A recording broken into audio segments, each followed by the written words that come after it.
Alrighty, hello, and welcome back to some good old fondest. Everyone's having a good day so far? Hope everyone is having a good one. That was me attempting to say something along the lines of how my day has been a bit wild for a morning so far.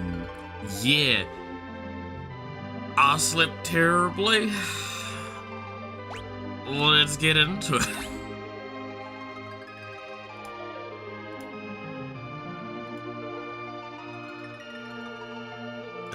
Let me just organize one thing off to the side here.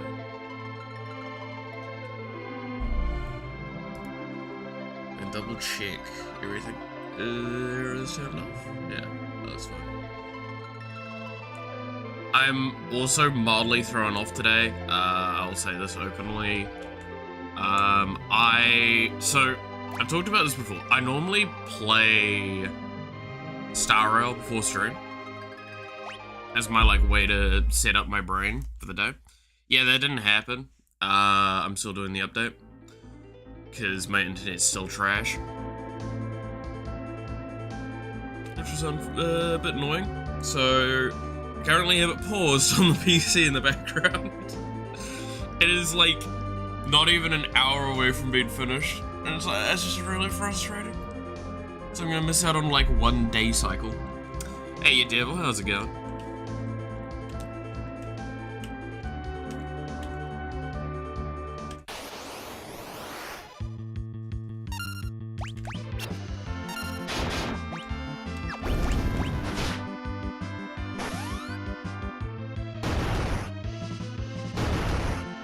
Game's getting there. Pray. Attack. And now everyone should be queued up with what they're gonna do.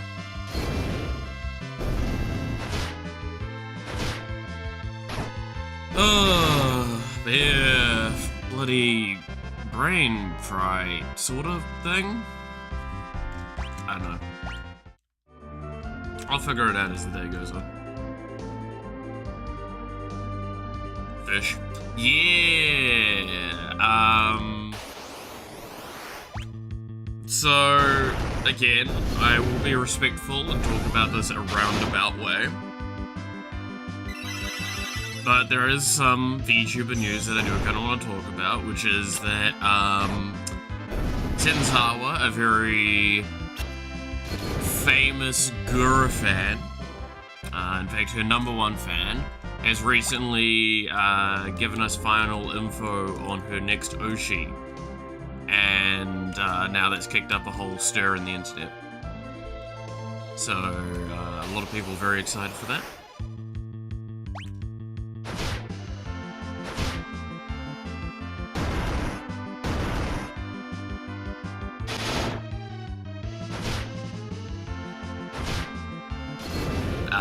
Yeah, there's much else to say on that. I think, again, I've said this before and I'll say this every time, is there is an element of be respectful. This person might not be really what they want to have talked about if we give the full discussion. Anyone that's not fully in the loop, you'll figure it out soon enough anyway. Alright. No, it's cool. Definitely interested to see where all this goes.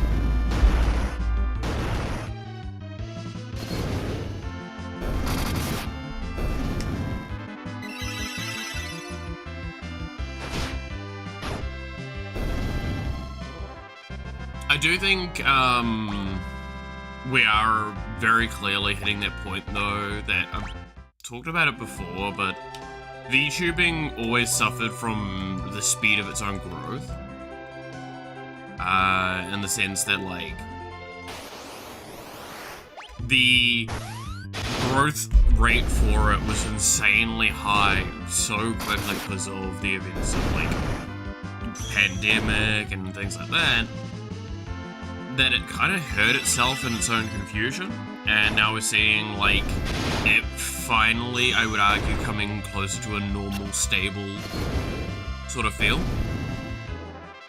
So I'm definitely interested to see what happens over the next year or two when it comes to the VTubing industry, because this is when people are going to probably start going, you know what, this really wasn't for me, or this is the style I want to do.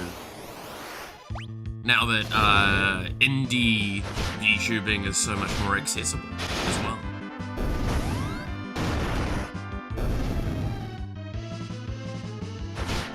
It's cool times. No, have you heard the meme that's been going around? And I swear to God, I wouldn't even put it past them.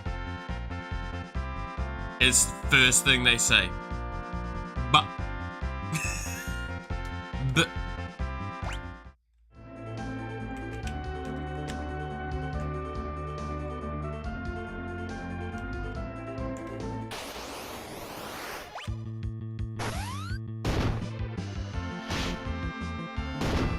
Good to see the orphan's back. No, that's not the orphan. That's the, that's our lover.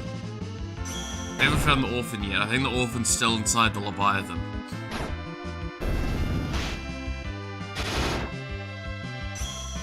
We should probably go deal with that, actually. Now that I think on it. Can we even deal with that? I don't know.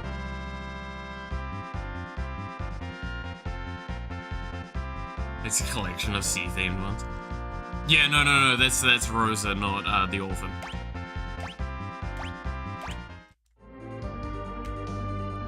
Come on, you gotta get it. You gotta get this right. Nah, how you doing, Matthew? Though, you had a good weekend. Oh, good time. Not weekend. This is Thursday.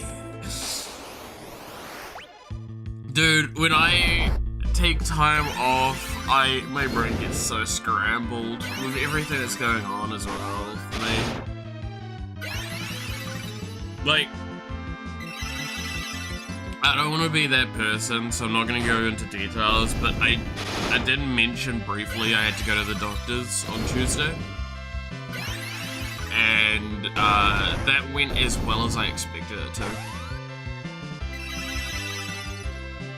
Which was not well at all.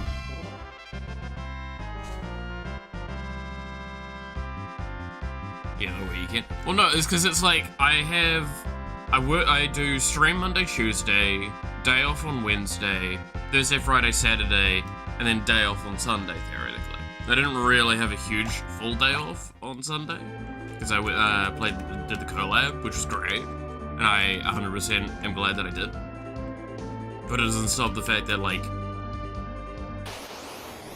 I haven't actually had as much time off this week, or this kind of week-ish period.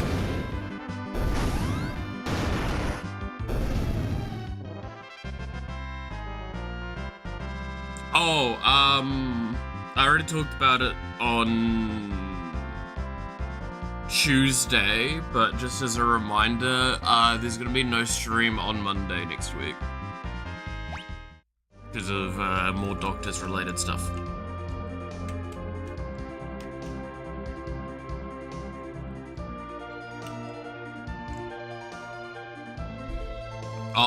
Obviously the schedule will reflect this better at the time, but thought I would just comment on that.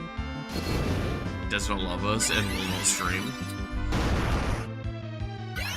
Starting to think you've got more abandonment issues than I do, devil.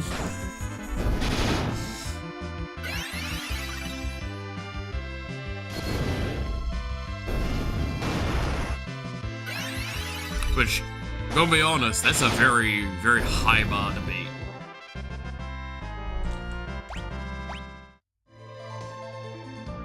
So, impressive. Yeah. Oh, God. I've been continuing watching Rick and Morty, and I've got like 4 more episodes left of the series to go. Which that's fun.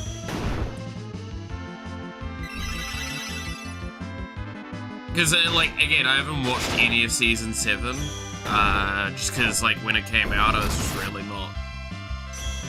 didn't have the time. nor the patience. Been interesting so far. Evil Morty. Dude, I'm not gonna lie. The way they've written Evil Morty in Season 7 is exactly how I enjoy him.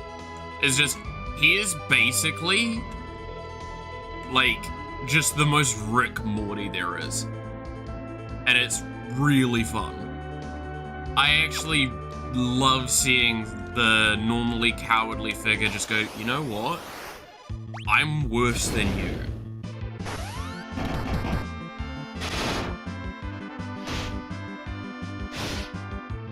And then obviously dealing with the Rick Prime, which is always a fun one.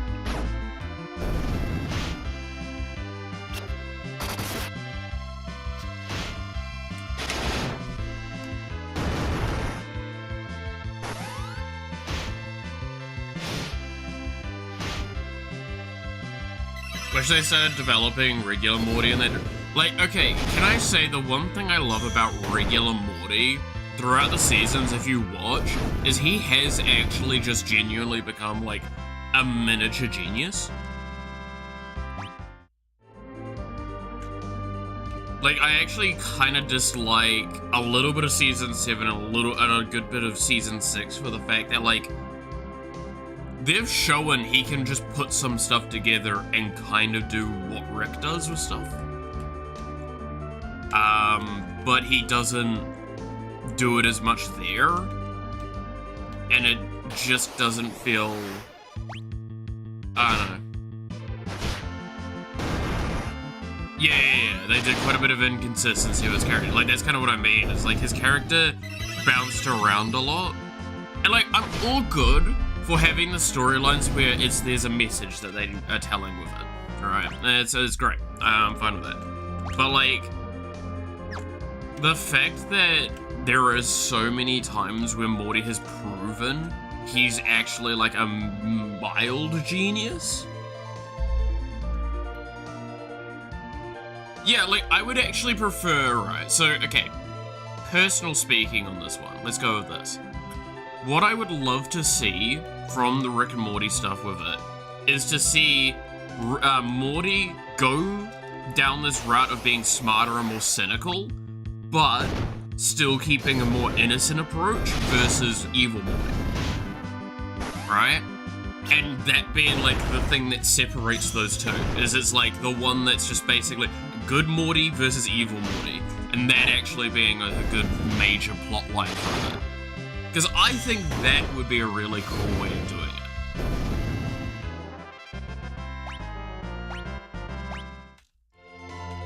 You've got the one that's like kind of just given up on life and shit, and is just evil as fuck. And then you've got the one that's still, I'm a 14-year-old boy, I like to masturbate. And that being like a main staple of their character. Because that's always been what is advertised for Morty. And again, like, personally, that's the charm of that kind of character, is that irregardless of him being good or bad or whatever, is you've got that aspect, and I fucking love that.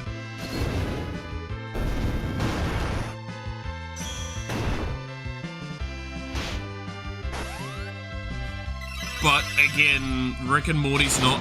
The whole point of the series is to kind of be a satire on how storytelling's done. So I'll give the kind of, like, concede the point there where it's like, well, at the end of the day, they might do that, they might not, and if they do it, they're gonna subvert it somehow. If they don't do it, then they'll subvert it somehow. That's kind of the thing that they've managed to do fairly consistently throughout the story. Like, I will openly admit, there's certain things I dislike about the series that I know were really popular, so I'm also probably not the right person. Like the, what was it called again? Like the cable channel thing. Interdimensional cable. I think, personally, the series is at its worst when they go full, unscripted. Like that. Where they like, it's got no attachment, no relevancy, no nothing, and it's just them shit-talking for the sake of shit-talking and having fun. Like, there's one or two of them that I'm like, kind of funny, cool. Most of them I did not like. It's good for clips. So that's where I say, like, whatchamacallit, the mind blowers, or whatever the fuck they're called again. That, I fucking liked that. In fact, there was the recent episode where it had, the, like, cosmic beings that could look at the observers, right? And I liked that episode because it was a good shitpost at some points. Reviewing events that had happened and that didn't happen, at least on screen, things like that, and I found that kind of fun. And having a nice mix of those two. Because then it makes it more in-joke feeling. And I think that's really, really rewarding for long-term viewers as well.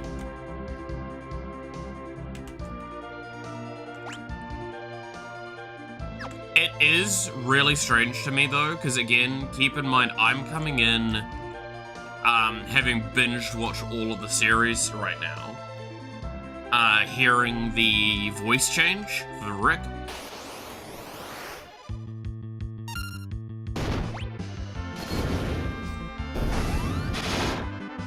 Mind blowers and the observers were good, yeah. Series of unrelated gags, it's a wonderful story, structure feel. Exactly. Like, that there is kind of my thoughts on it. It's just, it felt like I could care about them a little bit more. Because at least it was... okay, this is where I'll say. Talking on, like, filler content. Filler content, which Rick and Morty does a lot of, but... The point is, filler content has always been a contentious point in a lot of stories and series, right? One of the best examples I'll always give for this is Bleach, the series Bleach. If you've watched the anime for Bleach, and especially if you've watched actually all of it, all the 366 episodes, well, now there's more, but I'm not counting the Thousand Year Wars because I haven't actually watched that. But if we're talking original Bleach series, if you've watched all of that, you'll realize the vast majority of it is filler content. In fact, it is like aggressively filler content a lot of the time, where it's like, this actually has no bearing, no relevancy, nothing on the grander scheme of things. It doesn't even more help to define or improve like a character of any kind, these sorts of things. That is the worst kind of filler. Is the filler that doesn't tell me anything new and doesn't develop anything. However, there is a specific arc in that filler content that has been nicknamed the Zanpakuto arc, which is by far one of the objectively best filler contents they ever did. Because it did actually tell a story, and it did develop characters, and in fact, if you don't watch that arc, you'll actually hurt yourself, your experience, much later down the line as well. Shorthand of it if you're not seeing it. Also, I'm sorry, I'm really nasally today. I've got a lot of gunk in my sinuses, and it's causing me to have a lot of headaches and stuff. But what it offered was basically a view on a lot of the characters slightly differently, because one of the characters could basically separate the Soul Reaper from their Zanpakuto, which is their sword, and make it animate on its own and become like a creature. And it becomes really fascinating, because then you start seeing, because the Zanpakuto is kind of born from the person, So you get to see another side to the person, but also not at the same time. And it created a really interesting scenario where it's basically these, like, really powerful individuals having to fight not a mirrored copy of themselves, but basically what sometimes their true combat potential could be, when they're not even able to use their own abilities. So it created a real interesting point of view there.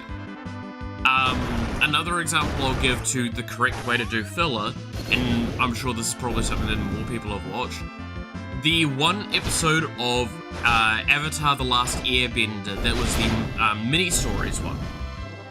There was one episode where it was split into, I think, like 3 or 4 different stories of characters, and they were completely, you could consider, irrelevant.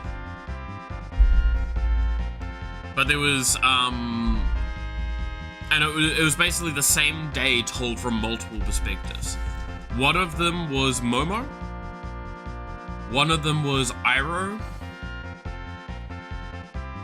And I want to say there was another person, I'm blanking. I think it might have been Sokka. But the point was, that episode was one of the best episodes of Legend of Aang. And that's because it told us so much about a lot of these characters in a way that no normal episode could have. And it didn't, per se, introduce too much new things. It just finalized certain other things. That episode, yeah. I mean, there's one part of that episode that I could quote, well, sing, and you know exactly what I'm saying with that, that would probably cause some people to have a tear in their eye. And I know for damn certain it was already bringing one to me. Yeah, like the mugging advice, that was really funny, but like that, again, was that new to you? You knew that Iroh would do that. Like, that's not new, yeah. Leaves from the vine. Like, oh, that song, man. That song still fucks me the hell up.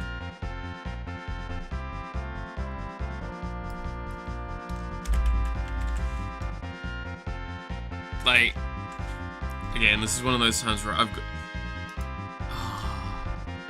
They expanded the characters. Exactly, they didn't introduce anything new. They cemented what you already knew.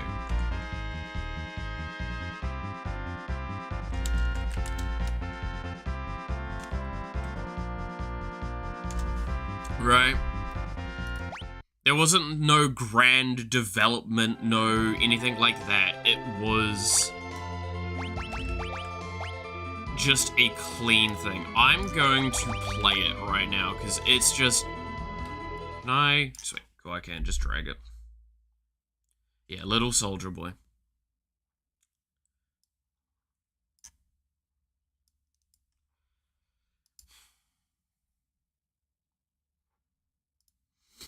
I need to change the capture. But like, you had that, you had the Momo one, which actually did progress the story a little bit. You also had, like, again, it expanded a little bit on the story, and it developed characters in a phenomenal way. But this song is so damn good. Because not of the song, but of the way it was sung. That's the important thing to take away from this, because it was sung twice in this episode by Iroh, and once was as a little fun thing with like kids and stuff, and then you had this version. And this version,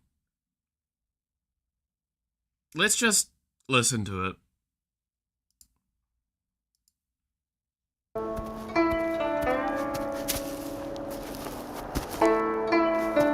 Like, this man that's been a pillar for so many people.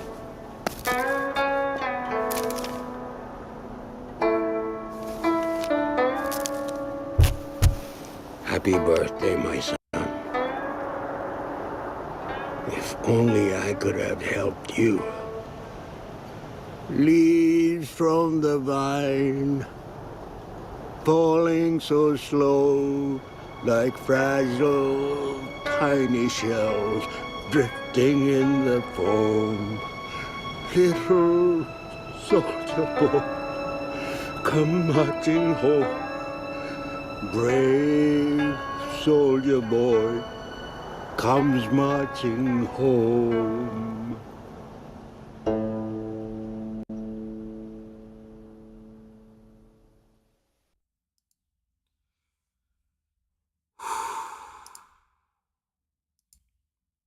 Yeah.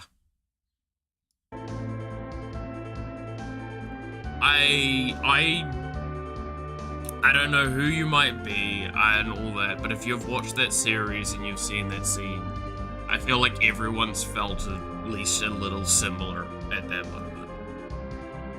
Of just the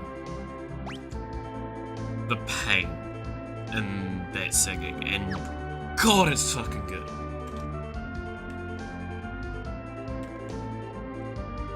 That was a filler episode. And it's possibly one of the most memorable episodes of Avatar. Like, that's the point I'm trying to make, is filler isn't bad, it's most of the time it's just used incorrectly.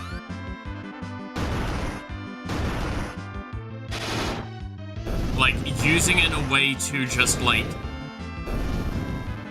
oh, we just need to stretch the runtime stuff out. Not actually do anything. Like, that's what pisses me off. Naruto, yeah, like, that's what I was saying Bleach earlier, right? Bleach is the one I can attest to of, like, the vast majority of it, outside of the Zanpakuto arc and arguably the Sword Beast arc, could just have been removed and nothing would have changed about the story. In fact, it probably would have just been better because you would have watched a lot less and been burnt out less often with it. But yeah, like, if it's a filler where they introduce a character and then just they don't exist anymore after that's filler bit, I'm like, cool, what was the point?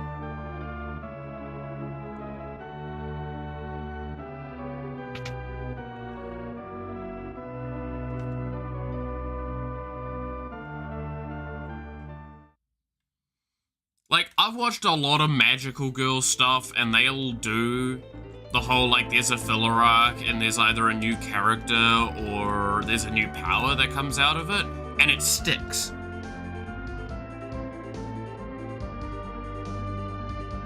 Yeah, the Netflix Avatar, I've heard mixed things on it, a lot. Not to say it's bad, but that I've heard mixed things on it.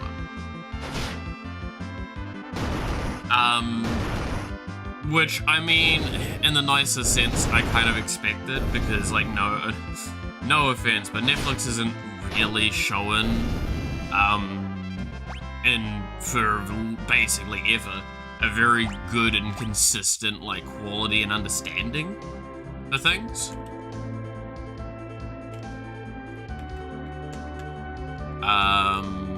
It kind of produces a fair bit of sloppy stuff.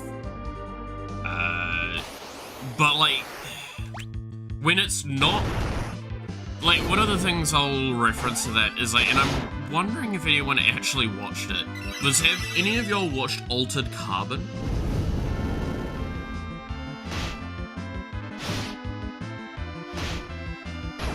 Because, like, I actually really liked, most of Altered Carbon from Netflix.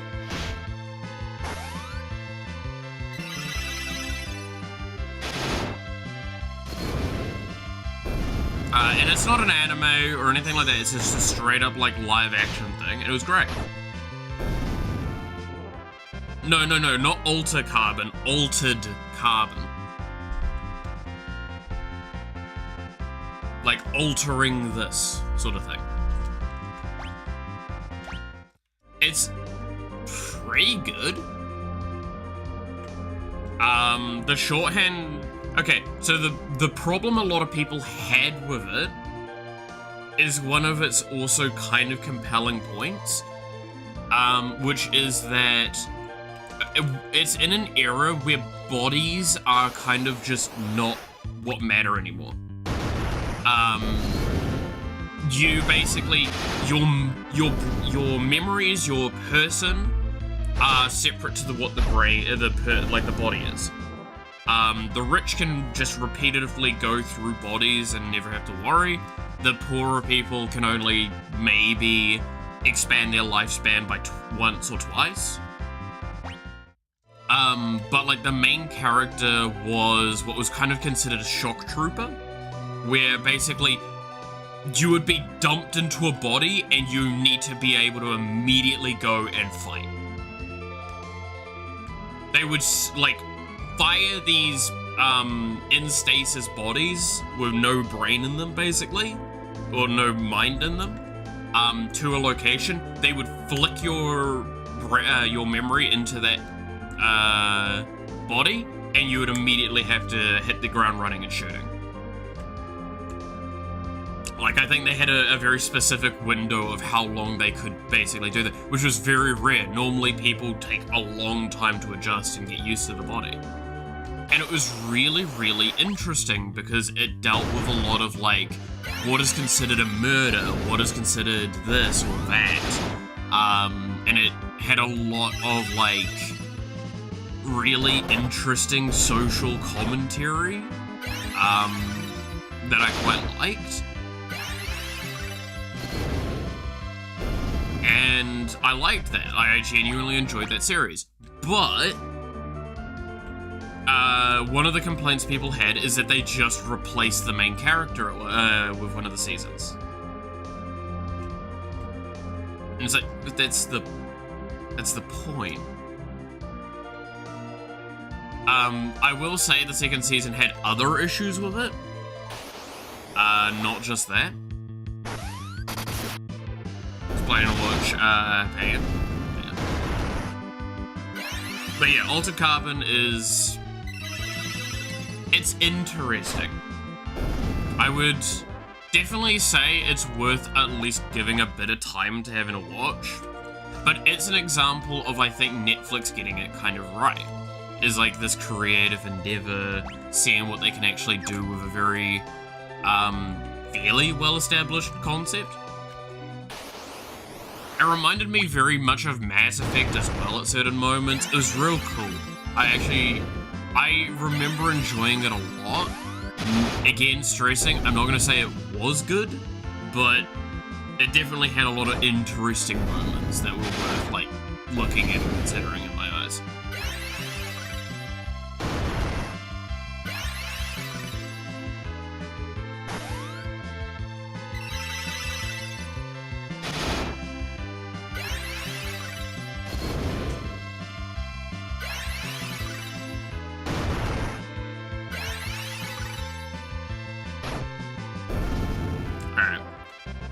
I need to stop farming because I'm just going to get into a cycle of doing this for another hour.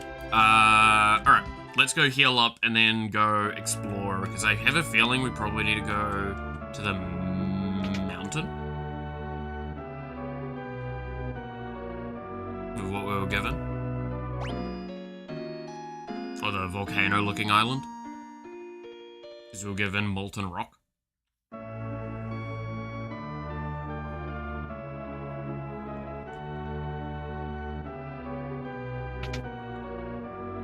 But, like, yeah, there's a... oh, God. I just got reminded of some of the weird stuff with Avatar that's happening at the moment as well. With the movie, I think it is, right?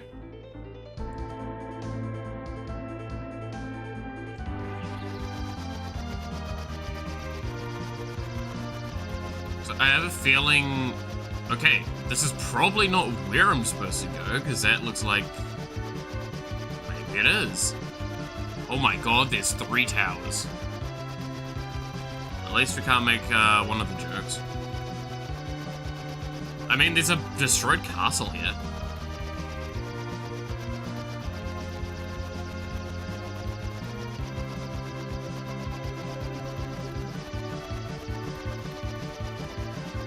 thank you. There, Isaac. So what's in here?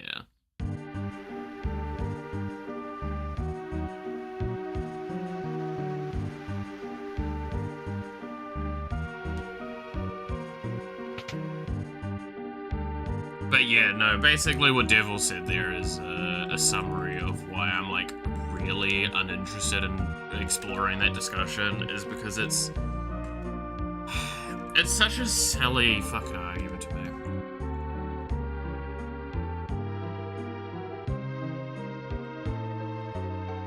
Okay.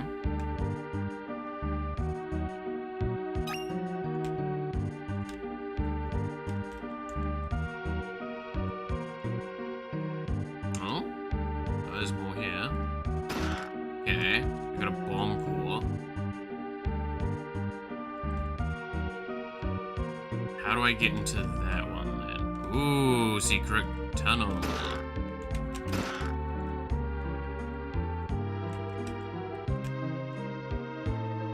How do I get further down then?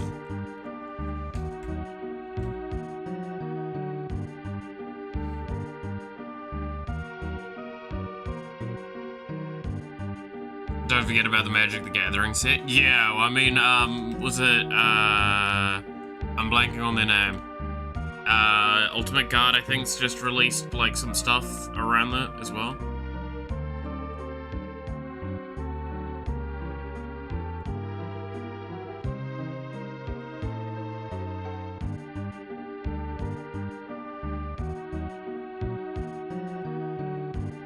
Yeah, how do I get downstairs? Like, I assume it's there, but I guess not.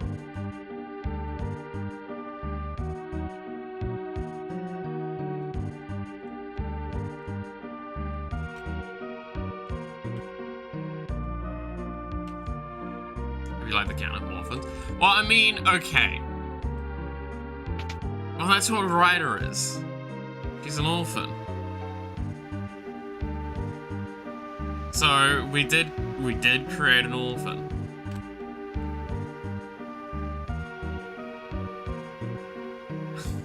It looks worse than it actually is, I swear.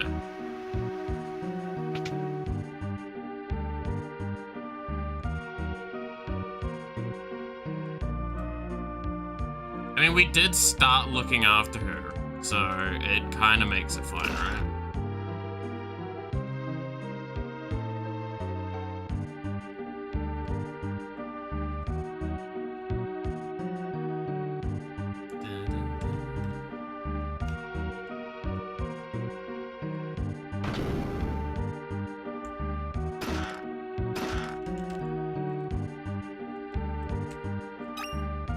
Some Hermes shoes, fair enough.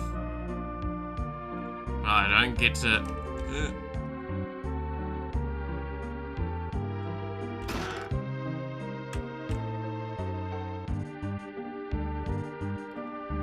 What the fuck have I gotten myself into? Oh.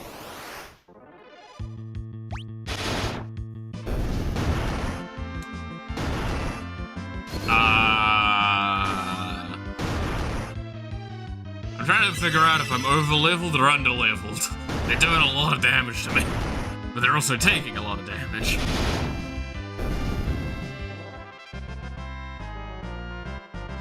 I might have made 20 more, kind of safe for 100%. Exactly. We don't know if that antlion was the queen or not.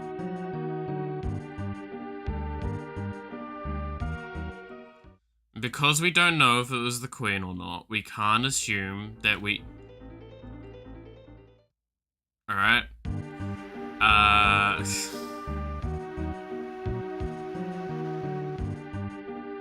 What am I exploring?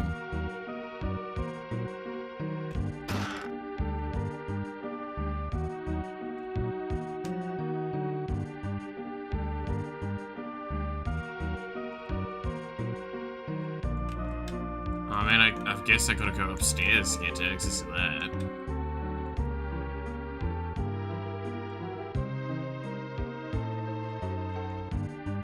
Okay. Alright, so there is just pathways on the sides. This is so weird.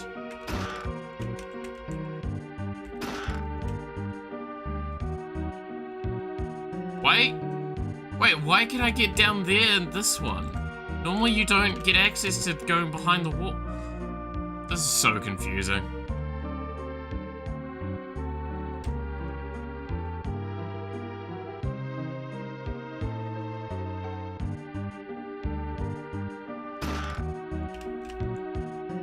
So I can access this one chest.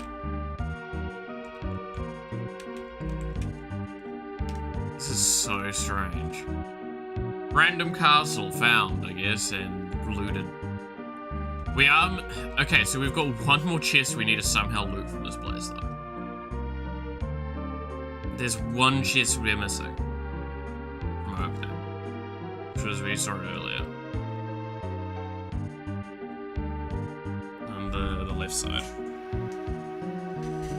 How do I loot that one chest?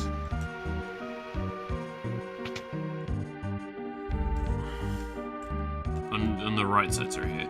Oh, well, left side, right at the left. You know what I mean. There's another thing there.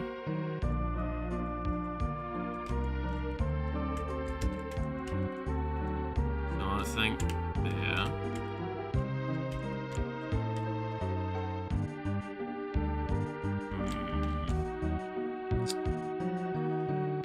And the only walk down point is this one that we know of.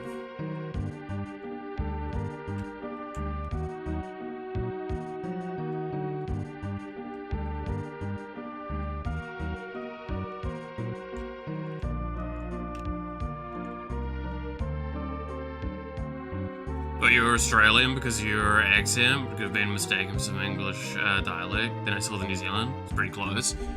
I mean, yeah, we are very similar. Australians tend to be a little bit more nasally,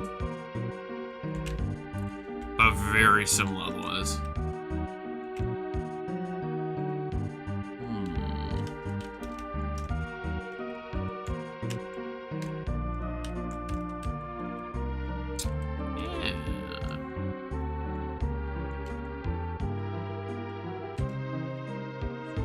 Don't tell me this is a chest that's just not accessible. That makes me very upset.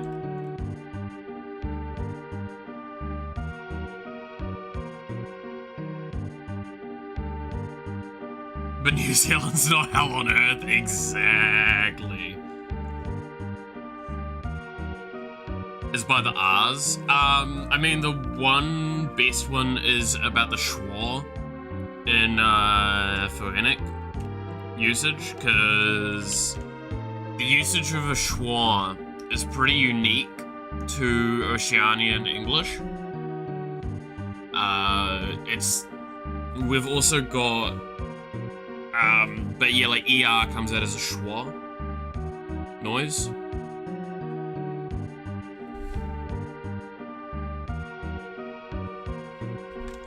Which is always fun. To anyone that's wondering, schwa is the term used for the phonetic of kind of like, think of that A noise at the end of schwa to use the C word. We do use that. I can't because YouTube has rules against that. Because it's an American thing and they don't like that word. But no, schwa is, so that way we have the A there is a very integral part to the phonetic consistency for English. So if you actually listen to how I would say like an effect,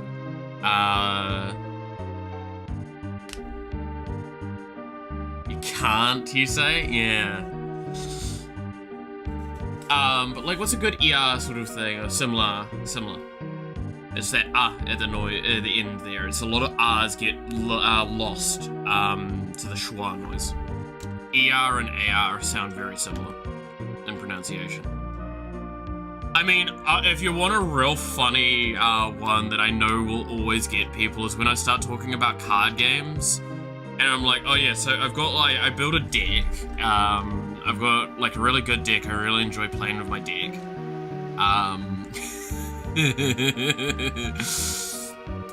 Now I know what you're hearing, and it is not what we actually are saying. We're saying it's a deck of cards.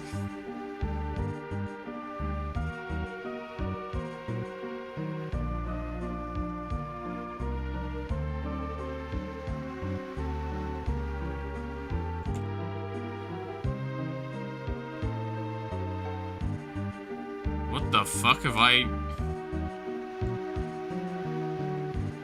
You ever play with another man's dick?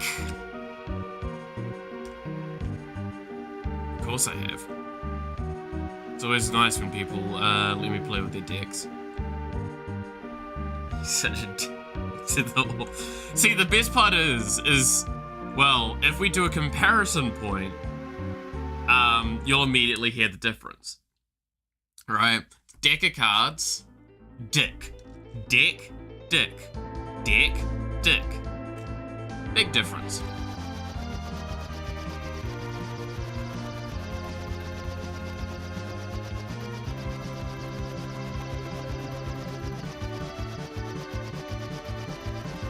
But it is funny, and I will not dispute that.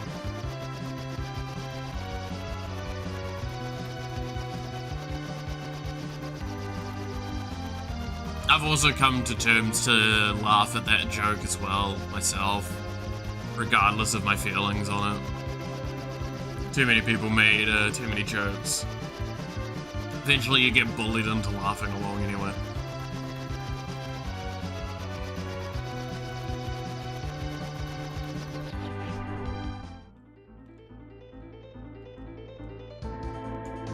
I wish I could take the hovercraft with me. Used to play Street Fighter together? Nice! Sounds pretty fun. Street Fighter's always a good one. I swear this has gotta be something. Just the way this looks. With that low light patch there.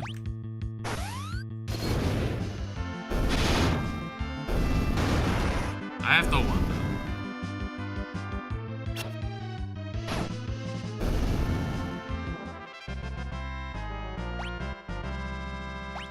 Caesar's leveling up. That's a tragic thing to level up off, though.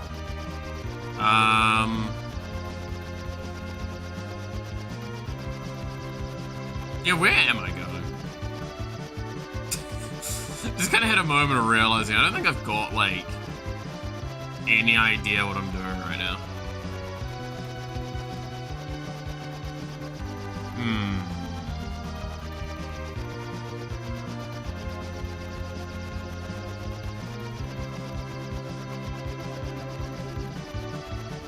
Yeah.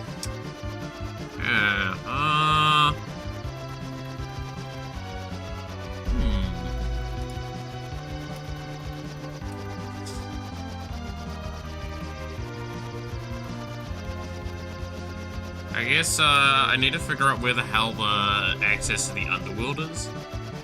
Didn't you pay attention to the game? I mean, I kinda did, kinda didn't.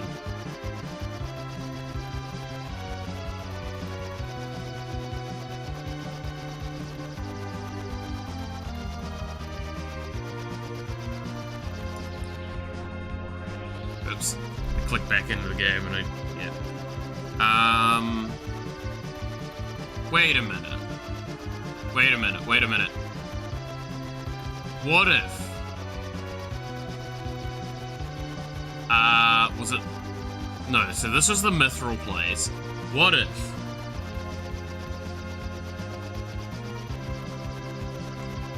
You know how this place didn't do anything before? But it had one distinctive feature. Which is that it had a well that went insanely deep. What if...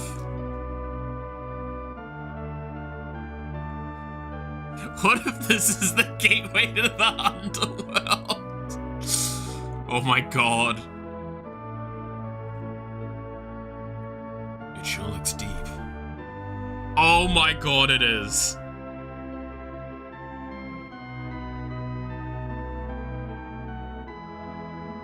There's no fucking way. No. Oh my god. What? What in the world?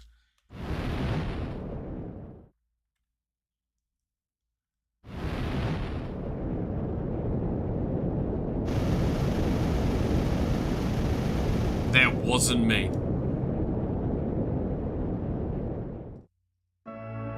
Well, that's great. That is really funny.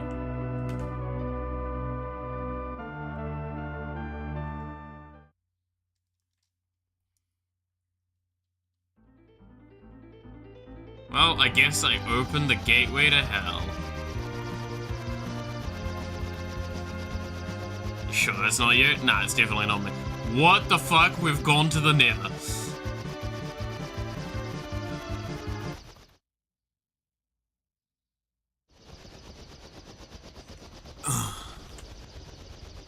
The red wings.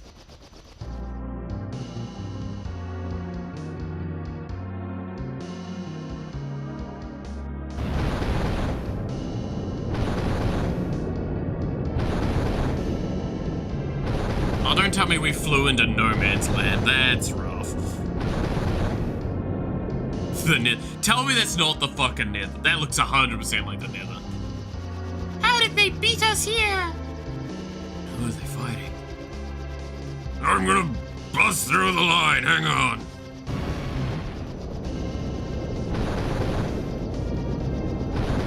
Well, that looks rough.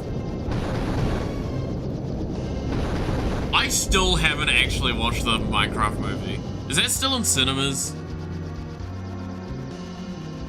You all all together. We're going down.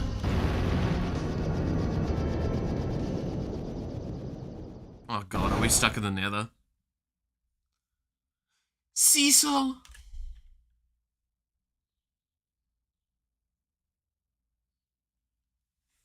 Right, Raggy.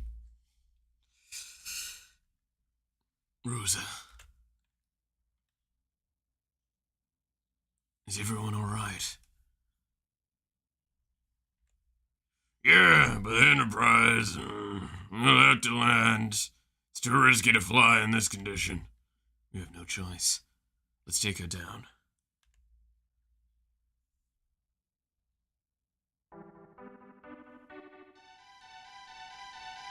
Arrive in the Underworld achievement. Nice. Cool, I'm in hell. It's a hell of a place. Alright, anyway. Can I get into a fight? Ah, there's armadillos in hell.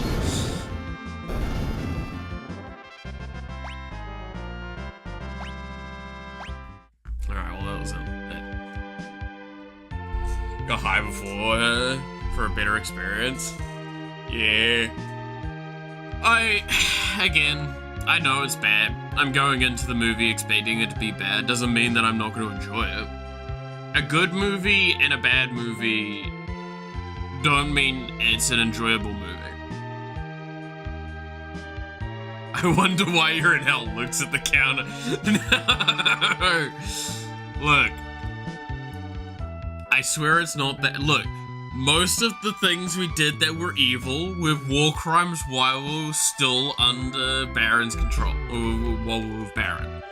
We're not actually that bad. We've... Maybe kind of bad. But not that bad. Welcome to Detroit. Well, you know. Oh, God. No! This is the Dwarf Castle. King Gyot rules here. Goblins is evil, but you don't look evil. Go sing King Gyot. Get? No, not get. Looks like, hey, you know, luck.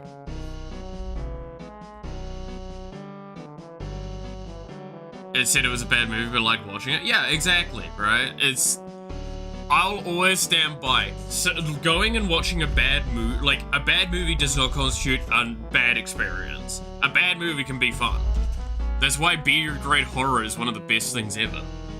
Because it's like, it's either objectively horrendous, like, Sharknado, and it's just, like, actually painful to watch, unless you're doing a game of some kind. Or it's fun.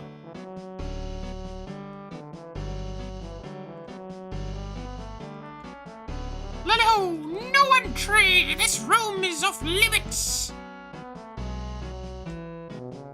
I'm Lucia! Lucia, my dolls disappeared. Have you seen them? I don't know why I'm doing all of the fucking dwarves as, like, high pitch.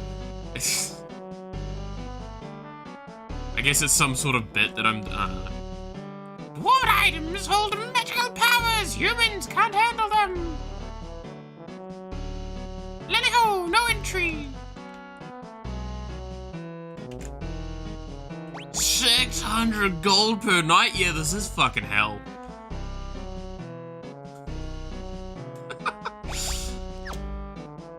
Like, what the fuck? Wait. I will call this game out. To cure the pig status, you need to feed them fucking diet food. That's a little on the nose, Chief. That's a little on the nose. I'm not sure I like that one.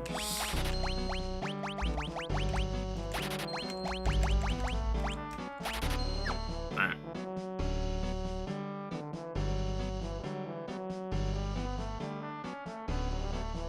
They're basically like Toad? I mean, if they're like Toad, then wouldn't it be more like ah! Sort of more than ah!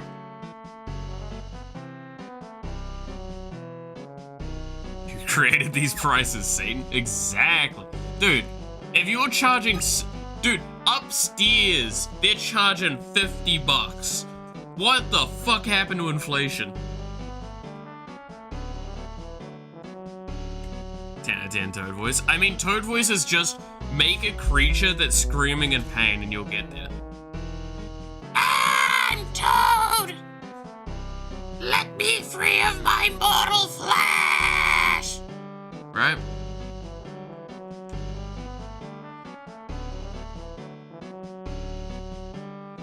Also, just kind of click to the fact that the prices are way higher down here as well. It's just like, wow, I'm glad capitalism also exists in hell. What a surprise, am I right?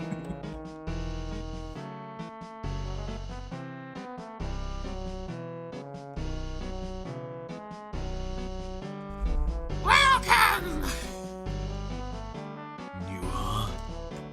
I am King Gyot, ruler of the underworld. State your business. It's Satan! I've come in search of the dark crystals. Ah, I see. Same as the others, but from what I have witnessed, I gather you are not on their side. Please tell us. Tell me you still have the dark crystals. Dude, that was a great movie, by the way. Y'all remember the Dark Crystal movie? With the weird, like, everything. I was about to say, like, the weird bird people, the weird masks, the weird... Like, you know what? That movie's just weird. Do y'all remember the Dark Crystal? I watched the shit out of that when I was younger. It's great. I haven't watched it in fucking, like, 2 decades. I actually probably should rewatch it. I'm curious, because wasn't there also like a Dark Crystal Netflix series? Just say we're gonna dig a hole. I am a dwarf and I'm digging a hole. Diggy diggy hole. I remember why you're called Mallet the Old Man. Alright, Devil, you know... Look, you gotta know about Dark Crystal though, right? Like, everyone knows about the Dark Crystal movie. Also, I just realized I never switched back to game capture and I'm still using primary screen capture. There we go.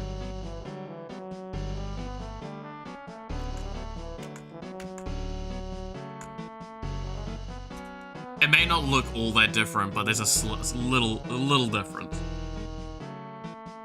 Okay, Grandpa, it's time for bed.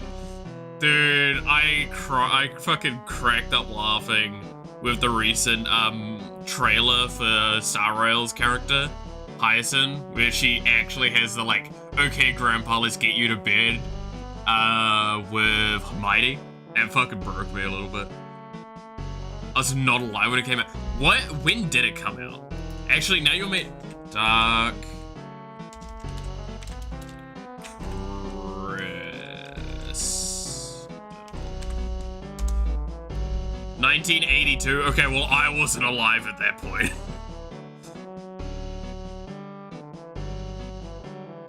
I can say with certainty, I did not watch Dark Crystal when it came out, but I did watch it when I was younger.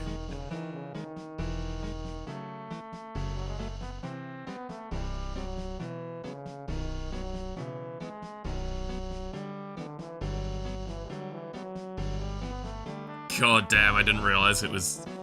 Wait. That's like 30 years old. That's wild, Chief. It's almost 20 years before you were born. Oh, that... Okay, well that's a little bit of damage. Yeah. It was a bit less than that for me. Alright, well, before I get bored fucking sad about my age again. Us millennials gotta not fucking feel too old now. Unfortunately, no, wait. 19 years? Oof. Oof. Unfortunately, they have stripped us of 2. Now only 2 remain in our possession. We were a fraction too late. The castle's crystals is safe. Our tanks fought them off. So, those were your tanks we saw battling the airships on the way here. Airships, you call them? You overworld has created many incredible wonders. It's 31 years older than What Does the Fox Say? Okay, that did a lot more damage than I thought it was reading that. How fucking dare you?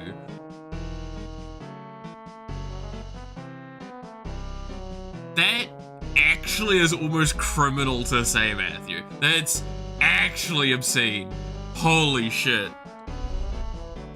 Nah, you can't just drop that shit. That's... Damn. Next you're gonna tell me Gangnam Style's like over 10 years old. Okay, let's not actually... Yeah. I think I'm ready for that. I don't know if I'm ready for that one.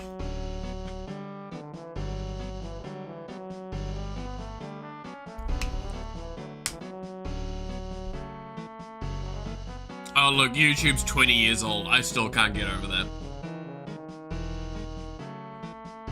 Like, what the fuck? I don't know. It's wild. Jawas. Dude, what do the fucking Jawas actually say again? Teeny. No, it's not quite that bad. Teeny.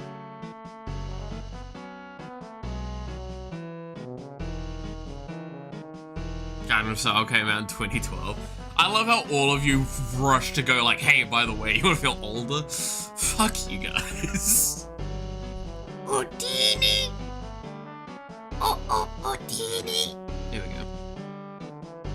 15 years ago. God damn. Oh, Gangnam Style would be in like...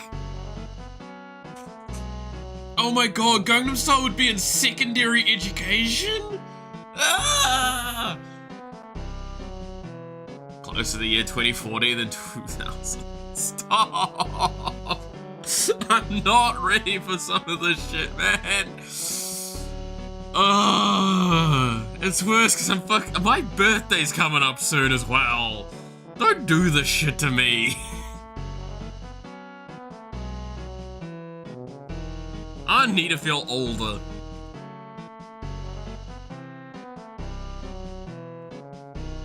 Causing emotional damage? Yes, you are! You mean people, you... God damn it. Why did I frame myself as a fucking old man? This is elder abuse right now, I swear to God. Our tanks have taken quite a beating. Can you help us with your airship? Would love to, but she got busted up real good in the crossfire before. I need to repair her first. We will do... Sorry. We will do anything in our power to help you repair your airship. The Wii was only 2 consoles ago, and it's turning 18 this year. Oh, you can't say the Wii's 18 years old. No, I still remember going around to friends' places to play that shit.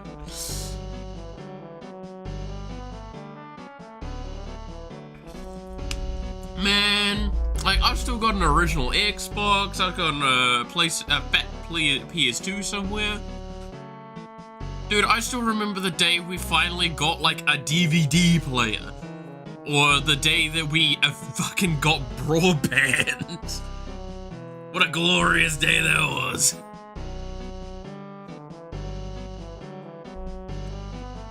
Meant that I could stop downloading Buffy the Vampire Slayer on dial-up.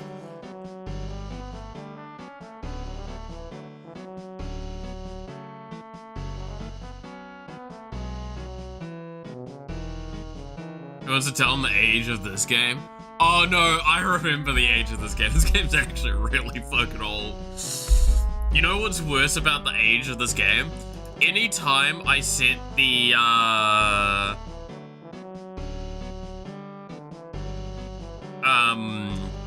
what the stream is for Twitch, I have to set the game, and the game actually tells me what the age of the game is.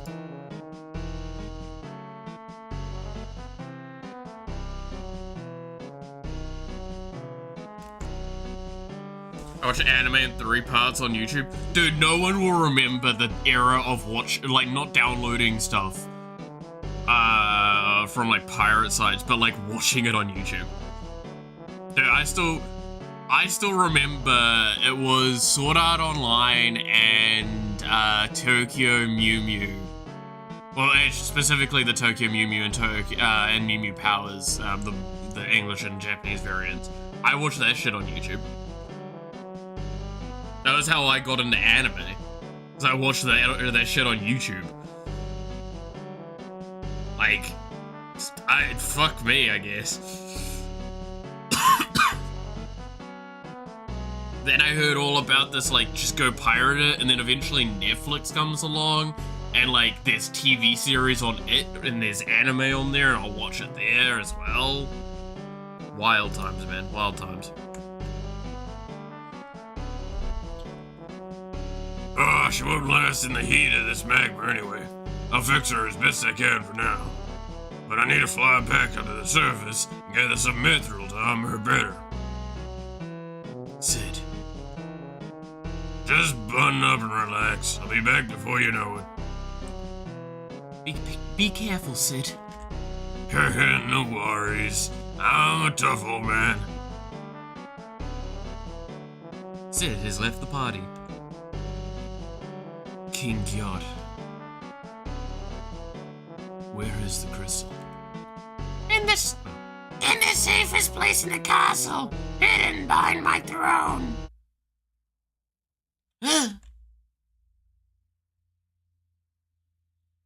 Yang, what's wrong? Someone is spying on us! What? No. What?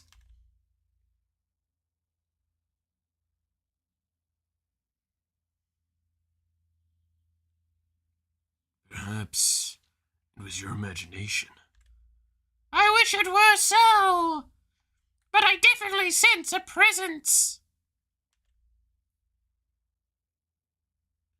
The secret of people who just be, yeah, I'm gonna be honest with you, Chief. There's some questions to be had with that one. Open the door! Yes, sire!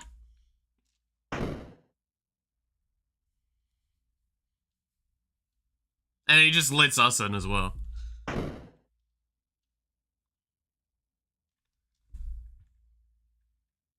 It's locked. Yip hoo hoo! Huh? Ah, shit. Dolls?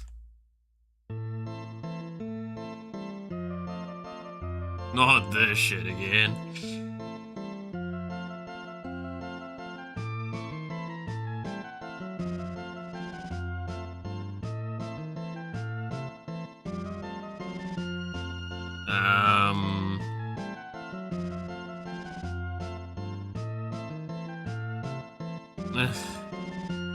Guess who? Yep. Oh my god, I hate trying to say their fucking names. Come play with us forever and ever and ever. Yup, it's Cabretas.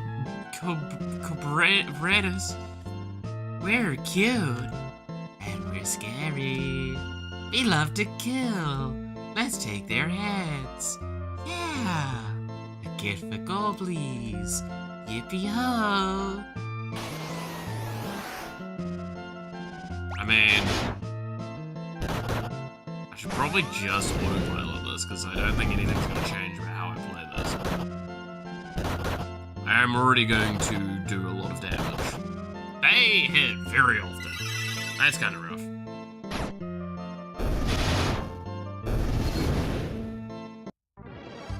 Combine! Yikes! Well, I mean, bigger target is better for me.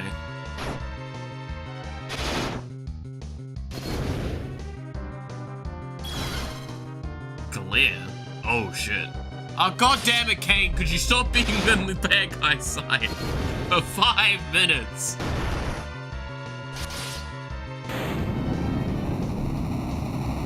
Alright. Kane swapping sides, man. I swear to god, this guy needs to fucking just pick a lane.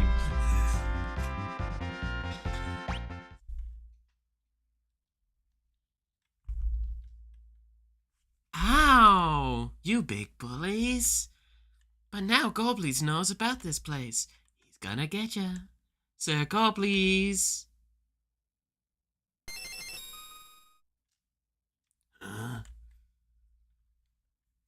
Our paths cross again.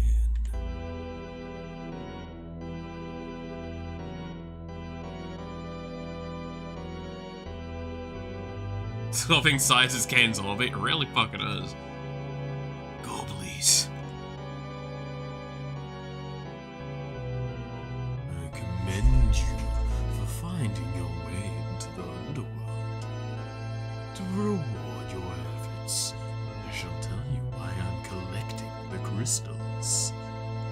I require all 8 in order to reactivate the Tower of Babel, which leads to the moon. Legends say a power beyond our comprehension can be found there. I need only 1 more crystal to turn my dream into reality. You have been a great aid to my quest.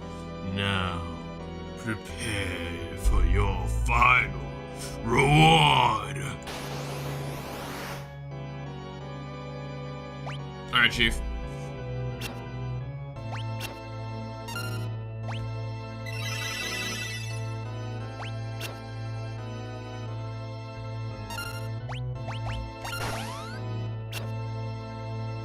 There's a bit of a problem.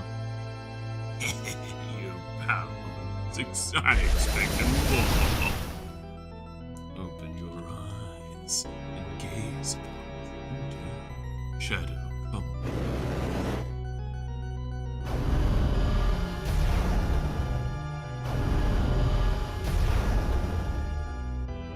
Farewell, Cecil.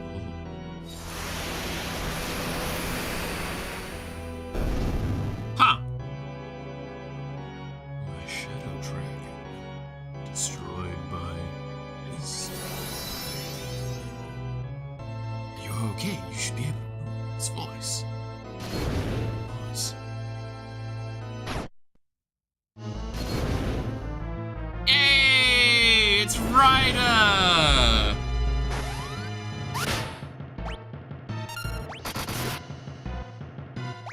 Cannot be. It's Ryder! Yay! The orphan's back!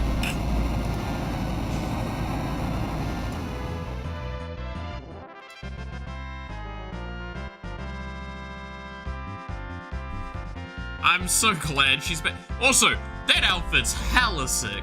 She looks older and Matthew. No.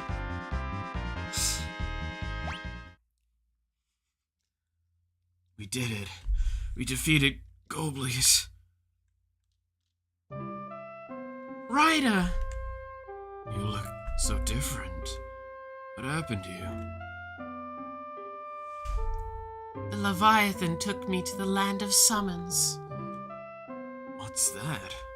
It's the world of monsters I can summon. We became friends during my stay. I learned a lot there. I can't use white magic anymore, but I've grown strong as a summoner. Time flows differently there, so I may have aged quite a bit. I'll say, you're all grown up. Cecil, who is she? It's the girl we found in Mist. She survived. Fortune favors us indeed. Ryder, we owe you our lives. Thank you. She's basically as old as Cecil now? Ah, shit. It's some anime logic right now. So Ryder summoned herself? I mean, yeah. She has a reason for me. Yeah. It's like, who's this? Oh, you know, this is the reason I'm considered the orphan maker. Come on. How could you forget? You don't have to thank me. The Queen of the Land of Summons said to me that a great force is secretly at work, and we must confront it together. And so we shall. Summoner Ryder has joined the party. Meanwhile, there's a corpse in the back there. Yeah, there we go. I was about to say. It's a corpse for now. I cannot perish.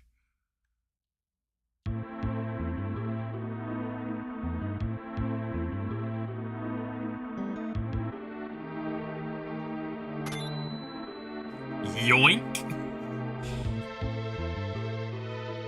The crystal!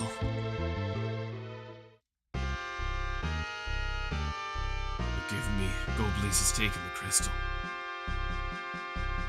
One crystal left! We must protect it at all costs! Yes, where can we find it? In the sealed cavern to the southwest. The Goblies is no doubt hiding. Do not worry, he cannot enter without the key. I have a request. We'll do anything. It was our fault the crystal was stolen. I want you to retrieve the 7 crystals from the Tower of Babel. That won't be easy. I presume. Good lord, I'm switching voices too many times. I presume. God damn it! I presume it will be fortified. Do not worry, I have a plan. You sneak in and seize the crystals while our tanks destruct them. The plan must be executed immediately before Gorblaze returns from the sealed cavern. What do you think? A large force might be waiting. It's a risk. Nothing ventured, nothing gained. As His Majesty says, now might be our only chance. Alright. We'll go to the tower and reclaim the crystals. Meanwhile, Rosa's fucking dead. So is fucking Yang. They're handy for... God damn it. I know why they kept his rider when it's just how the Japanese say Lydia. Oh my god, yeah, it would be Vidia. Because that's actually how it'd be pronounced, it's Vidia.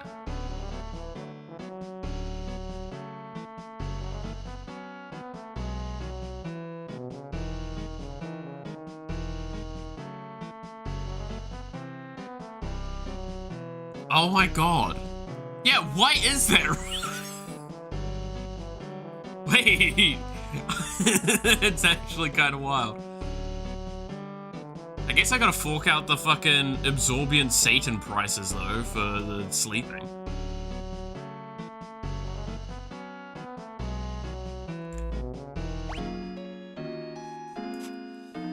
We gotta probably look over what we have available to us though.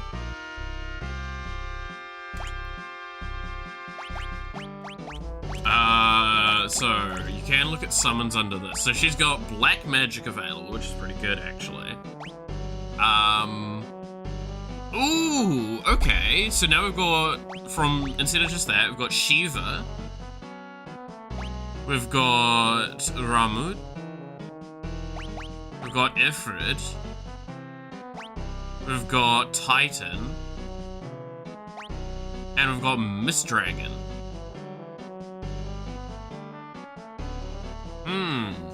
Okay.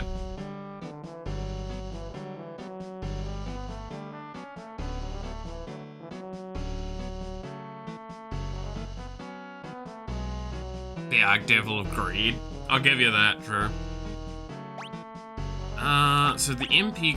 God, the MP costs are still really high. 40 mana for that?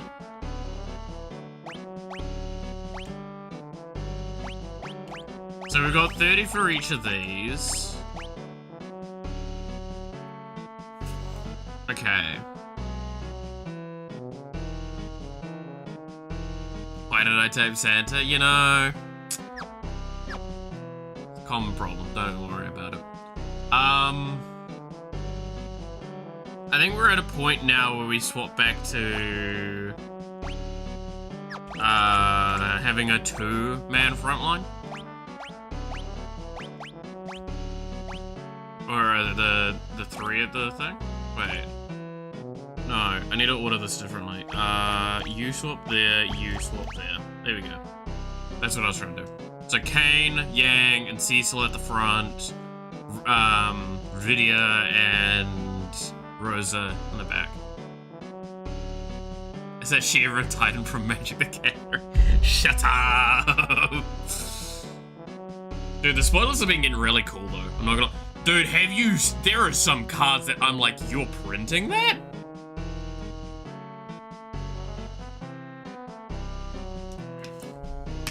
I'm gonna be real with you, Chief. There are some spooky cards.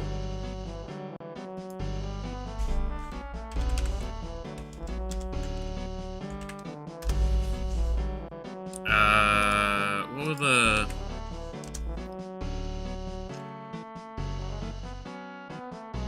Like some spooky as fuck cards.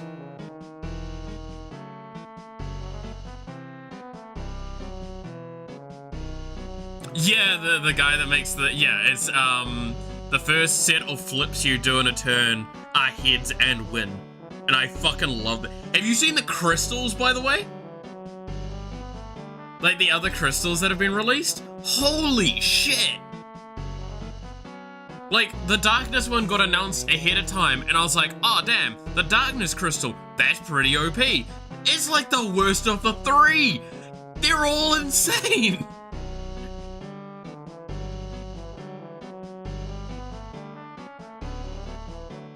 Like, I genuinely, like, how?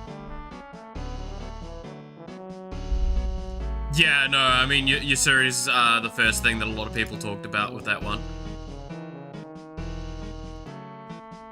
I do remember that.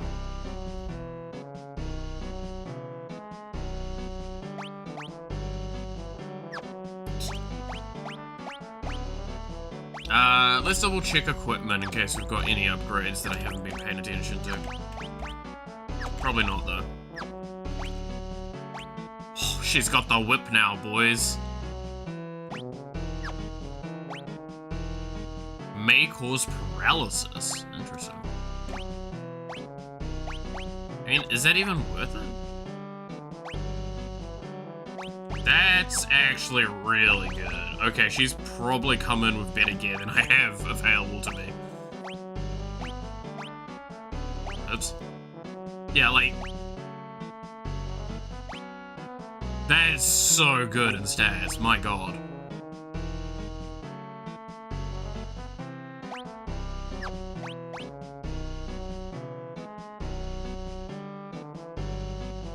Damn, that's actually almost tempting.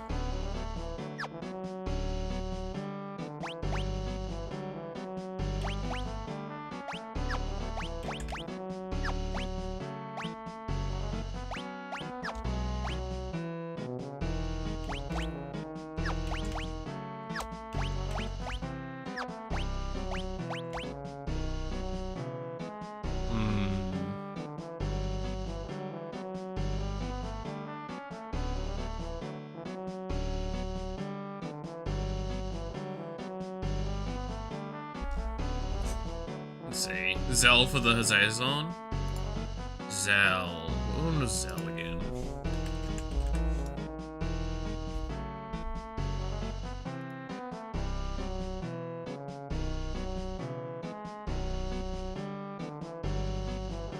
You know, you've got a point. I kind of agree with Zell going into the Hazazon deck. That is actually a pretty solid one. Because you ramp up so quickly with that.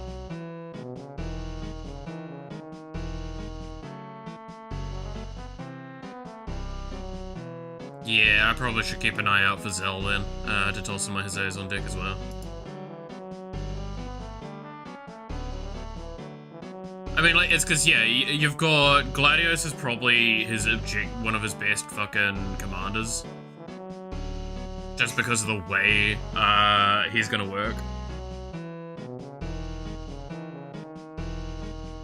But yeah, I think Zell with Desert Hazazon stuff sounds really good.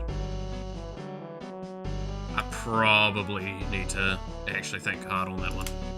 Alright, I don't think there's any gear optimization I can do here.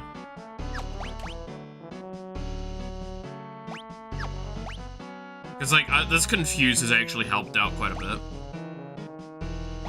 So, yeah, I think we are as is in terms of gear. The fact that Rydia is given to us, yeah, I'm just gonna call her Rydia's because it's basically what it would be sounding like. Rydia was given to us at like 34 or 33 or whatever. Kind of indicates to me that I'm at level point with expectation, which means I'm behind. So we need to go do some leveling. But first we need to explore.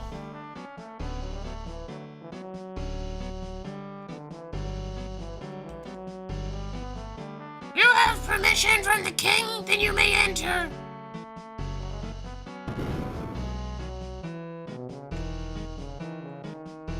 Okay, what am I entering? Your mom? Laleo!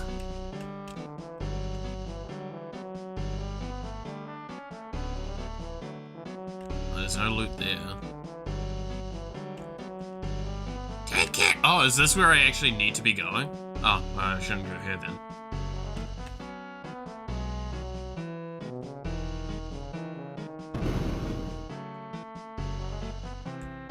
Never go where you're supposed to go.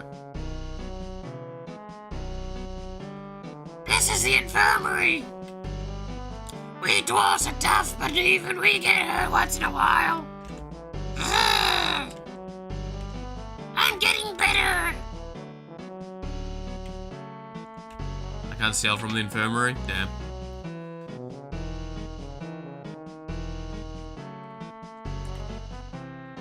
Fat Chocobo, Insolent Fool, that's the bird of the gods that you're talking about. The Great One can be entrusted with things you don't need or can use right away. I mean this with the most love and care. I don't really get the point of the Fat Chocobo in these, the stages, like, in the early games. I really don't. Welcome, what can I do for you? Dwarven axe. I could... No, we get the fire lance. That seems pretty good. Thank you very much. What can I do for you? I mean...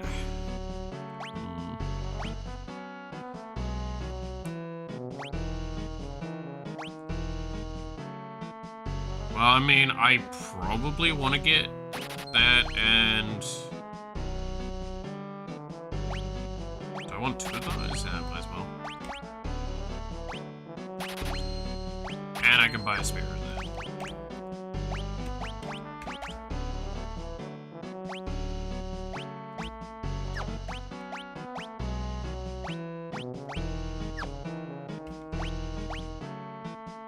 Yeah, so that's just a slight upgrade. Ryder doesn't get anything. Cecil doesn't get anything. Rosa, on the other hand.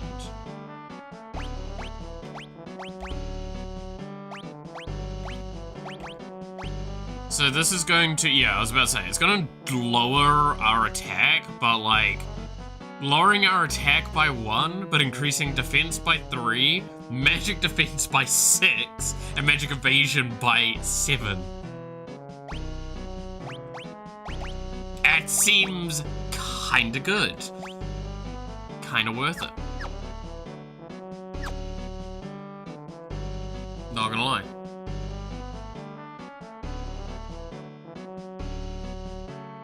And fire lance, a shotgun, spear, real life. Oh. Dwarven is so thick, too thick for humans to move in. Alright, well, a bunch of racism here. Wait a minute. What's this? A lally hoper. Always fighting, never dancing. I like dancing more than fighting. Lally ho, I gotta dance. Alright.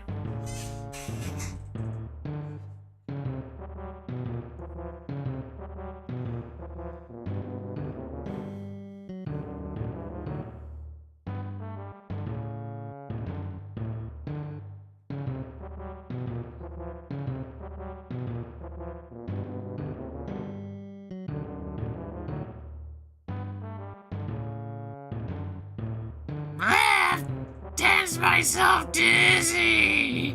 Lally, I'm really sick. Alright, Chief.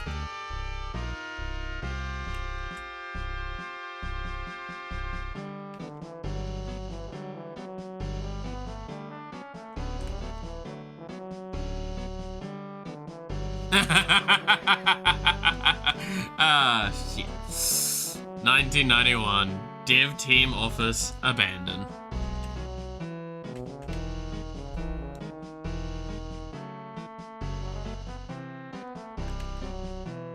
That's cute. I like that. Well, that was a cute little secret to find.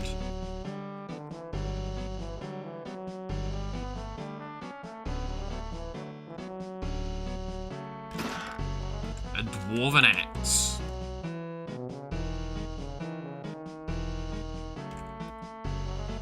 Yup! Wants you to put our treasure to good use.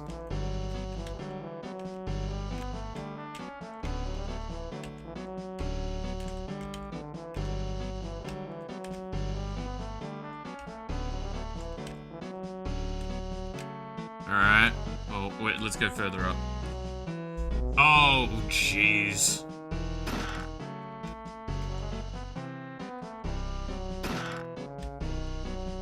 Oh, of course, this is why I need to explore before shopping. Is that it?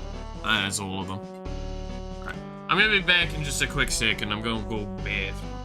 So, where's this expression? There it is.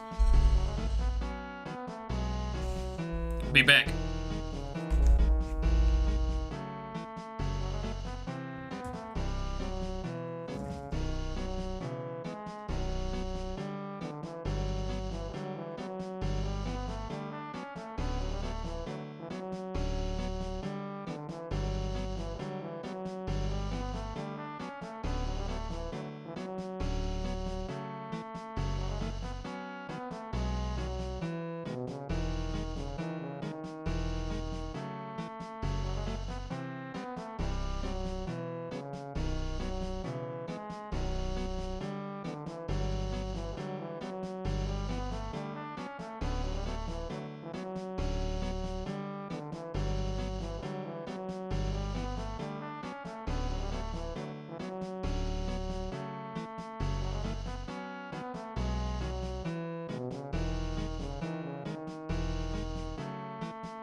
God damn, my hair is a mess.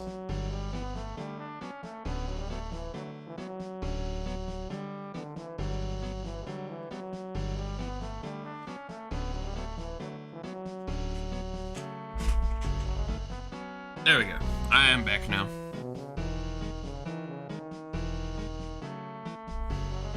Dude, I swear, the way I stream or something, I don't know what I do, but like my hair is an absolute mess right now.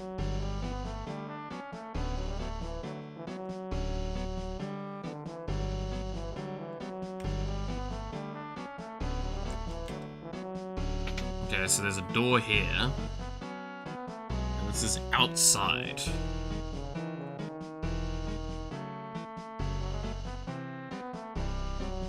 There's a thing there.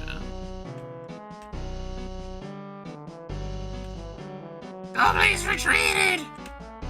Is the overworld full of evil?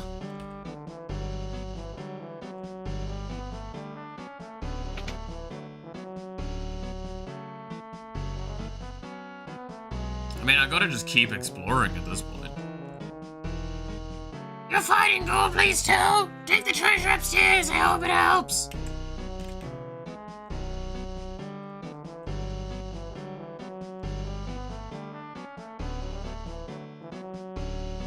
The first stream as a VTuber? Oh god.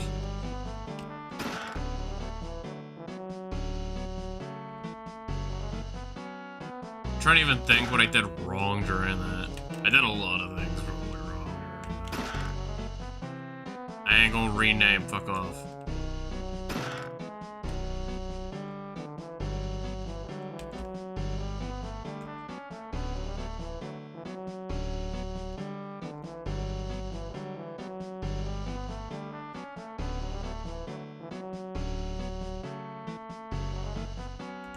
To be fair, I normally look like an absolute mess.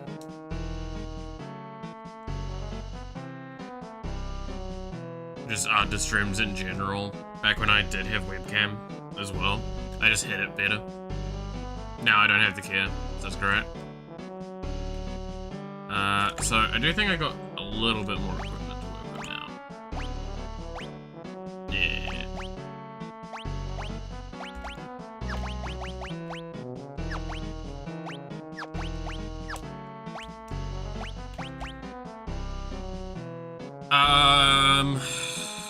No, you're jumping most of the time, so you having lower defensive stats and higher damage is great.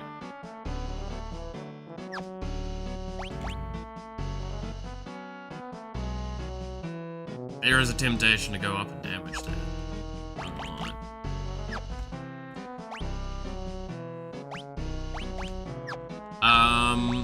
That's a good point. Can't I? Because I think I've still been holding on to a couple of the summon things, right? That I could give to her.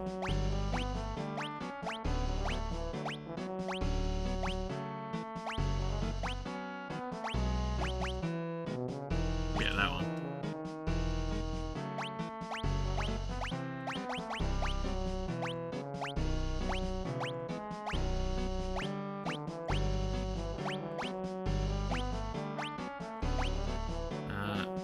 Oh, you're a permanent upgrade. I have not been paying attention to you.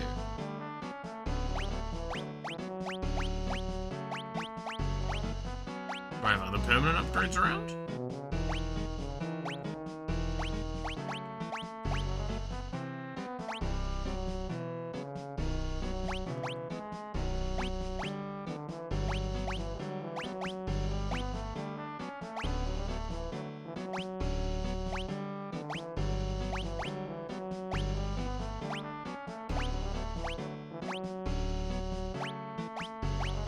I mean, if it's gonna give someone max health, I feel like it's gotta be,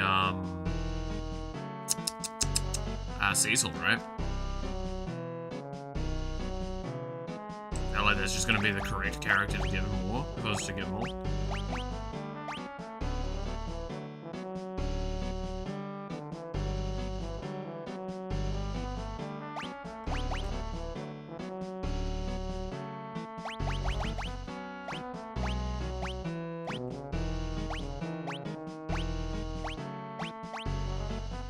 Okay, wait, so let's read through the ones we've just given to you. So we've also given you Cockatrice, cast Petrify, which petrifies one enemy, cast Mind Blast, which saps health and paralysis one enemy. That's not too bad, actually. And Goblin, which casts Punch, which attacks one enemy for 1 MP. Holy shit, it's bad. Did you finish Invincible? I've not actually caught up on it, no. I still need to. That's the problem. It's on the list. And being on the list is the most dreaded thing. Because the list will forever be a long-ass list.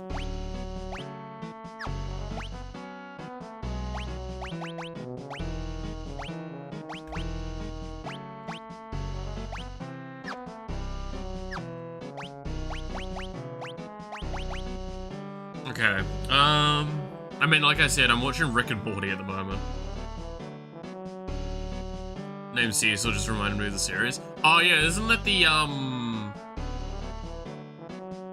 that's the dude in charge of, like, Earth's, Hero League stuff and, like, the government things, right? That old guy that teleports around. That, like, each teleportation is, like, millions of dollars.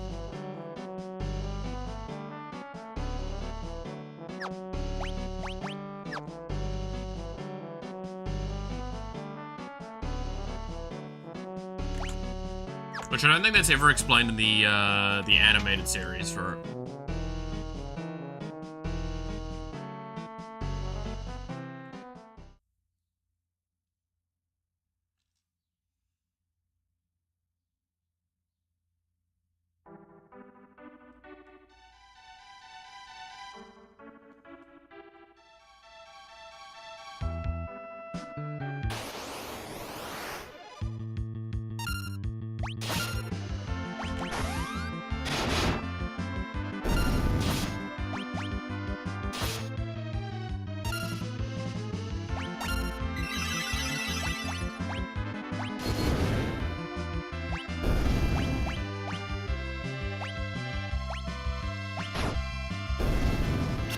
It mentions offhanded in the animated? Okay, because there was a discussion about it like pretty intently, mentioning it in the original stuff. To be fair, I know they've had to make a lot of compromises as well because of legal things.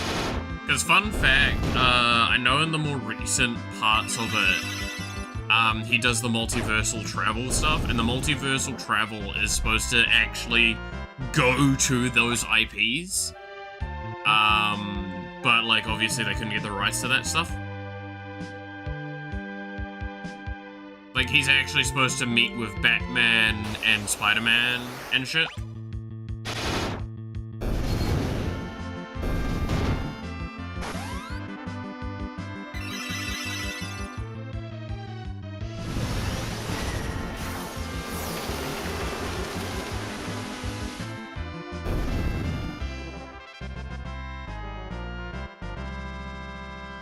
Then it also didn't get the right to spawn? Oh, really? I feel like that one's an easy one for them to get.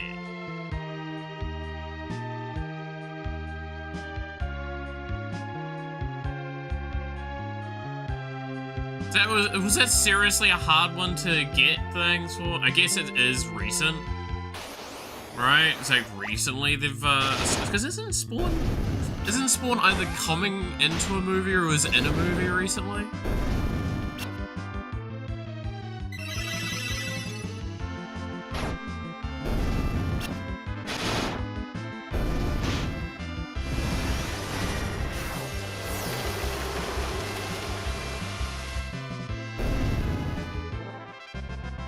Rosalind float.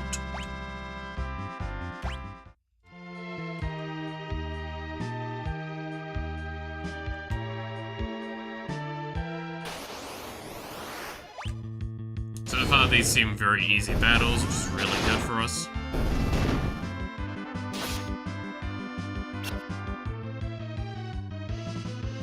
Got replaced with Boss Baby. Yikes.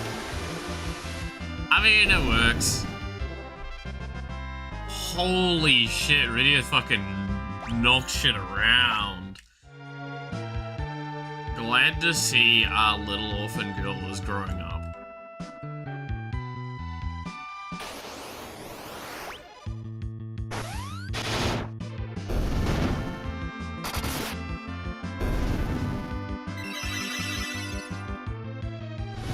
Our little orphan girl is growing up. Aww.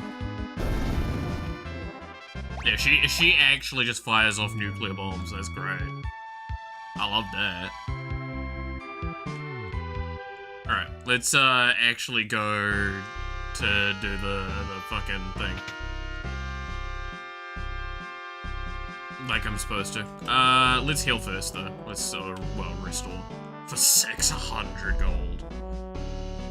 Yikes.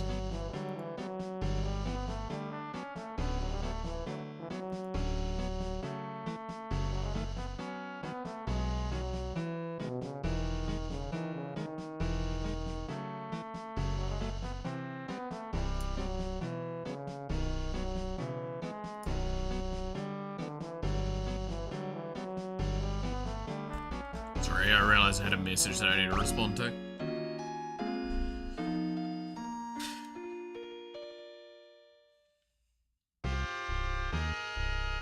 Fucking absorbent prices, man.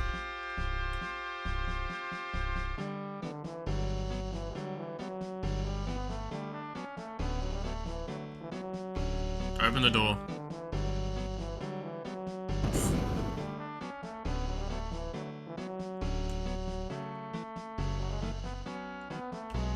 Let me through.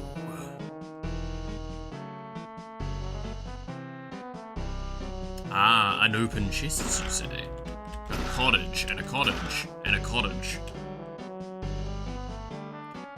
Keep getting cottages, but where's this cottage cheese? How do I make cheese out of cottages?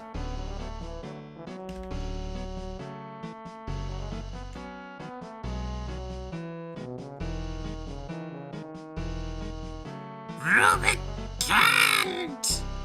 The strongest of the 4 elemental lords is at the Tower of Battle.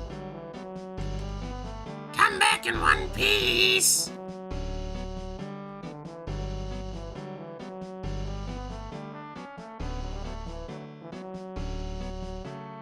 He who fights and runs away lives to see another day.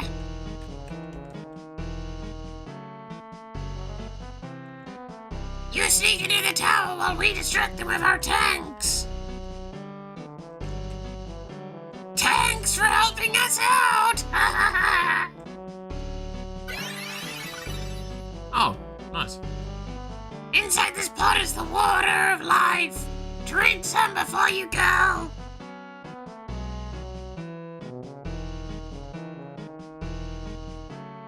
You see, you need to milk a demon cows and a cottage, and that's how you get cottage cheese.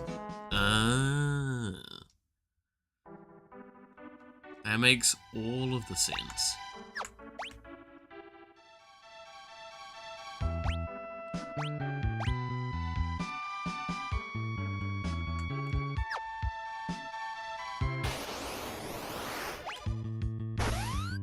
Goblin Captain. Damn, I didn't know you needed a promotion that badly. I get it, because he's goblin that...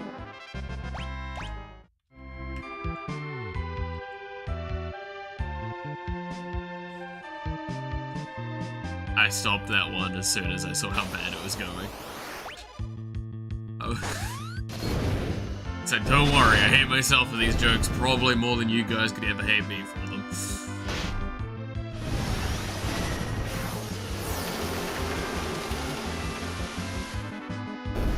Diamond dust. It's almost like diamond is unbreakable. Oh, did you guys see the fucking JoJo's Bizarre Adventure Gamer-Supps collab? I did not have that on my bucket list.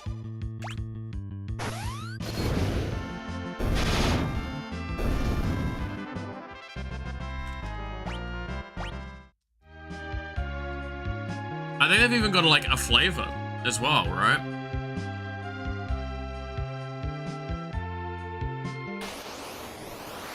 Of course, I've already done my order from them, so I can't do another one for a little while.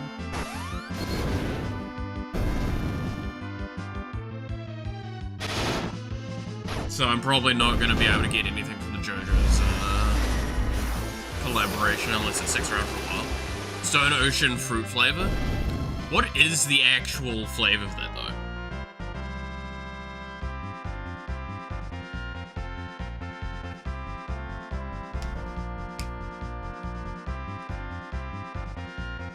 I'm spilling on myself. I'm such a dirty boy. I don't know why I said it like that. I'm clearly... Okay. I think I mentioned this earlier. But I did not sleep well last night. If I'm weird and loopy today, that is why.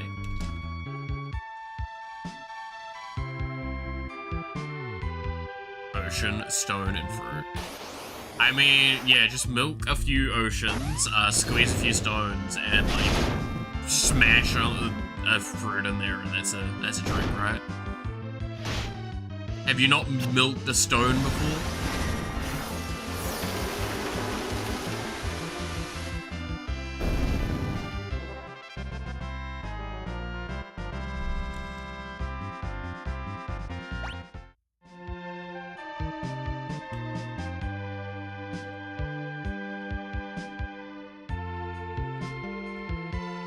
Oh, well, those are the tanks, I'm guessing, that I need to use as a distraction.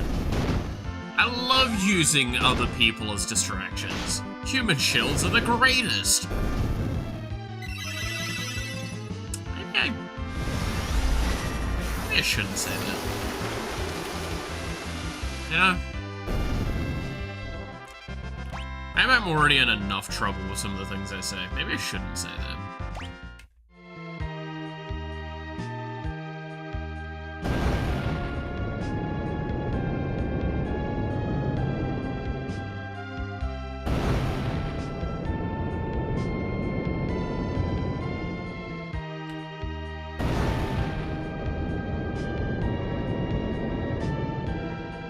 Don't mind us, Chief. We're just gonna just go walking.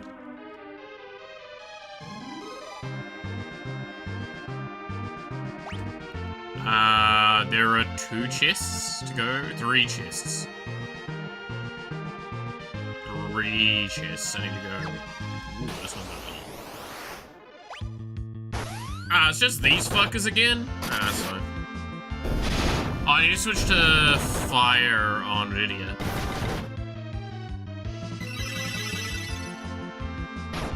Agreed, that's why I bring my sibling anywhere dangerous. I use P her as a human shield. Now you're thinking of portals.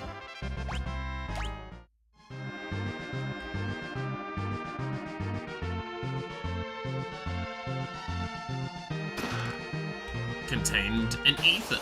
Nice. Actually, no, you know what? I am gonna maintain if there's gonna be fiery hounds. Fuck it.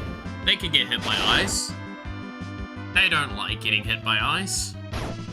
Prayer unanswered, that's about right.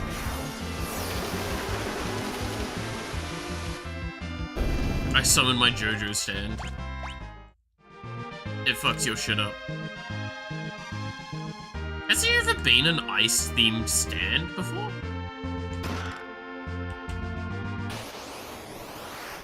Actually, yeah, has there ever been an ice-themed JoJo stand? Now that I'm thinking about it, I can't think of it.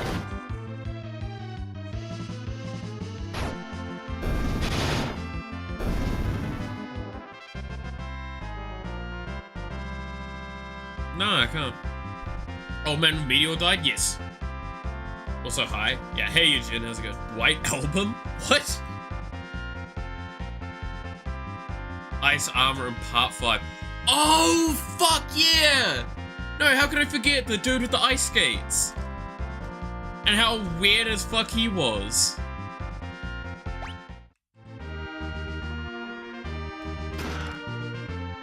And how he was actually popular as well. I don't understand that.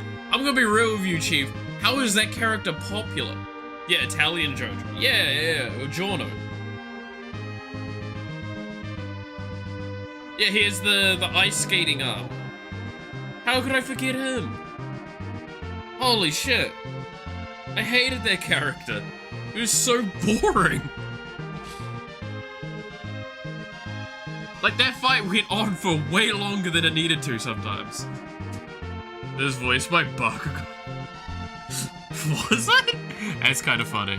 Oh, maybe that's why he was a popular character then. No, he was... No, wait, that's a lie. He was popular before the anime. What the fuck? Why was he popular? Did people really like ice skating? I'm now questioning a lot right now. Like, what? Dude, I thought the Moss guy was more interesting than him. You know, that one doctor that's like, if you descend in any way, you turn to Moss. But that was such a fucking weird fight.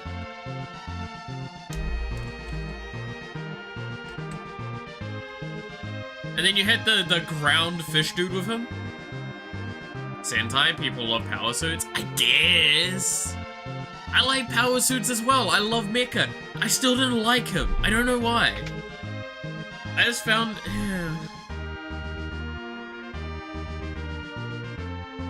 Because Mister was getting blown by Giorno?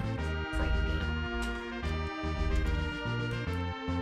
I mean, every JoJo's fan is super gay.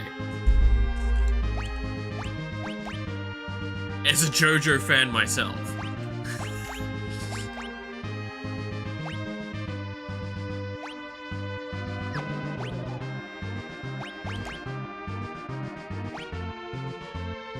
Ooh.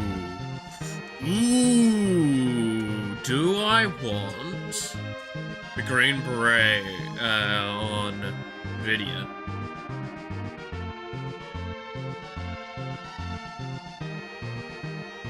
It is a bizarre adventure, exactly.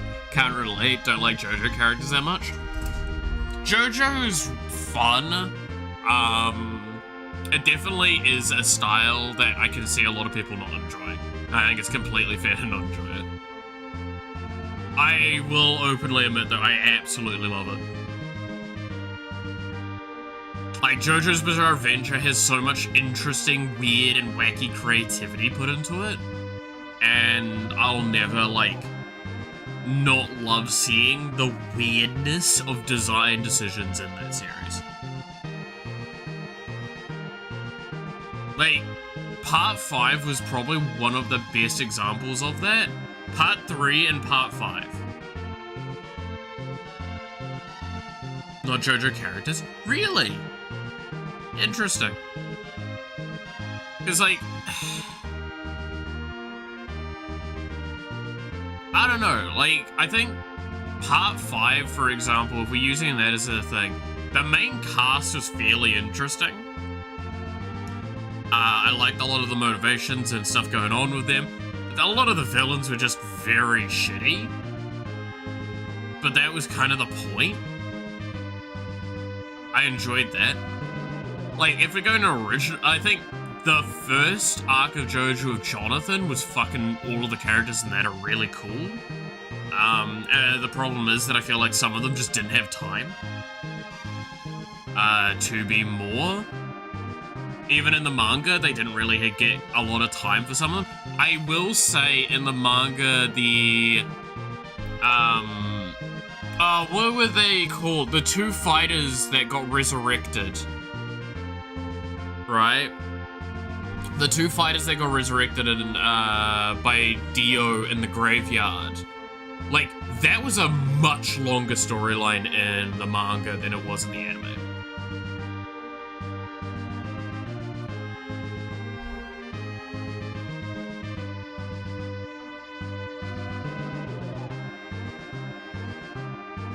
Again, more have had that slow progression. So I'll actually counter that, Devil, by saying the fact that it, outside of like maybe 1 or 2 episodes, didn't actually miss much content.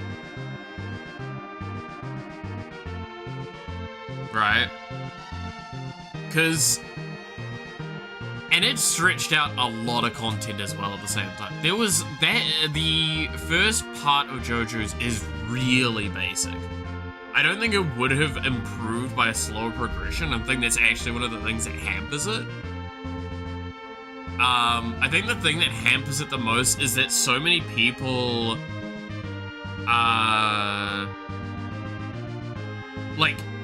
came in via the anime. Horus, the pet shop. Oh yeah, fucking pet shop. Yeah. I forgot about pet shop. How could I forget? Again, how did I forget about Pet Shop? That was actually a really good arc with him and Iggy.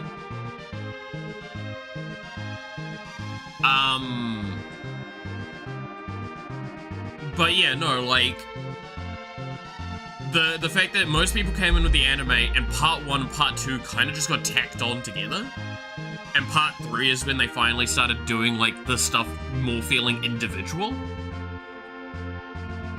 Like, Part 2 holds a very special place in everyone's hearts primarily because of the villains, right? The Pillamen are just so important to, like... And in terms of the villain scaling, how, like, everything was done.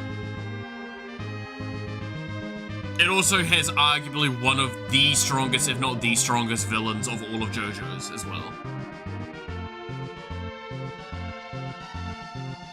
Would be a nice thing to have. Yeah, I'll agree with that, Devil. And it's just, again, it's the problem of, like, there's not much they could have added, I think, is definitely the weakness of Part 1. Part 1 was very basic, which, again, was the charm of it, in some regards.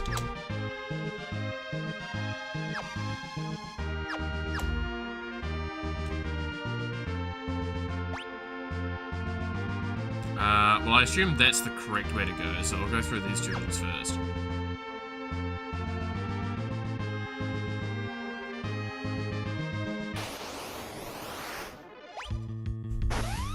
fell for the Thundercross split hit, yeah.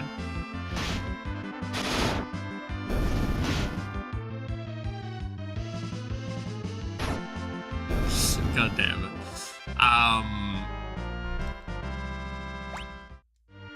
But yeah, I think, I don't know if you could ever get a good answer out of me of what's my favorite, yeah, let's leave it as is. Oh, fine, it'll be fine. I don't know what is my favorite part of JoJo's, because all of them do stuff so differently as well. That's the big thing. The simplicity of part 1 made it so much easier to pick up and understand. Then once you understand what you're getting into, it slows down nicely, especially as a manga. Most people didn't care if the depth of it. Well, also, yeah, like, when it came out, there's a massive argument against, like, what it was. Because it's very different back then, when JoJo's Bizarre Adventure first came out. So it's really hard to compare between them. It was a very different time. It's the same argument with, like, you can't look at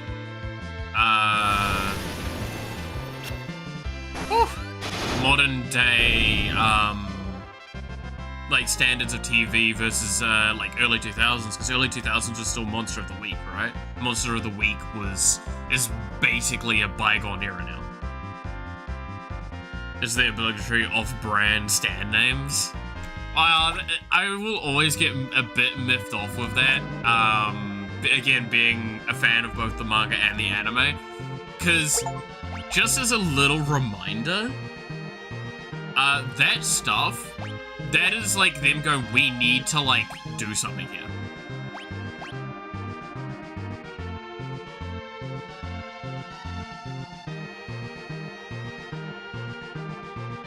Right?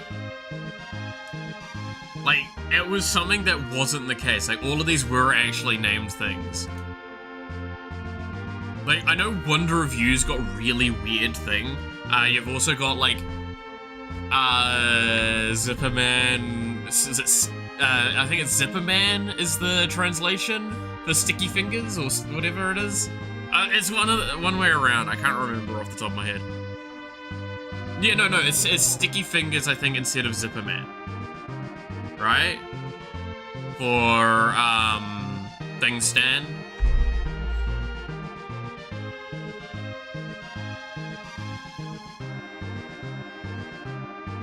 No, it's, like, made in here, can't remember. It was translated as Zipperman. Yeah, it's because it's like, it's to get around the fact that the original ones are names of, like, songs and bands. They can't really do that legally. The Deadly Queen, yeah, Killer Queen not being Killer Queen. But, like, keep in mind as well, that's technically, I think, Netflix, because they're in charge of the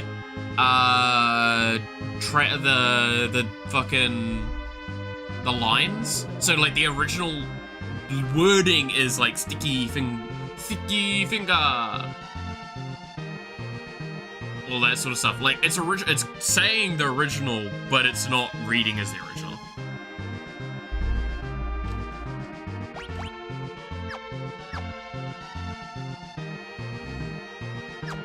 That's why, like, Wonder Review is gonna be funny.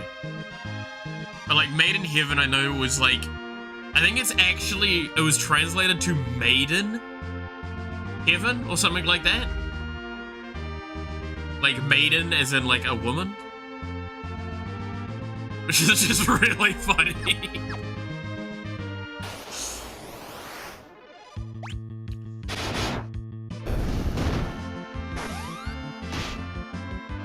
But, like, I'll always stand by, like, Made in Heaven arc was definitely a very charming one to me. I think...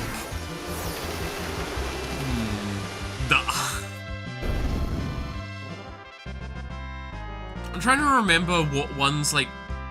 Because the thing is, it's easier for me to probably point at the parts of JoJo I didn't like. But the problem is, like, it's really hard, because, like, Diamond Unbreakable is probably one of the worst parts for me, but it has one of the best villains. Because all of the villains are great. Right? Because, like, but, Killer Queen is so fucking good. Yeah, Kira is sick. Like, I absolutely love that because that is a villain that is just fucked. Like, there is no redemption, there is no good in that kind of person. He is just a messed up individual, and he's just trying to do, like, he himself, right, again, all of the best, like, all of the best villains, which are the main villains, they lose to themselves. Every single good villain in the story loses to themselves. And you can say that with all the major villains. Dio loses to himself every single fucking time, because he loses to his own ego, his own inadequacy. In fact, funnily enough, because he had the desire to prove he was so much better, but he was so overly cautious because of his experiences with Jonathan in part 3, is actually why he loses. Because he gets so egotistical that he overrides a lot of things, but if he wasn't as cautious, he would have actually won earlier.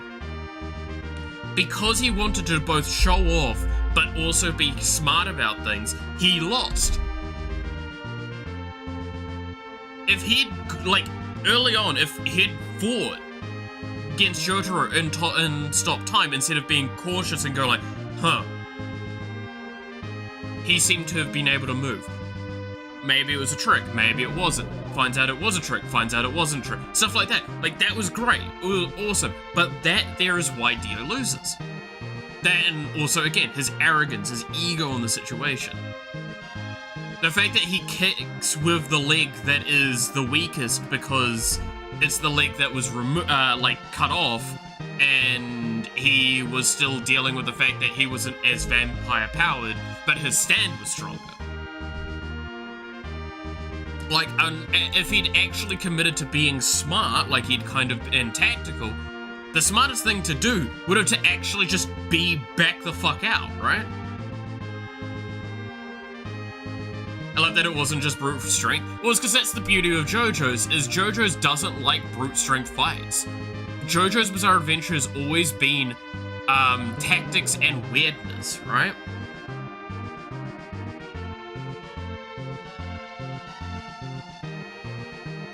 Does that still stand for Dinosaur Dio? Dinosaur Dio is going to be a different one, so that's Diego.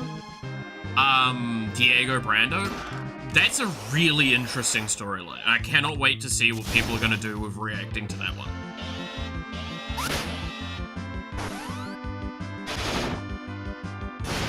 Progressively stronger enemies, the protagonist. Well, it's because, keep in mind, Dio didn't want to win and, like, kill them. He wanted to slow them down. That was always Dio's plan in part 3. It's not, I'm gonna kill them, it's I need to slow them down enough so I'm strong enough when they get here. I have enough control over the world, I have enough preparation in advance, all that stuff. Like, realistically, everything he put in front of them was intended to just be a delayer, right?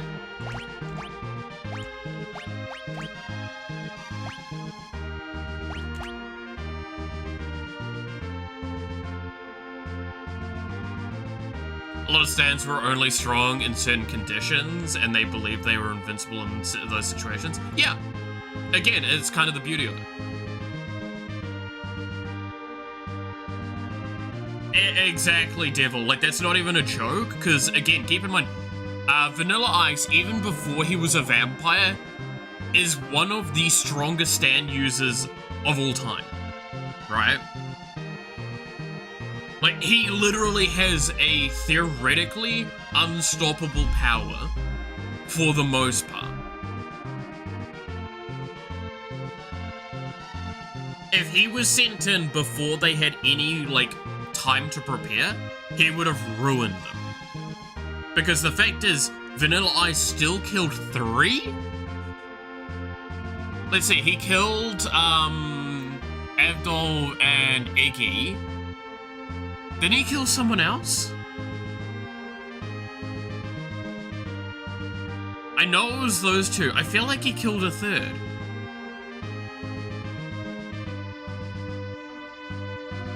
No, because Kakyoin was killed later.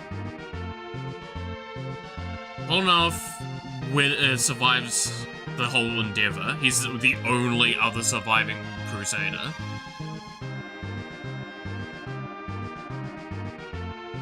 Gramps survives. Barely. Was there anyone else at that stage?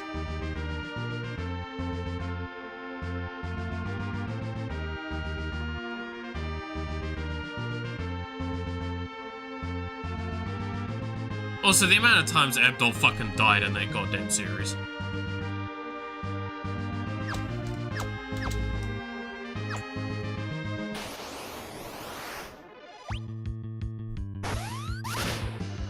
But yeah, no, there are some stands that are like just insane.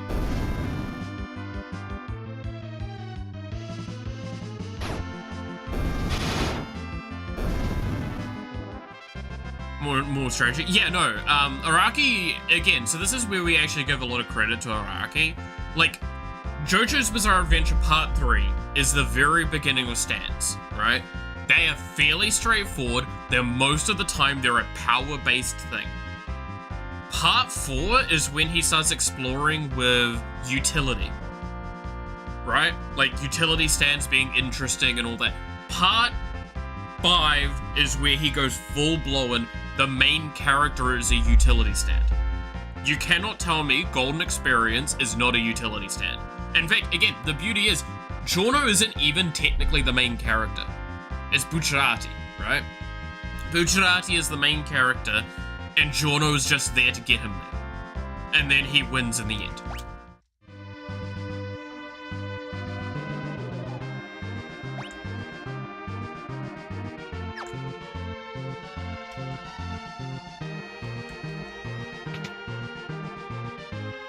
But yeah, no, it's like, objectively, some of the coolest shit in JoJo's is the fact that, like,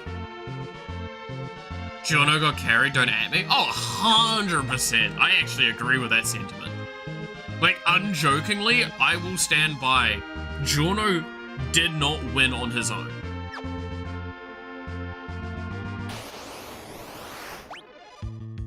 Yeah, part 6 did just start getting a bit weird.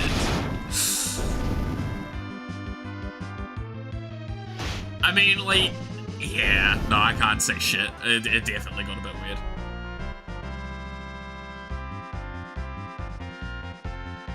Also, yeah, I will also agree with what Devil said. So this is the thing that, like, a lot of people misunderstand. Objectively speaking, the strongest stand for pretty much all of JoJo's, still to this day, is the world. Like, it is... You cannot stress enough. Even when it is Star Platinum the world is 3 seconds, I think, is his peak of stop time. 3 seconds of stop time is a long period of time of non-interactivity.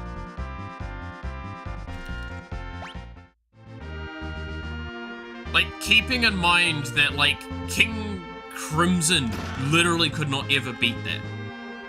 D4C is the most OP. D4C Love Train is OP. Yeah, okay. Strongest stand is Golden Experience Requiem, but that's because it's a Requiem stand. Like, that's one of those things where it's like, okay, if we took a Requiem thing... Well, it's because, okay, if we want to go through this argument, I could also still say that the world over heaven is the strongest stand ever, and that's because it's literally godhood. Right? 2 seconds? Was 2 seconds his peak? I thought 3 seconds was his peak eventually. Right? No, yeah, no. 3 seconds is his peak in Stone Ocean. 2 seconds is part 4. But yeah, like, Golden Experience Requiem is insanely powerful. We know that that's the case. What would Star Platinum Requiem even be? Well, okay, this is where we point it. Requiem is impossible to gauge. because Requiem is situational and it expands upon things of the moment, right? So, but yeah, hey Banky, how's it going? Jojo got up to 3 seconds time stop. He got 5 seconds for a while in Dio fight, but that was because he was also going off of Dio's stuff, right?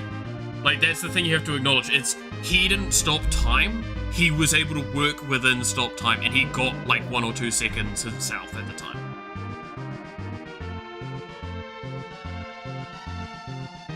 Requiem is a loose cannon. Yeah, so okay.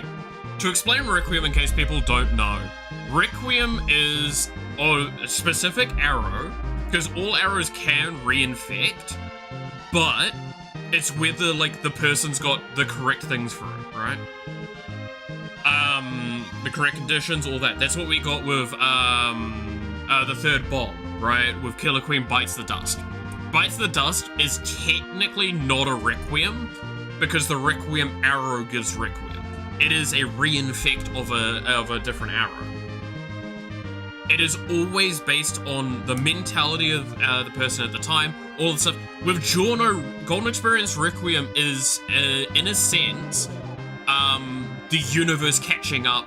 Not with Giorno, it is using Giorno as a heavy-handed thing of, I need to take action against something. Because, to anyone that doesn't know about this, it was kind of briefly talked on a moment ago, but Diovala's entire point is fate avoidance. He keeps avoiding fate. He's not supposed to have even been born. He is in a perfect state of not supposed to exist. And this is the universe basically trying to fight against him. And it takes the, like, okay, how do I stop fate from being reverted? I return it to a null point. That is what Golden Experience Requiem is. It's not even Giorno's power, it's the fucking universe coming together and giving Giorno a power to counteract something that's breaking it.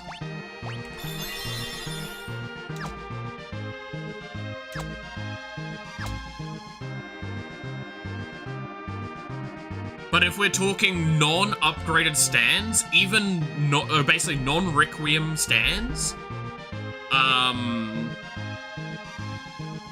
the world is the strongest.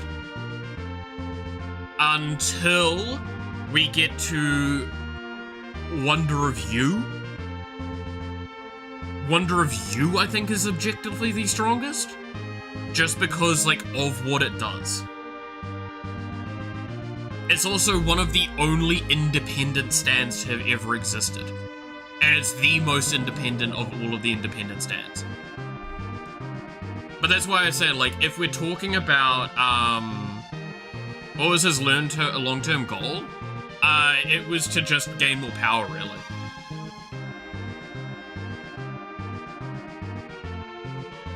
Couldn't read Joe Gilliam? That's fair. It's got some of the cooler things going on, but it's also really, really hard to read.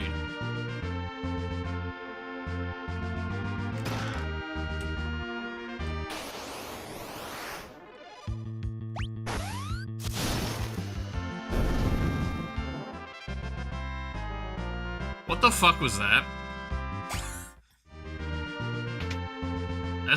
There was an egg.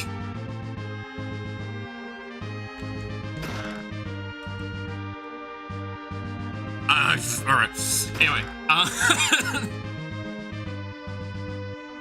but like that's why we're all quite interested in the current part, right, of JoJo's that's coming out. I'm blanking, but like it's the alternate universe one that's at the moment with November Rain as the stand. Homelet? Yeah, I don't know what the fuck that was.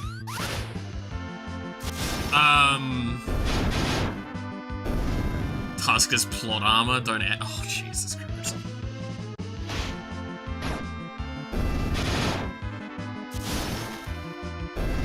Random monster if you wait. Ah, shit.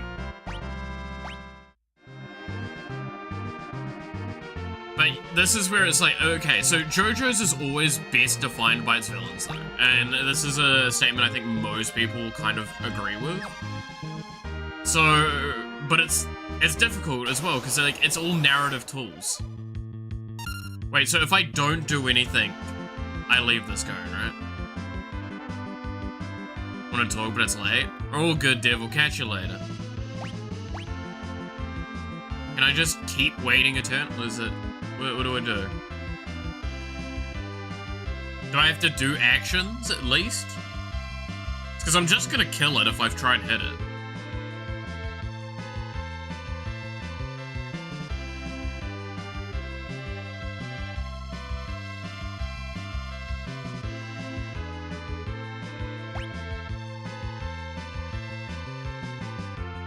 Because, like, technically time's still ticking. That's why I'm like, I don't know...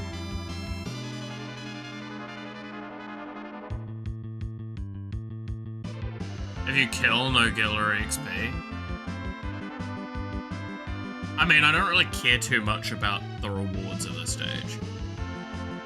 Like, I'm more, like, curious what it turns into.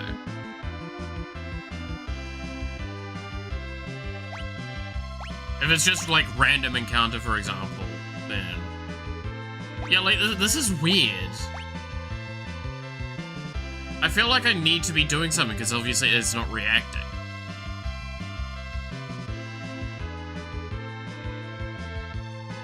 But I don't want to just... Like, because if I do this, it's just gonna... Yeah. I cracked the fucking egg. That's weird. Moving on.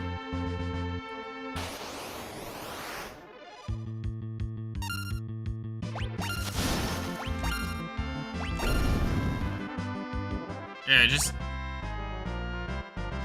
Can you cast haste on it? Yeah, know what? We could try that next time. Oh no, I don't know if you can, because I don't think you can cast on, enemies.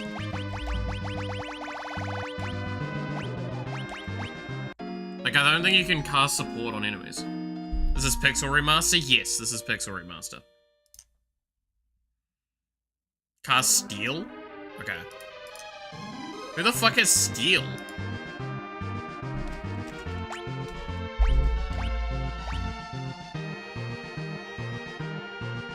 You don't have Steel. You don't have Steel.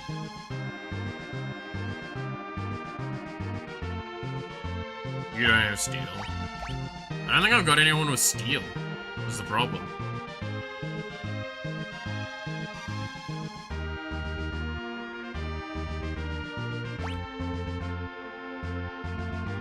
Can't sleep then?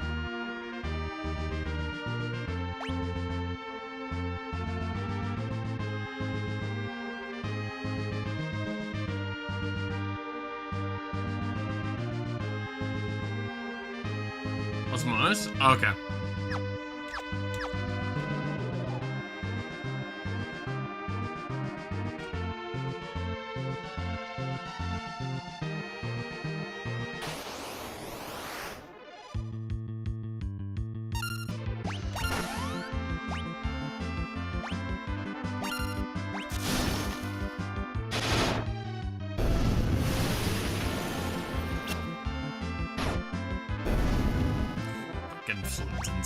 God damn it. Well, we need to have the egg turn up again anyway.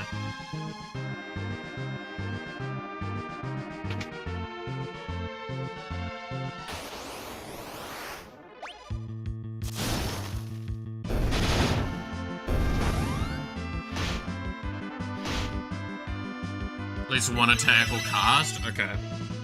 The problem is I one-shot it with most of my stuff, so that's why I'm like, Gotta be cautious. Wait, is the egg a JoJo's reference? Because everything's a JoJo's reference.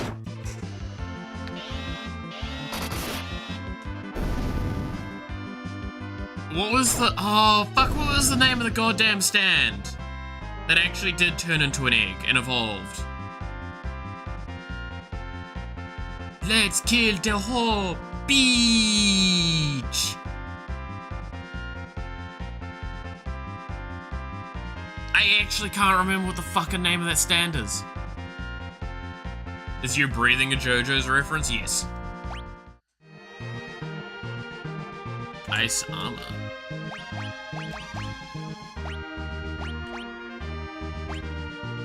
Echoes? Was it just called Echoes? It was like Echo Act 3, I think was like the final name of it, right?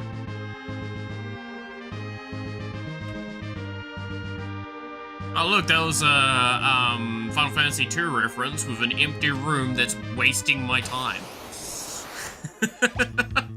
God, I hate... That is one of the things that pissed me off the most with Final Fantasy II. Is how many rooms are just useless. Act 0 is just an egg? Yes. Because it evolved, but it evolved weirdly, right? It goes through Act 1, 2, and 3. Yeah. It's one of the only, like, self-evolving stands, right? Like, Tusk evolves weirdly as well.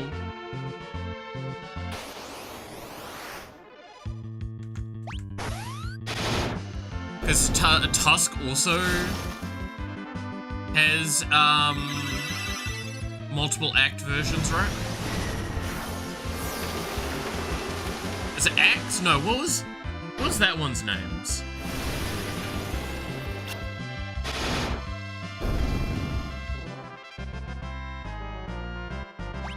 You're saying it's a Pokemon stand? It literally was.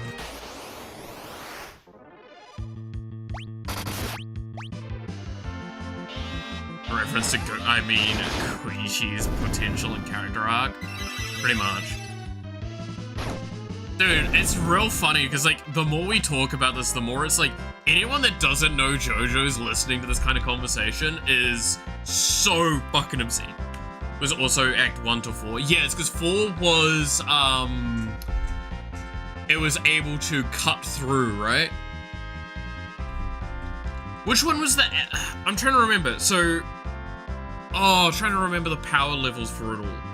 Which one was when it was bullets in the ground? That was Act 2, right?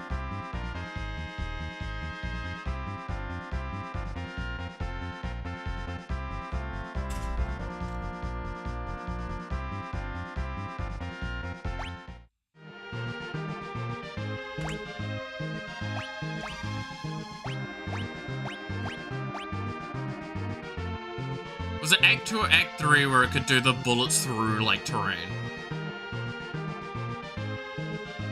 The tracking bullets. Because again, like, the beauty of Tusk was it was a narrative tool. Like, it was a very heavy narrative tool.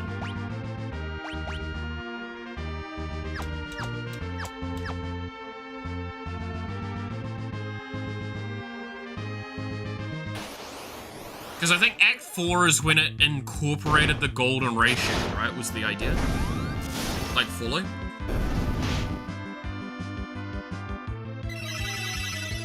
I'll, again, probably sound like a lunatic trying to explain all of this stuff, eh?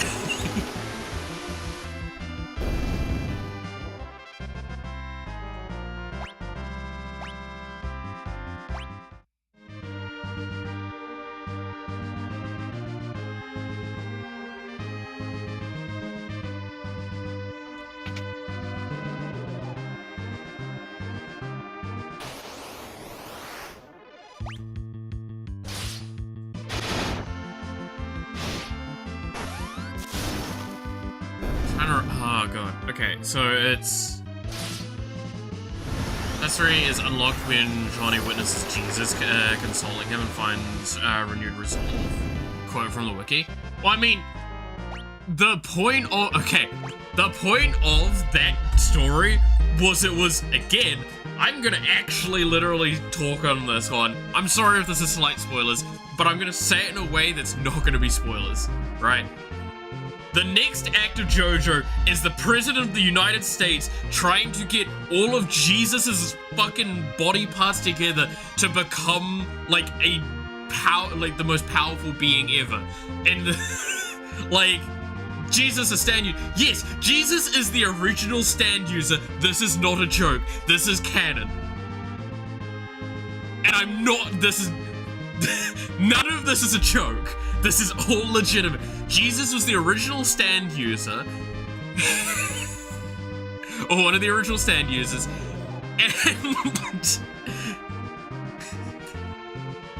And the whole point is that the President of the United States is trying to use Jesus' power to upgrade himself. To make America great again. This is all 100% true. This may be told incorrectly, but this is a true statement on this. This is fucking wild. To be fair, also, D4C is one of the most confusing stands ever to explain both its base version and its evolved version. Trying to explain Love Train is like trying to explain quantum physics to someone that actually is both blind and deaf.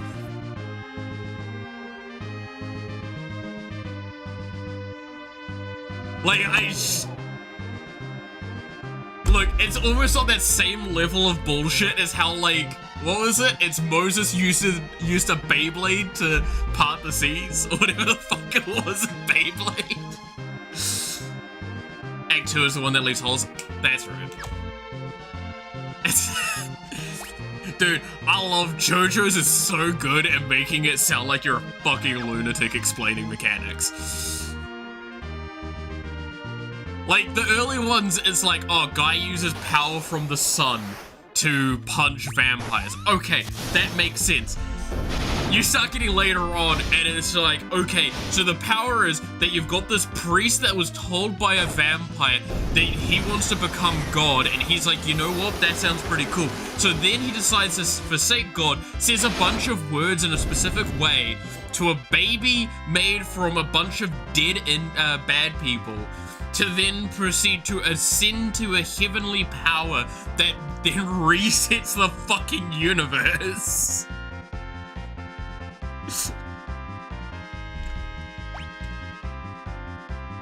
What?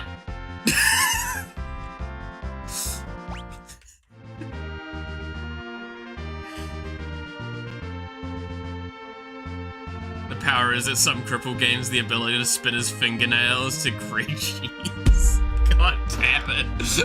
No.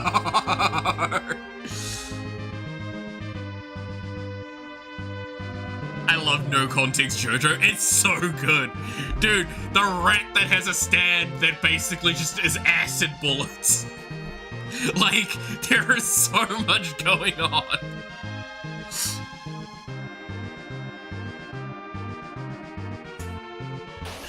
There's so much going on, and none of it makes sense. Rat stand was kind of sick, though. I will give you credit. I agree with that sentiment, but like, what the fuck?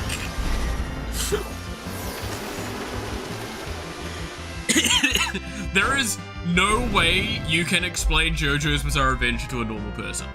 Like, it's just, you can't. It just doesn't make sense.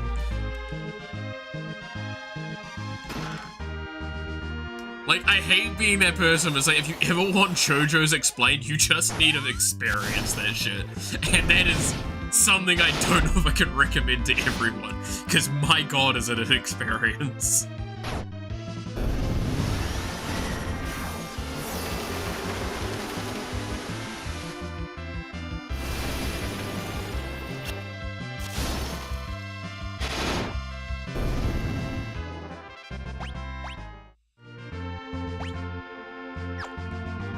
A golden experience?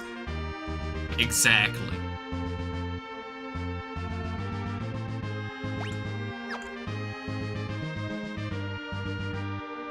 Bro, where the fuck even am I at this point? I'm so... God damn it.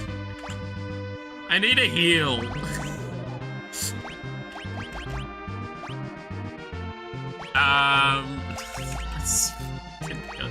Dude, this inventory is such a mess.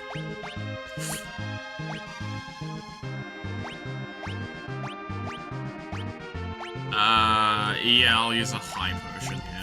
Okay. Then I need to use I don't want to use a dry one though. It's just normal ethers. Do I have normal ethers in here somewhere? Yeah. Cool.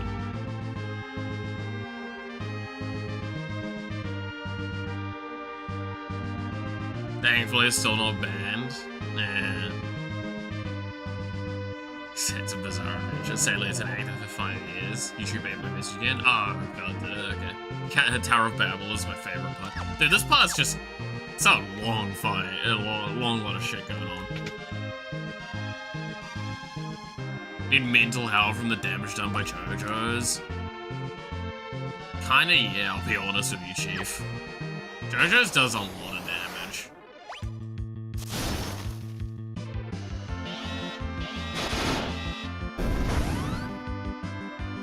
Yeah, no, JoJo's Bizarre Adventure is just so fucking funny. It's wild.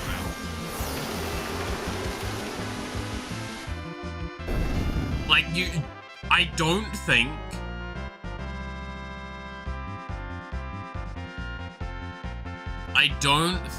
you can actually explain JoJo's Bizarre Adventure sounding sane.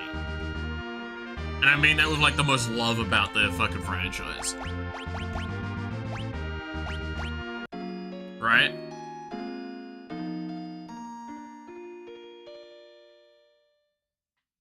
Like, I think you could kind of explain some of the early stuff, but you cannot explain that later stuff.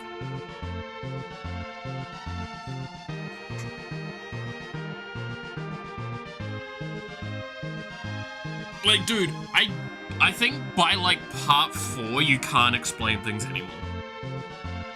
Like, part 3's touch and go. Part 2, you're probably fine. Part 1, easy as fuck. Like, part 1's definitely got a couple of moments that you're gonna sound like a bit, like, loony for, but, like, it's only a couple of moments. Part 2... Explaining part 3 without explaining part 2 is probably impossible. Part 3 is impossible to explain without explaining part 1.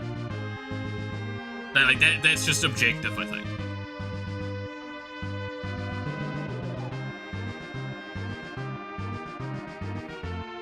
Because, like, you need to explain somehow about Jonathan's body.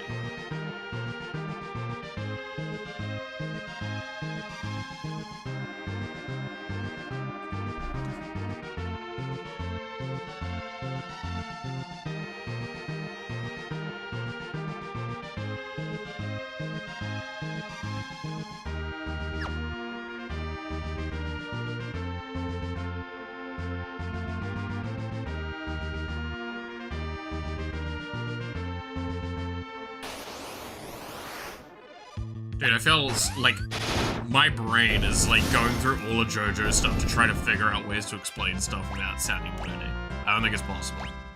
Also, I'm just leveling up constantly just because I'm just in permanent fights.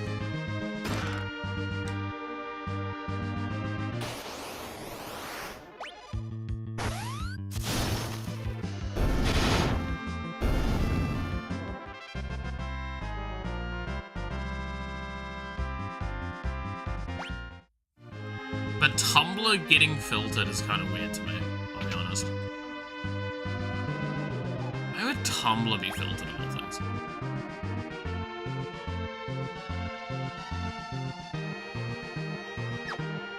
Have I gone the right way? I have, shit!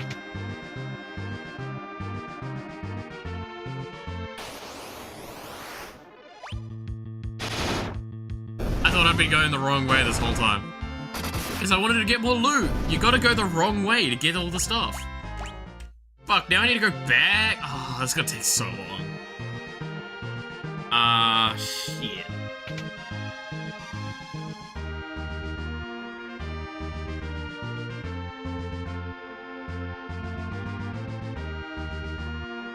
Have you seen the stuff on their website or app or whatever it is? What do you mean? On Tumblr? Yes. I used to have a Tumblr account, I'll have you know.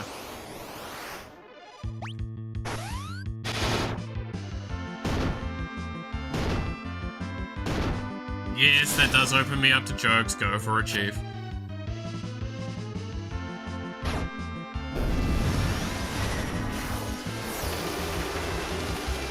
My favorite JoJo stand, gun. Dude, is it fucking, it's Holland Horse or something like that, right? Is that what his name was? With the Emperor? Legitimately, of all the stands out there to bring into a real world environment, actually a really powerful stand. That is one of the stands that exists that's legitimately one of the strongest against non-stand users. There are stands that are useless against non-stand users. Oh, I can't even go this way. Oh, horse, yeah. Like, but that one, holy shit, it's insanely strong.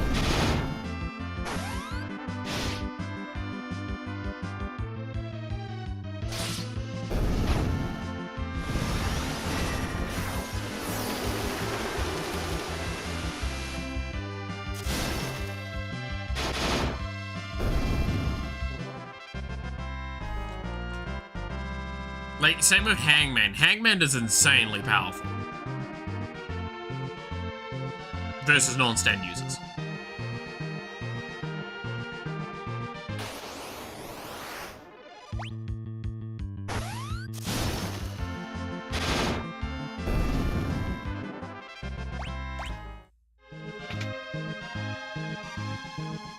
Okay, actually, that's a good point. What is everyone's favorite stand?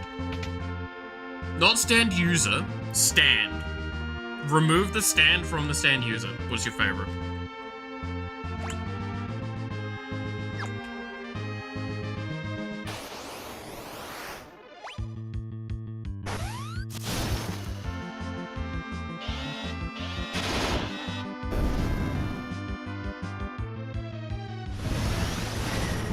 I'm curious now.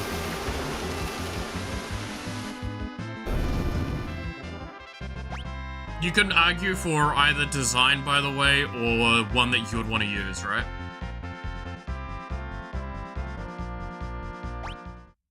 The PDF stand. Cold Jack.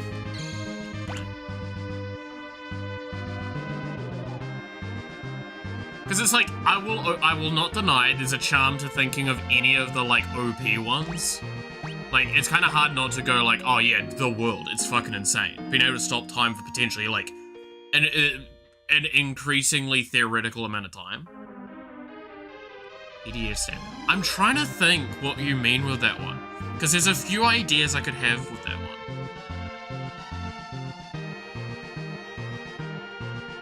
That's why I'm like, I don't know.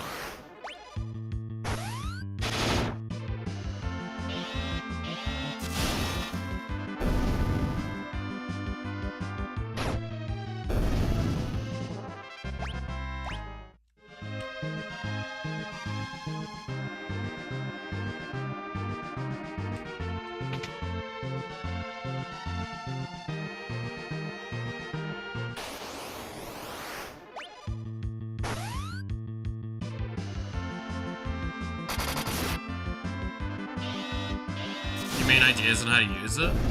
No, I mean which one it is. I'm blanking on which one you were talking about with this description.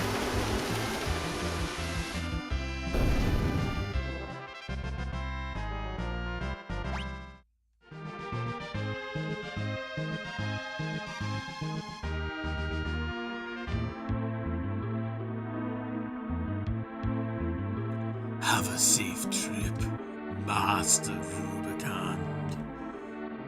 Don't worry about me, Elban. Elban has already been decimated along with its ninjas.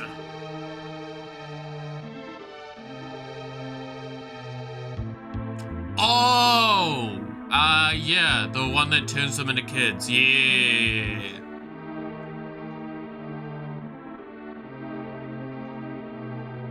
Or de-ages them in general, I guess. Can't actually remember what that one was called. But yeah, I could see that one being an interesting one. At least it's, yeah. It was, what is it? It's the Shadow? I think, right? It's if it touches your shadow. Oh, you're meaning strength, Matthew. That one I do remember. That's strength. That one's just bad. I'm gonna be real with you, Sheev. Like that's one of those stands that's just objectively bad. I feel. It's an interesting idea though. Okay, thank. Yeah, you're welcome. I mean, like, it is a free-form movable ship however you want it to. So I guess there's a lot of cool things you can kind of do with it. I don't know, I just feel like... Yeah. I mean, it's cool. And again, if it's the one you like, I ain't gonna tell you that you're wrong for that. I'm just like... Eh. Yeah. That's why I'm like, I'm not any better right now, because I'm like, I don't think I can think of exactly which one I like more than, it's one of the few stands people can see. That's true, actually. It is one of the few stands that actually has a corporeal form. Because there's also the car one as well, right? And the sun one also technically, I think, can be seeable by a normal man. Or it can definitely affect the world at the very least, very easily.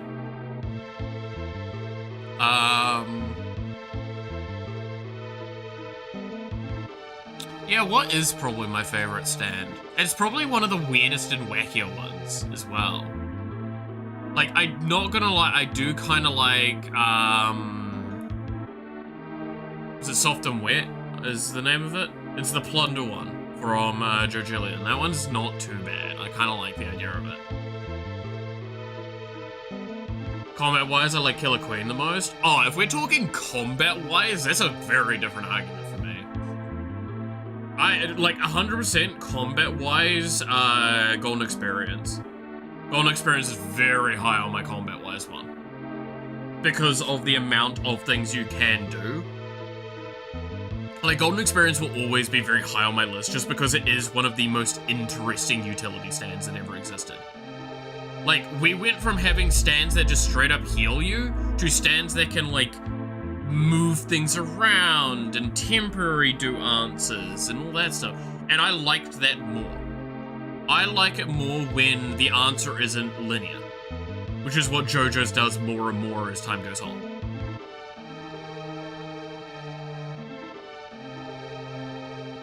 If only Kira had it. Well, yeah, like, again, but that goes against what Kira's mentality is. That's why, like, we're saying, if you disregard the user, the stand is kind of interesting.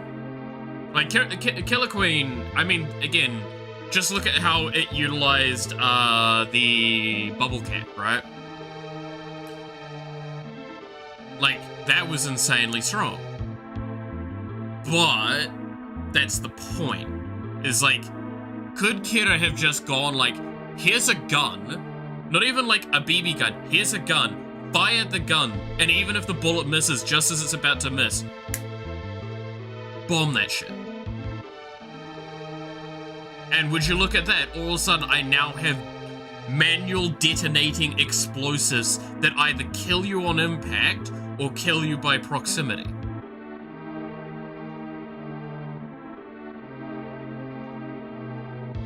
Jojo could react to bullets, but not to something he can't see, like air. Yeah, but also at that same argument, okay, so we know Star Platinum can deflect a bullet. And we know,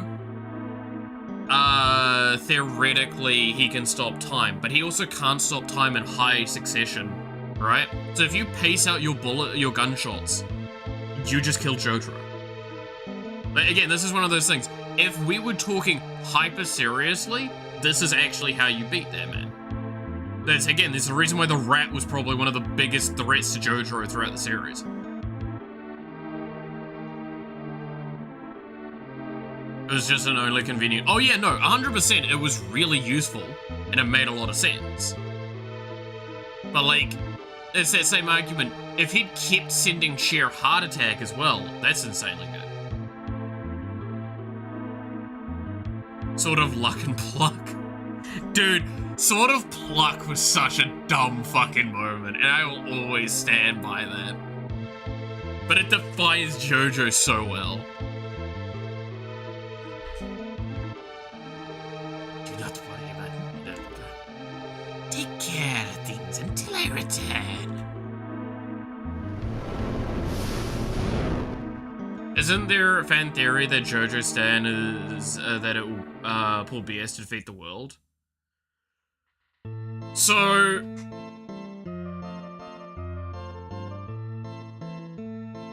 I don't know what I'm witnessing right now.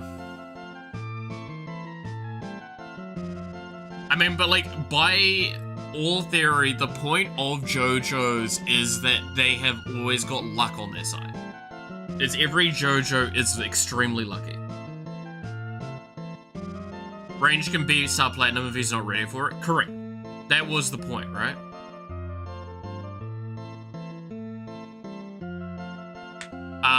Like, Star Platinum's range is its weakness.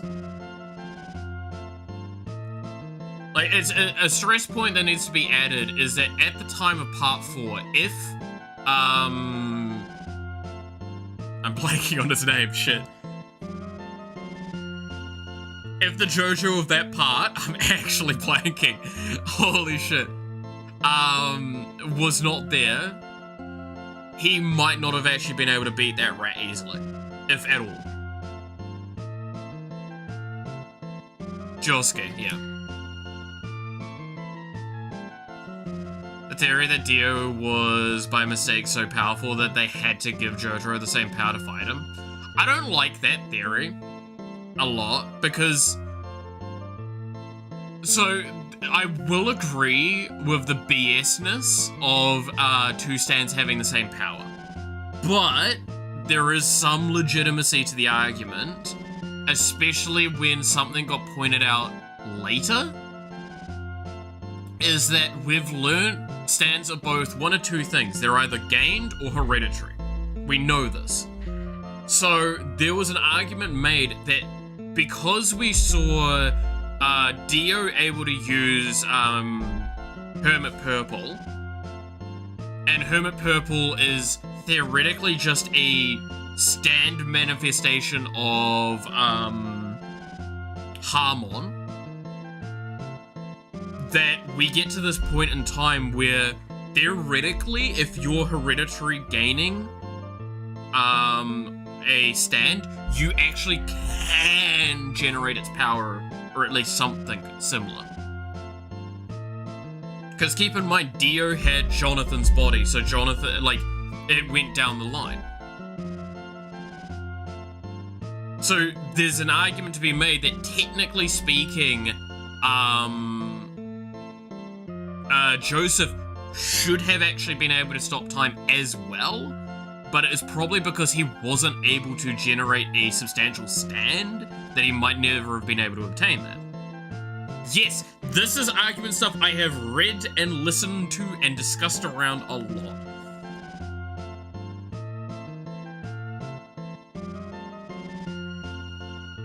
There's also the argument that technically speaking, some people argue that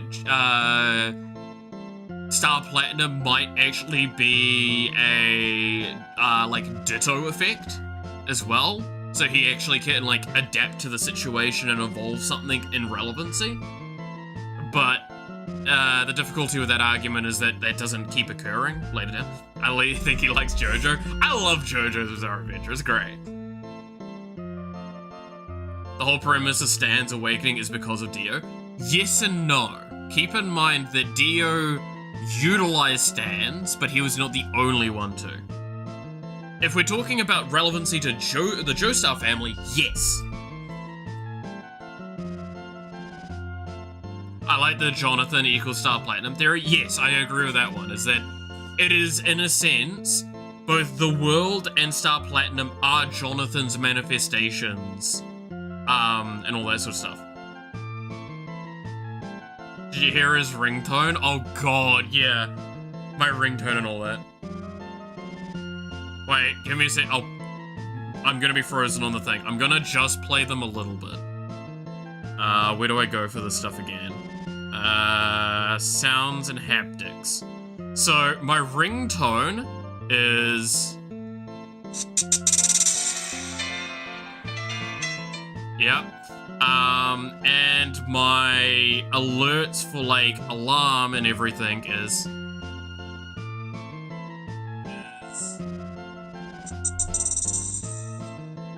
Wait.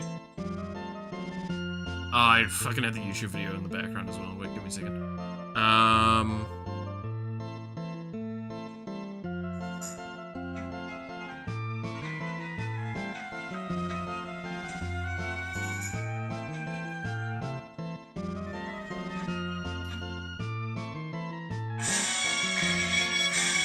That's what I wake up to if I leave my alarm.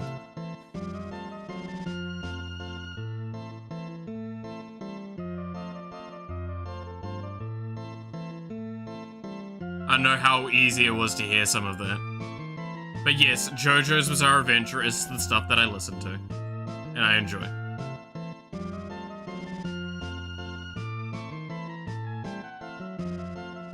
Also, my fucking charge cable needs to be replaced so badly.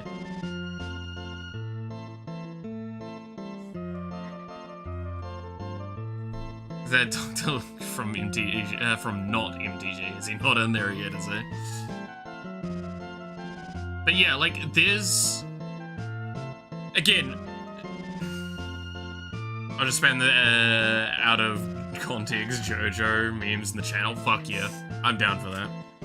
No, I stand by, it's... This is why JoJo's is so fun, though. Is because it... No matter if you're right or wrong, there is so much to discuss. Right? Like, there's only a handful of things we know for absolute certain, right? Which is that stop time is one of the strongest abilities. We have this acknowledged by Araki himself. We know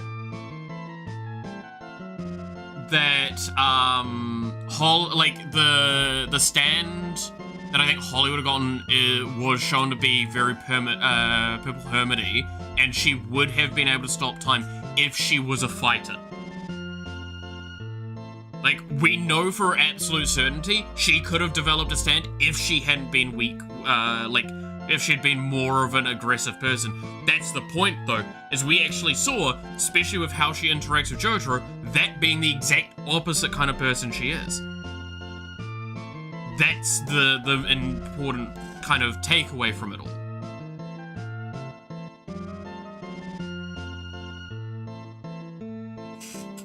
Like, she is a non-combatant. It's not even that she's weak-willed, it's that she's not a fighter. And the point of a stand is it's the manifestation of the fighting spirit of an individual. If you don't have a fighting spirit, you've not got a strong will to fight on and all that, you will not be able to generate one. You will die. This is where either the arrow comes into place or hereditary. That's why Josuke survived, because he actually had a fairly strong resolve. And he was a bit of a fighter. Yeah, Josuke almost died as a kid, because he wasn't strong by comparison. But he survived it.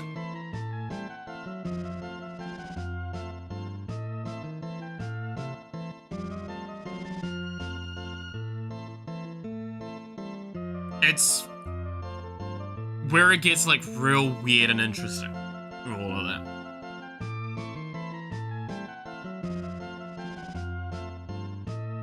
I mean, fuck, we could talk about Jolene's stand as well, which is a really fucking weird one.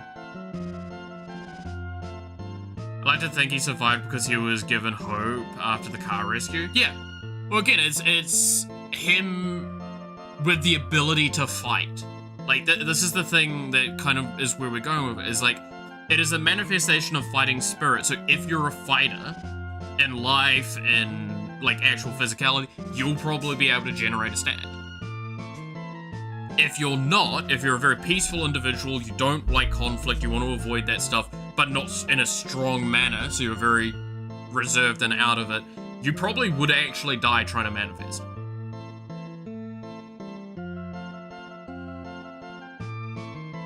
And plus, as well, you have to keep in mind that technically the disease has its own mentality and everything, which is why the arrows appear to have their own, like, personalities and everything. And they can make their own decisions.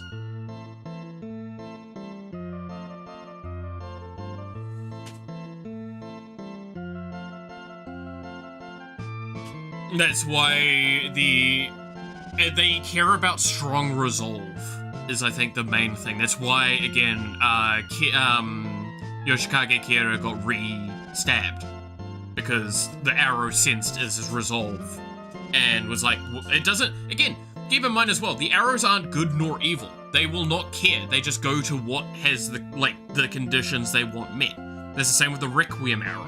The Requiem arrow does not care good or evil. It didn't choose Giorno over Diovala because it's like, you're good, you're evil. It's, no, fate. Fate came in and involved itself. It knew what needed to be done because it knew this is the correct order of events.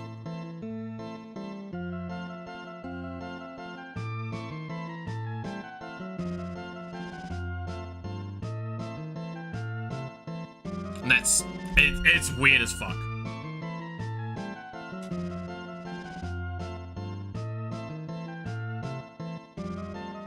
But yeah, no, Diovala was always an interesting character as well. Oh god, we talked about Joe. Goblies and can't have gone. I'm in charge now. What's with him? Shh. Who's there? Cecil, how did you get up here?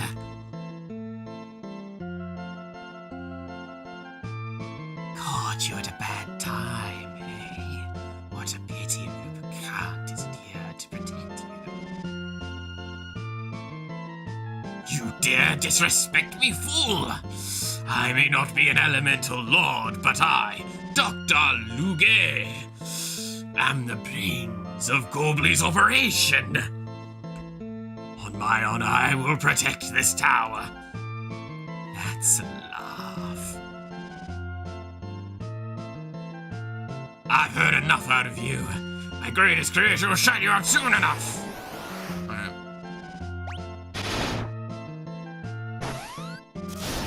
I'll just, fuck shit up like normal. Barnabas, attack!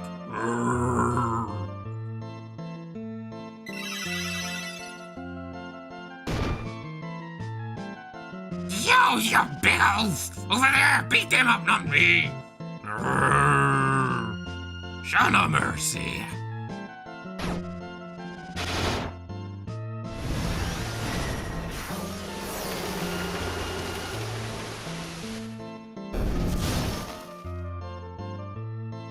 My baby, hurt my baby! You left me no choice. I'll control it myself. Alright.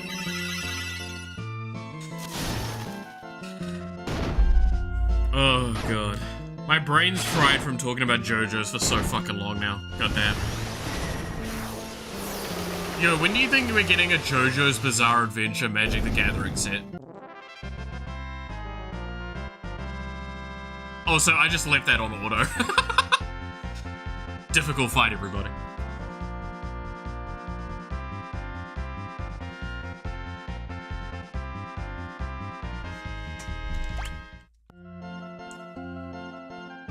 How dare you?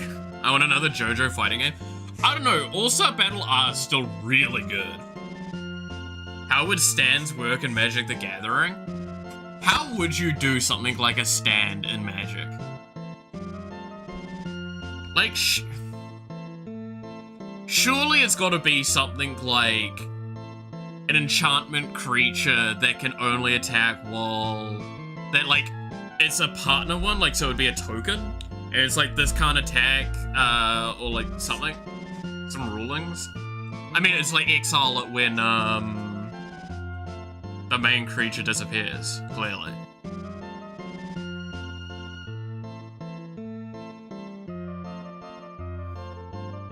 Oh, no, surely what you could do with some of them is it's like, when this declares attack, remove it from the combat, summon a token, like, legendary enchantment creature to, like, then therefore swing instead.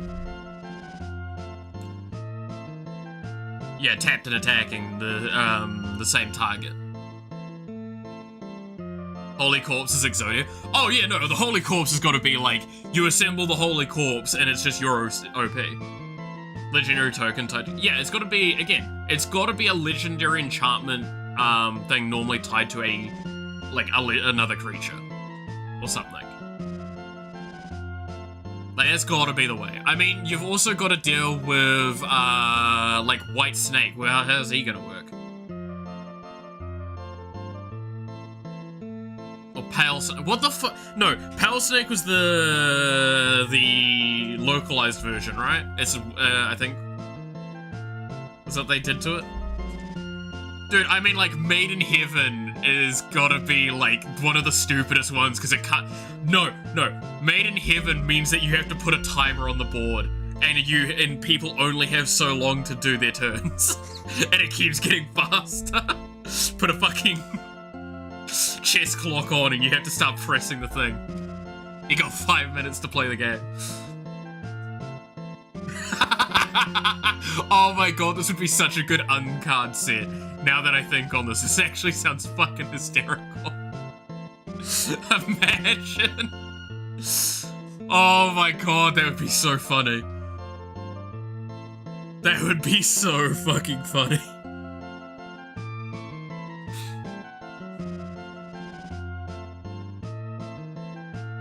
I did play games of Commando with a chess clock. I mean, exactly, right? You just all... Like, we already have timed games. It's like, while this is in play, this is also, like, indestructible and everything. Made in Heaven, man. It's gonna make the game go fast.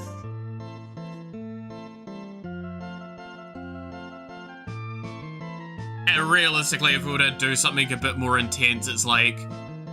while Made in Heaven's on the board, opponents can only, like, cast one spell per turn, or something like that. And, just to, like, speed things up. It's like, you can only do one thing a turn, do it quick, move on. You gotta keep going. And it's definitely gotta have at least first strike, if not double strike. Just saying that, absolutely.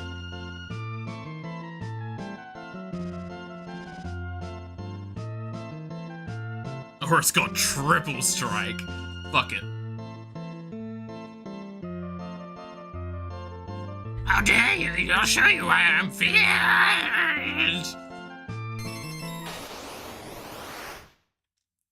Alright, Chief.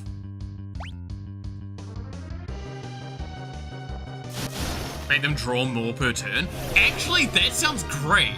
No, make it so you can only play, like, one spell a turn, but you draw, like, 2 or 3 cards.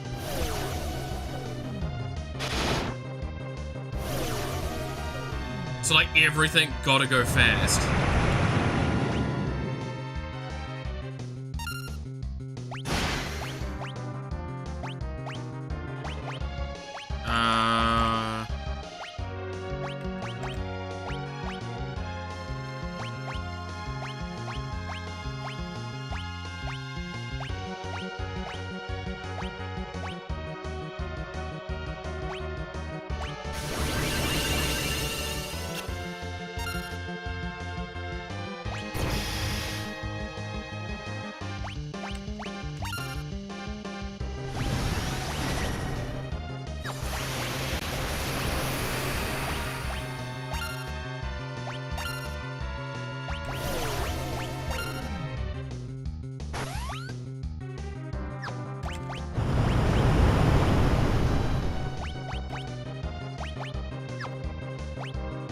Well, that's annoying.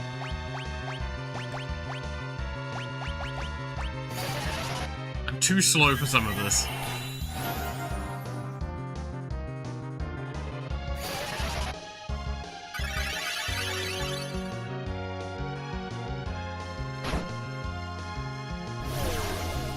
Stop with the fucking sleep gas!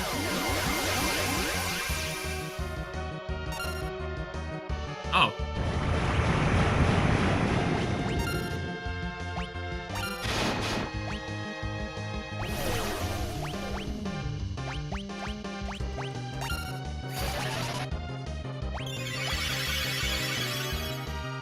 Draw 5, but I can only play 2 per turn. Exactly! Do something like that with Made in Heaven. That would actually be really fucking on point.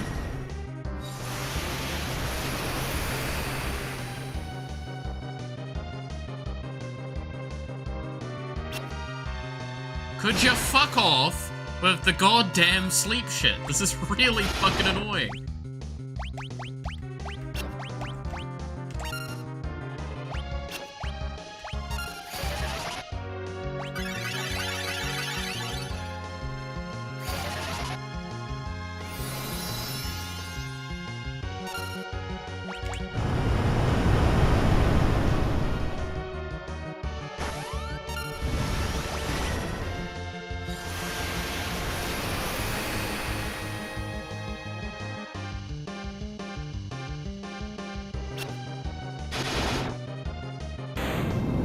Oh, there we go.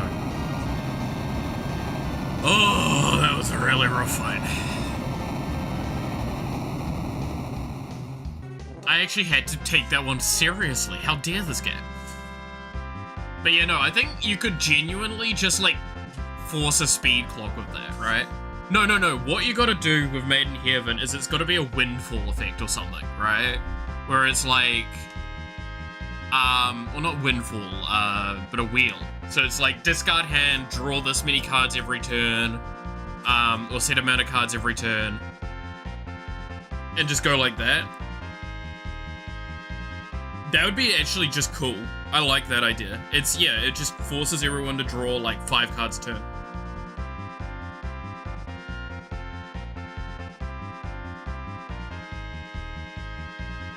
And they can only play one of each type of, thing. So they can only play, like, one creature, one enchantment, and one artifact, I guess. Stuff like that. Basically Muldrotha, but, like, you can only play one per turn.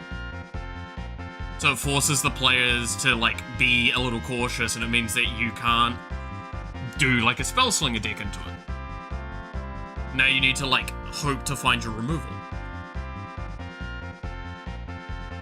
I'm legitimately, this would be an interesting thing. Like, I do think that would be actually a really cool card. Because it would be just super susceptible to removal. You've got to make it a conditional, though. Like, you've got to have it so it's like a flip summon. Like a transform effect. Probably make it, like, exile and turn over. So it can't attack immediately. Oh, no. If you're going to do that, it's probably going to have haste, right?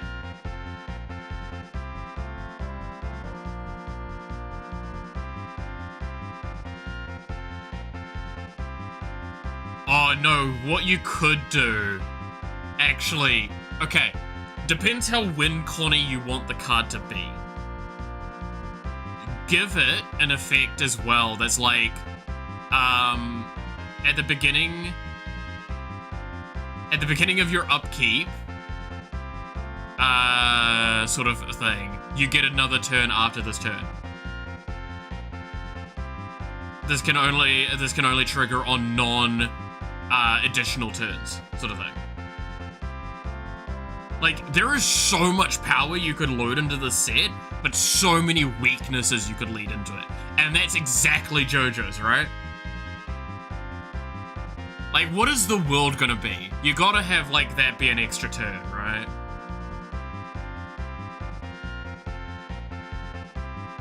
Like, you could just have Dio as a card, it swings, summons the world. When the world is summoned, you can take an additional turn after this turn, and that cannot trigger during extra turns.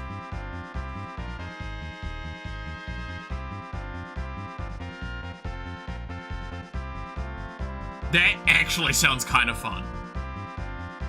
Because then it's not about buffing the cards. Because, like, you don't buff the card because you have to buff the summon. How do you buff the summon? And it creates this interesting creative and depth. Fuck, why are we doing this? I'm now, like, sitting here and thinking about this stuff. I need to stop doing this. We got a key. There's already cards like that. Yeah, no, I know. There's one in particular that's just like when it deals damage to a player, get an extra turn. This can't attack or can't trigger on extra turn, something like that. I know about that one.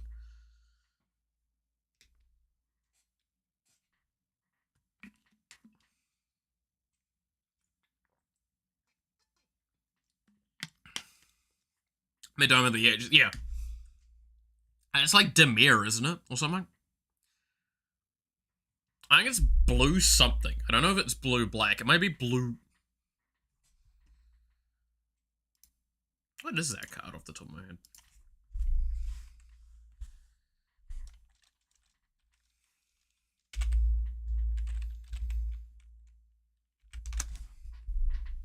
Azores? Why? Ah... I knew it was blue something. Give me some credit on that.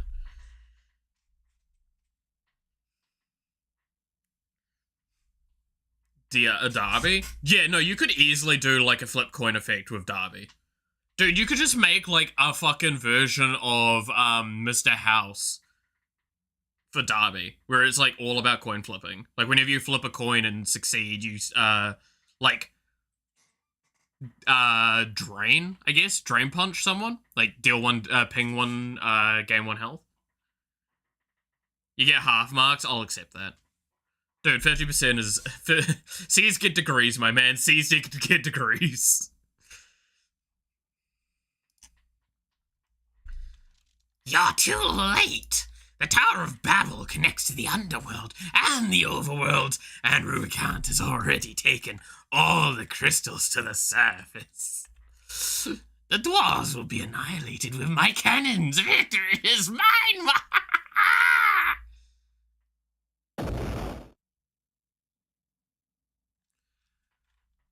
The dwarves are in danger. We have to stop the cannons.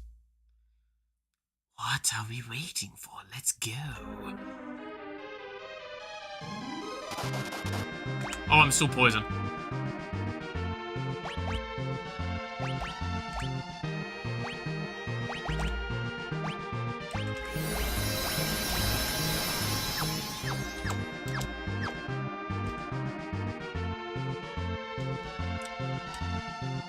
Is there any loot up here? No, okay.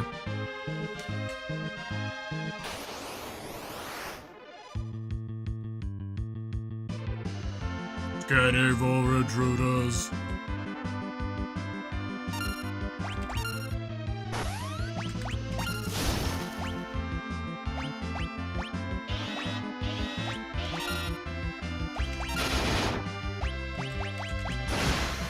There we go. Dude, there are so many cool JoJo's ideas we could do. Or like, like that Magic could do. I do think summoning an enchantment creature is probably the correct thing. Right? But like, the problem is 90% of the set then just becomes like tokens or token generators and legendary creatures. Because you can't not make like Jotaro and all that sort of stuff legendary creatures. They have to be legendary creatures.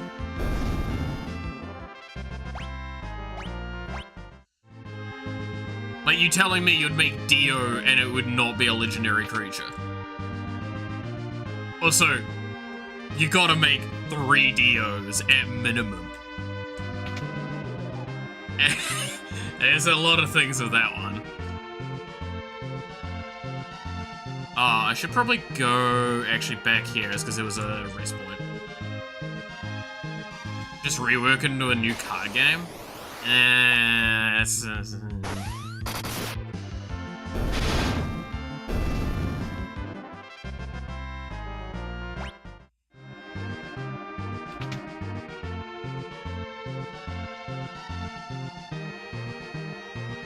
Yeah, no, I think the problem is that it could never be, like, it would have to be a commander-only sort of style set, right?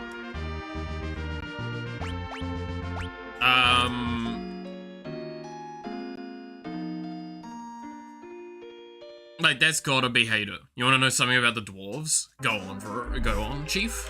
Tell me. But no, if you're talking rework into an entire thing, like, that's a different argument. The king doesn't have one, but the guards outside do.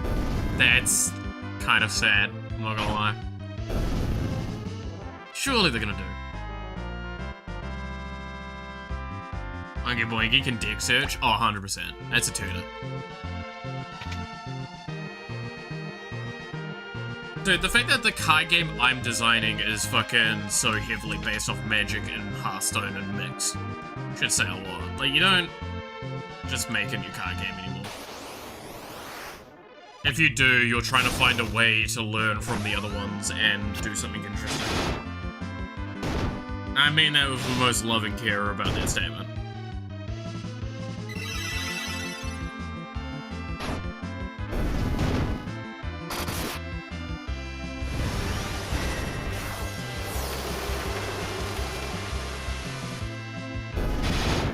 Came out if you like deck builders. I know it's like the thing for it. I can't afford to play it at the moment. Because it's either, I don't know if it's on Game Pass or not, but like I can't afford Game Pass at this point. And I can't afford buying the game because it's gonna be probably a speedy game. But I do like Monster Train. Monster Train's a great game. At least the first one was phenomenal. Haha, killing dwarves is fun! You cowards. You! How did you get in here? Kill them! Haven't played enough of 1, but I'm hype about Slay the Spire 2. Slay the Spire 2 is gonna be probably quite good as well, man. I see no reason why that won't be a fun one.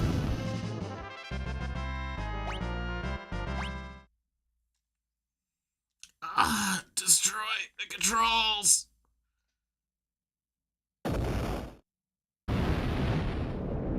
Nothing can stop the cannons now! Damn it! Yang, what are you doing?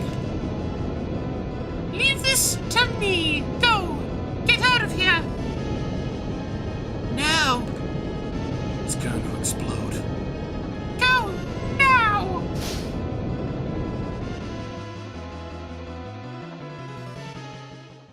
Yang. Cecil, everyone, thank you for the memories. Open the door. Yang! Please don't do this. There must be another way. Tell my wife. I'll always be with her. Yang! Farewell. Yeah, gonna suplex the cannon? Yeah, probably. Yang!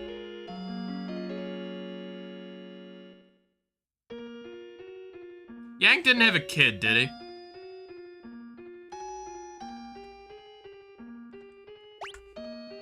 No reason I would ask that.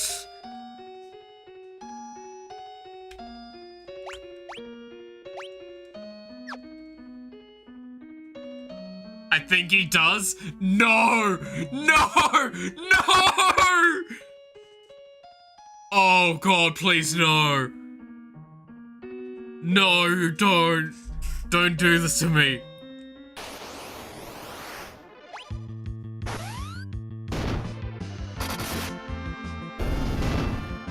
It's gonna look real bad if that's true.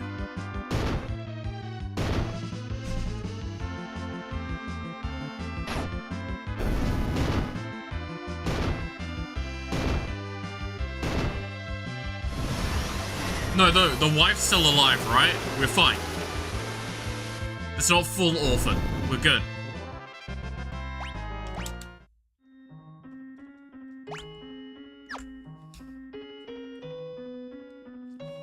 trying to bargain at this point. Dormammu, please. I've come to bargain. It's not as bad as it looks. There is a section of this tower I have not explored. I just kind of clicked to that. There's actually a large section I haven't explored yet. Have I missed something?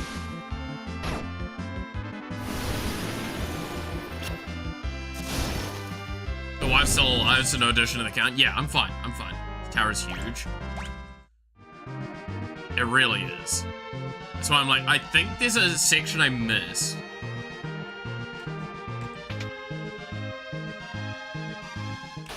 Oh, god damn it, I forgot. Oh, this was a heal spot. Oh, dude, this tower is fucking messing with my brain.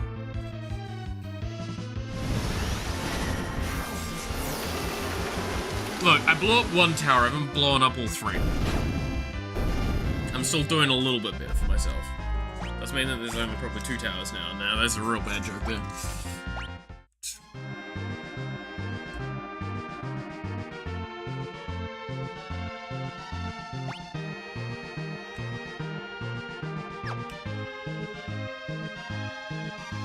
Because this is the heal spot, and that's the way down.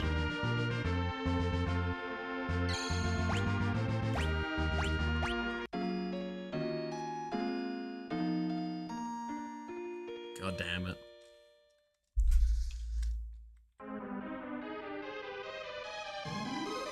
Police, they hit the second tower. No!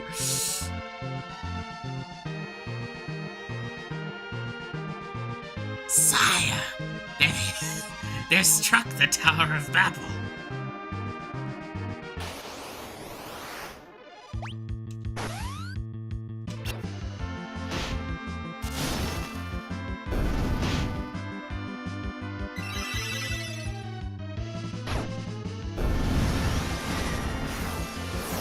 I assume there's gonna be more in the Tower of Babel anyway, because, like, there's no way we don't come back in. Hijack the Red Wings airships. No! No! It's gonna look real bad on my record. I already got orphans under my name. I don't need fucking other things.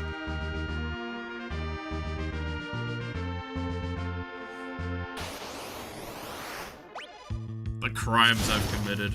Oh my god.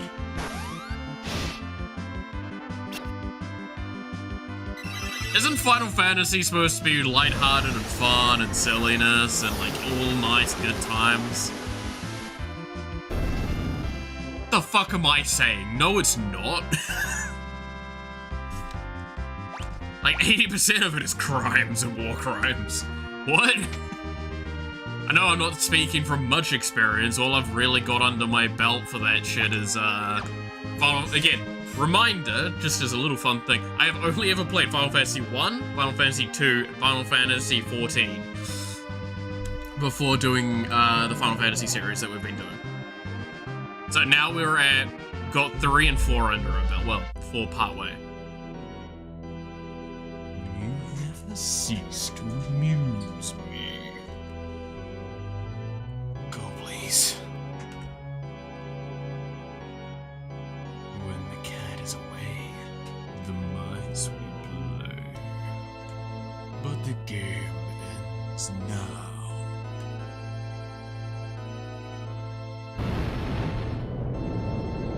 No, game's still playing.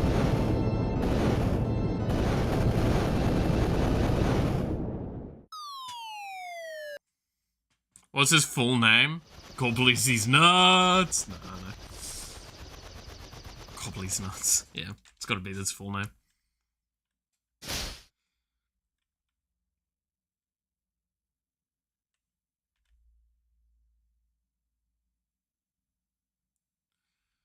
Sid. Where's Yang?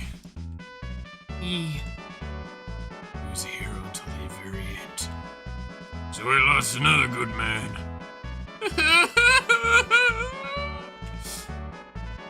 And who's she? This is Rydia. She's a summoner from Mist. Damn, they're still on me.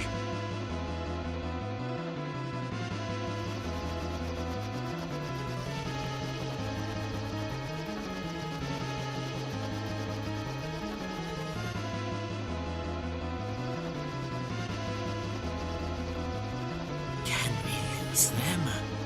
I don't know. The Red Wings fleet seems to have been upgraded.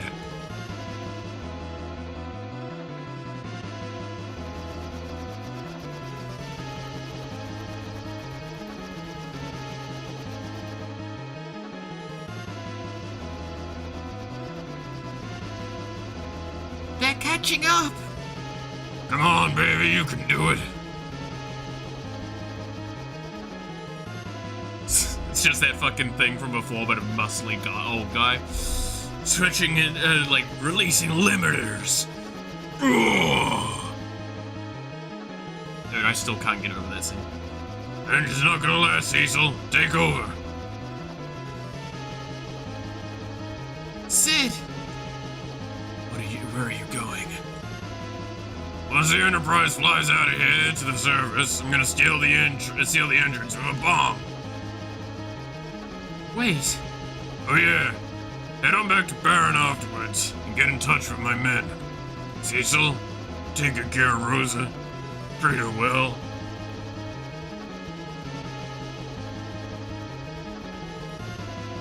Stop. There has to be another way. Sid, please don't. Hey, that's Uncle Sid to you. Remember, head for Baron immediately.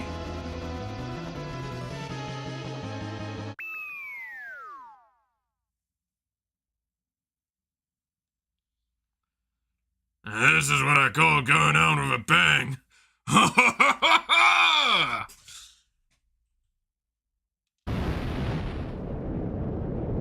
Holy fucking shit.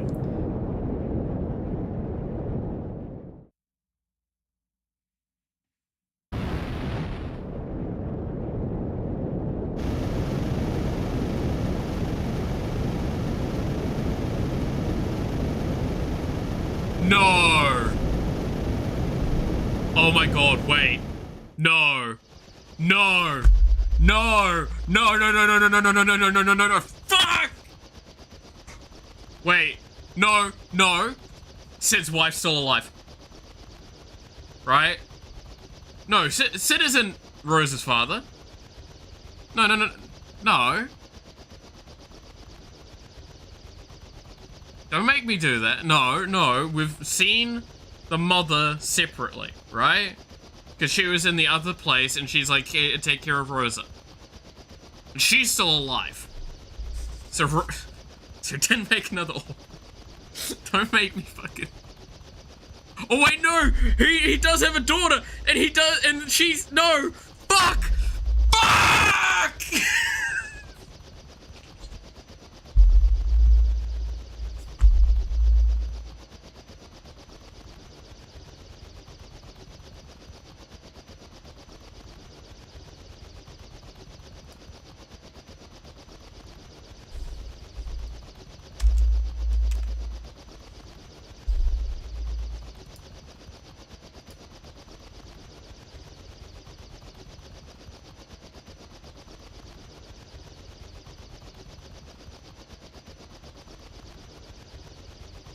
God. Damn it. We did so well. We did so well. Sid. Why? Everyone chooses their death too hastily.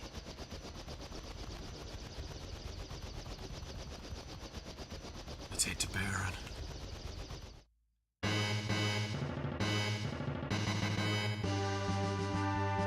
God damn it. Why? Why? Why?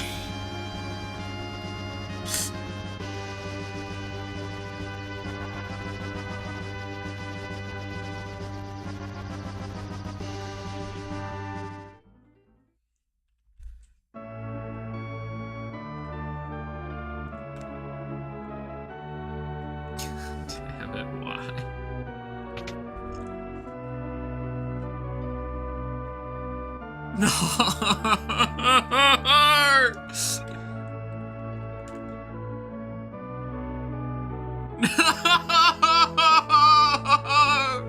That's a fucking double one!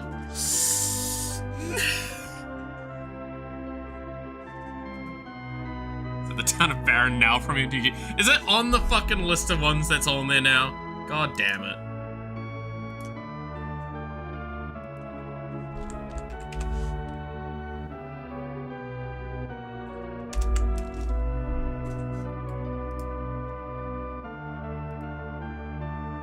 It wasn't there last time I looked, I think.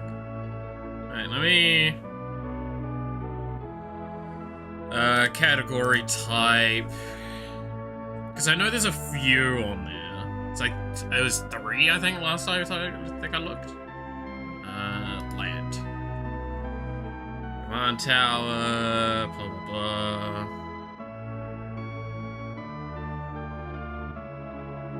Those are all those ones.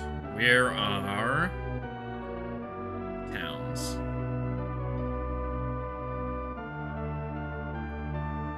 God damn it. I'm not gonna be able to look this fucking orphan thing down, am I? I really ain't. Just an is it dual land? Oh god, is it? Can't get it.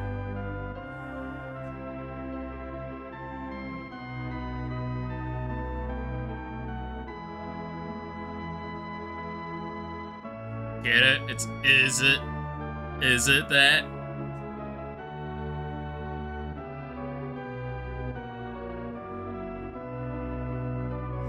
Is it really? No, I can't see the thing for it.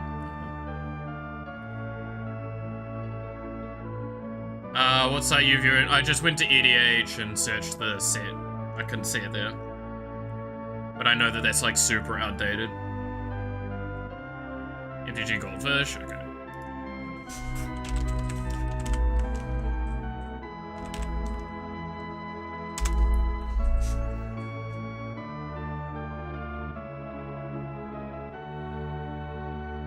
I assume I just go to, yeah, Final Fantasy spoilers. God fucking damn it, though.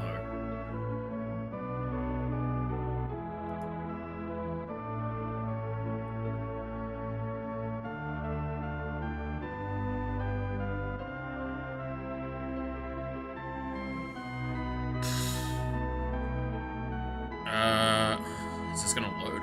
There we go.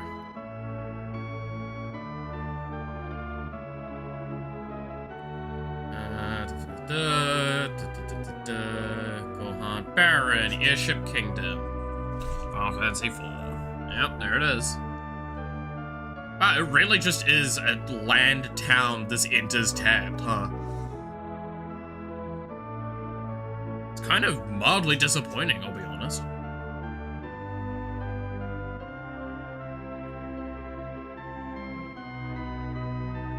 Oh yeah, there's the new ones that I didn't see. Lock Cole. And Garnet, which I don't know them at all because they're in the further games. Lore counter. Wait, when it attacks, you may remove a lore counter from each of any number of sagas you control, but a one encounter on thing for each lore counter. Damn, that's good! Dude, why is lore counter stuff getting way more interesting with this set? Holy shit. This and Final Fantasy and Lord of the Rings have done so much for sagas, man.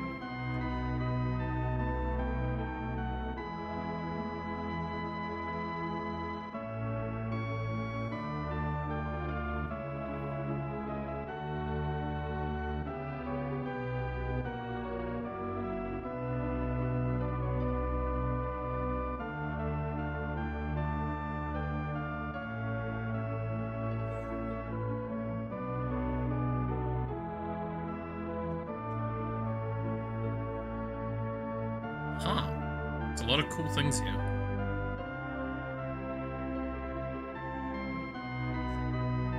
Summons are sagas is probably why. Yeah, they are saga and charming creatures, right? Probably the main thing. Dude, I cannot wait though for Absolute Virtue, right? Like, it's gonna be such a fun time with Absolute Virtue.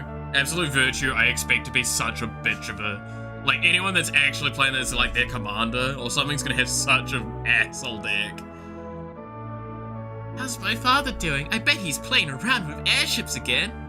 Kinda. I guess. That was the last thing we saw him doing. Anyway. Hey, look, there's an inn here.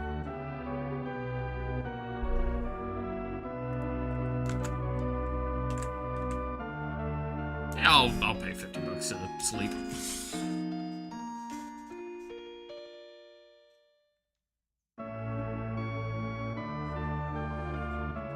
Just card draw, remove artifact, ramp, and counter spells, yeah.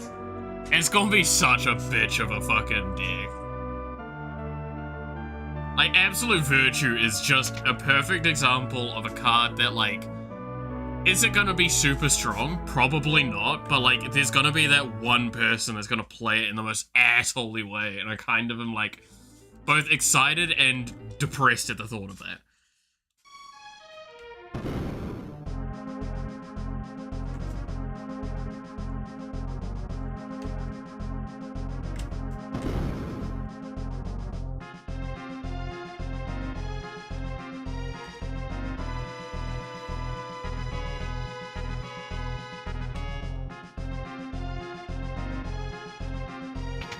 But yeah, I guess the art for this game's Sid is him jumping off and killing himself, so yeah.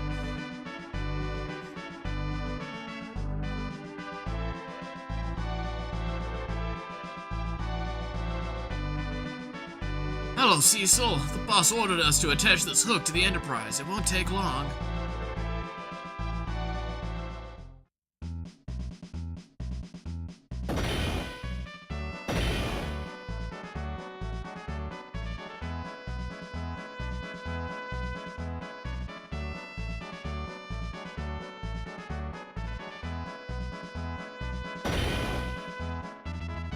Okay.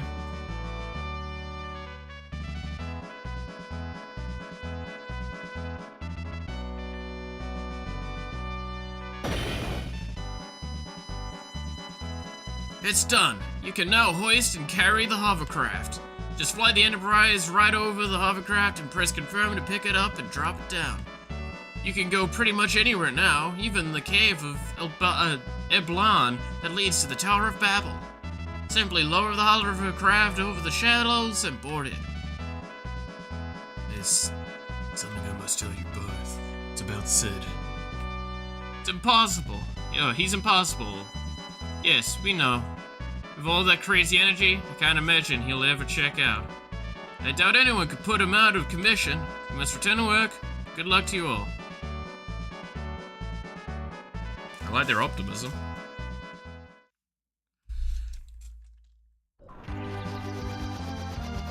Well, now we're going to drag the hovercraft around with us, which is something I knew we were going to get something along those lines at least for.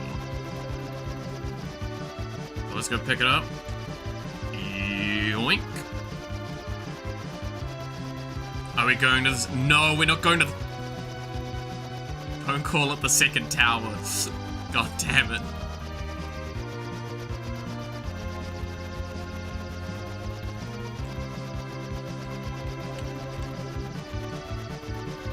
I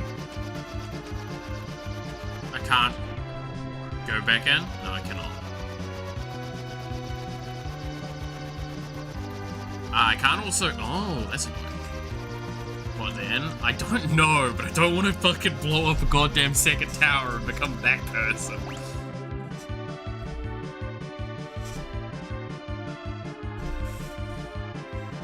What should I do, actually?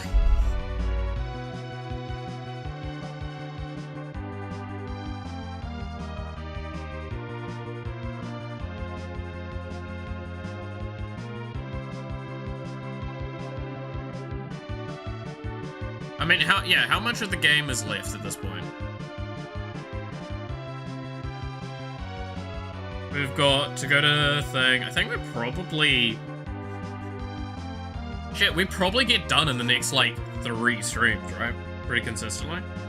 Because I assume that we just need to go back to the Tower of Babel. And then it's, like, pretty much done. Because we've got to deal with the crystals, then we'll probably have to go to the fucking moon for some reason.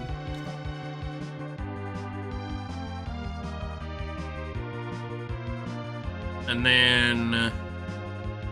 I mean, the island on the left. Oh, yeah, no, I know where the tower is.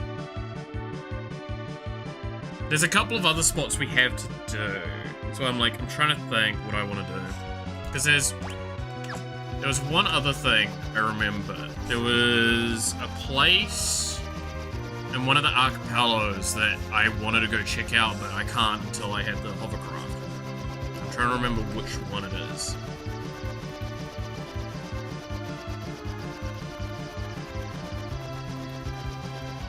Is it here? Yeah, it's here, this cave.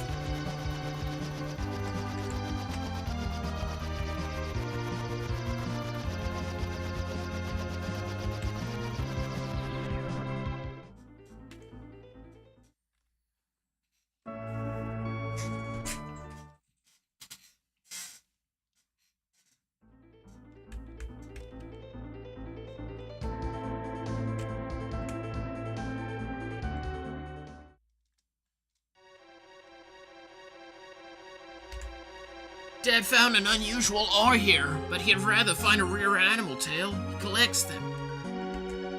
Beat it. Talk to you only when you bring me a tail. I'm fucking... Okay. Sorry, what? And you go get a tail? Apparently? What? What?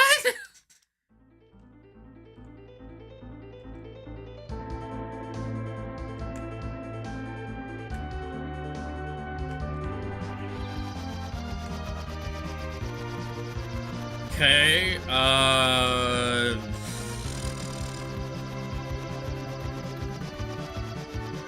is there any other areas that we've not really had access to? I mean, surely there are, but like...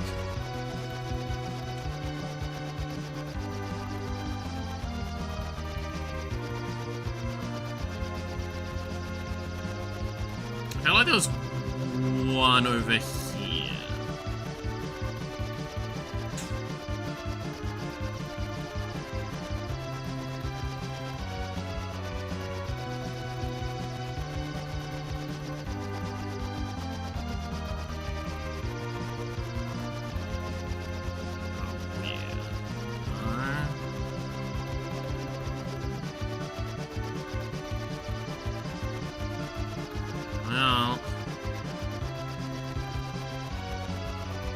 This bit technically has a little bit, but that's all. But we know we've got all of this, and that's probably where we need to go, is that cave there. Doesn't look like there's... Yeah, it looks like that's it. Is that seriously... Surely there's more to do right now than just do the fucking tower. Right? Surely. This is normally when they have, like, some side things available.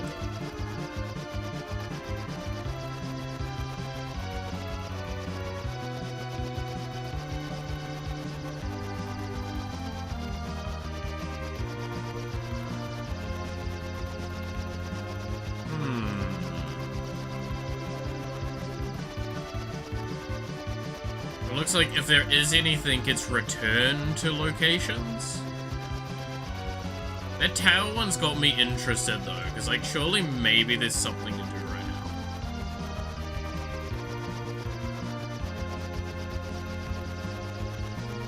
now. I'm just not sure what.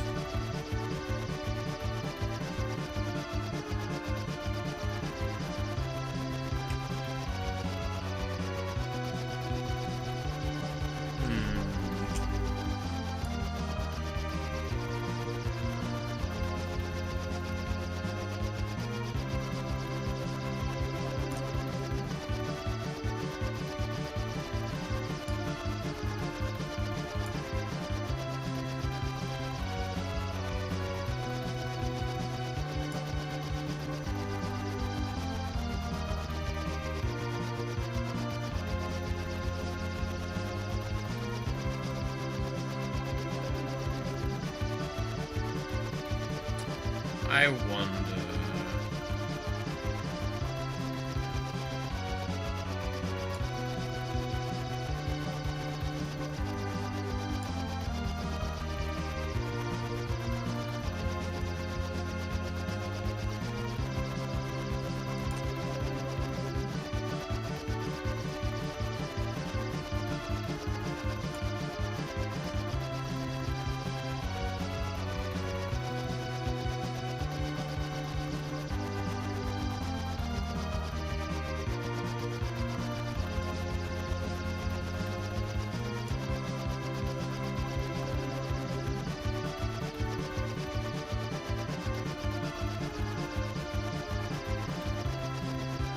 Are you looking up a guide?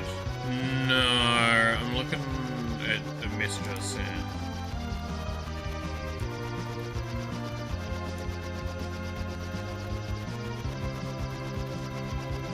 I'm just responding to it. It's fine. Okay.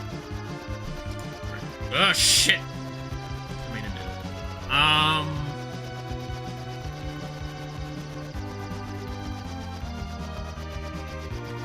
Because, like, I've looked at all the spots that would be open to me now. I don't see anything there other than that one cave.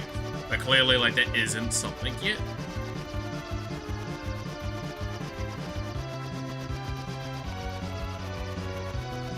Fuck, I think I have to progress, but, like, what else is there? Surely there's more. Surely.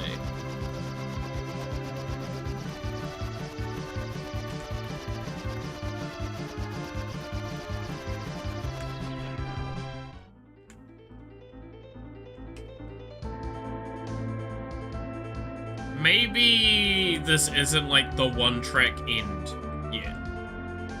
Maybe that's what, like, I do this unlocks the thing, and then we can come out and do stuff later. I mean, we're still missing a character for the team, right? Theoretically.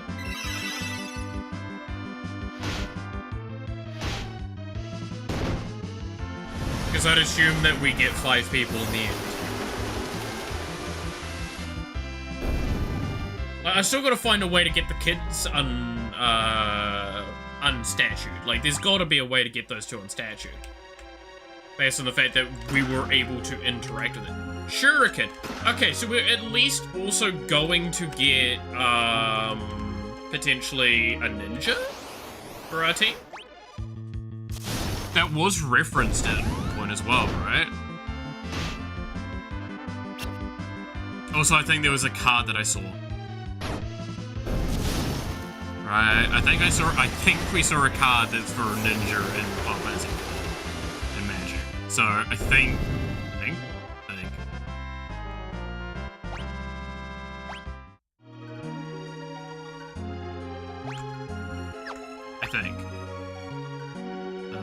If I keep going down this way, I get to treasure chest.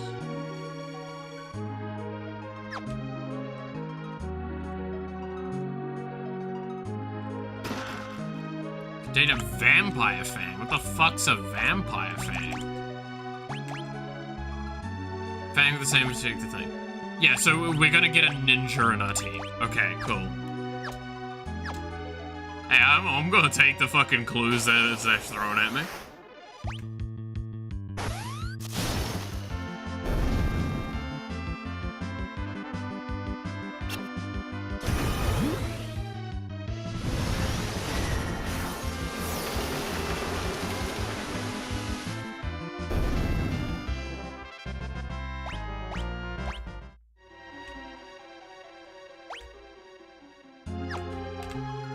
Don't you dot me. The fuck you dotting?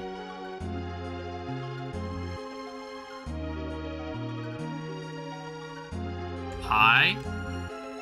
Who goes there, oh humans?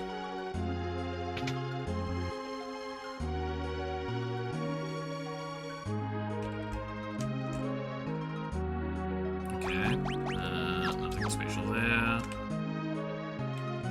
That's an inn. Don't really need an inn right now.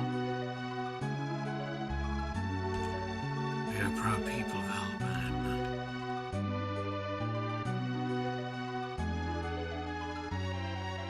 But on the bright side, ninja. Exactly. Our cars are destroyed. This is all that we have left of our kingdom. Weapons and armor. Power stuff.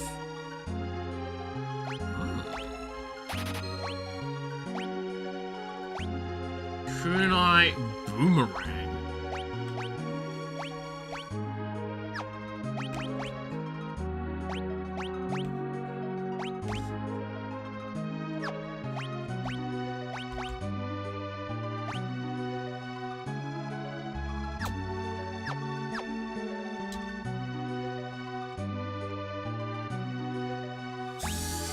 Ice shield, ice armor, black robe. Yeah, I'll grab one of you. And one of you. Fuck it. I got the money.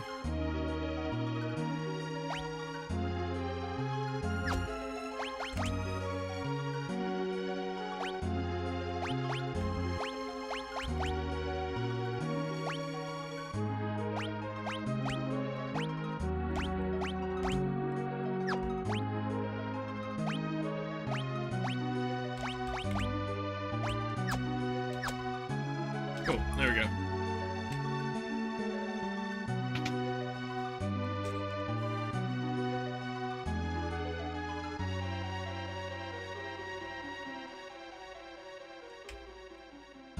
Hey buddies. Those who survived the attack are hiding inside. Survived, you say?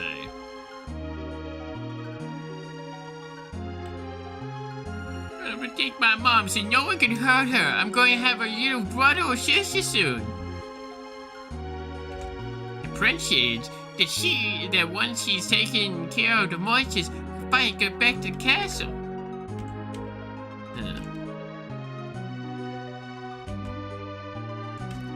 Ah. Yoink. You guys don't need those potions. Ah, fuck me, that sounded really fucked up.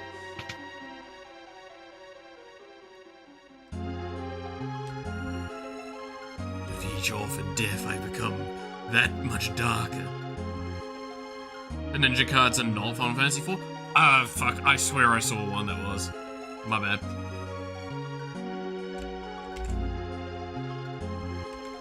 Alright, well, I guess we're heading to the Tower of Babel. Contain an ether. Nice. Contains a fight. Also nice.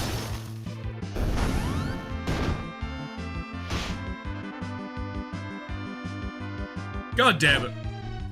Fucking answer your prayers. You can tell which, from the bottom left. No, I know you can tell which one. That's why I always look. Keep in mind, there's also hundreds of cards coming out. My brain's doing its best to fucking remember. There's a lot. And you see that on the card? Maybe. Prince went on alone!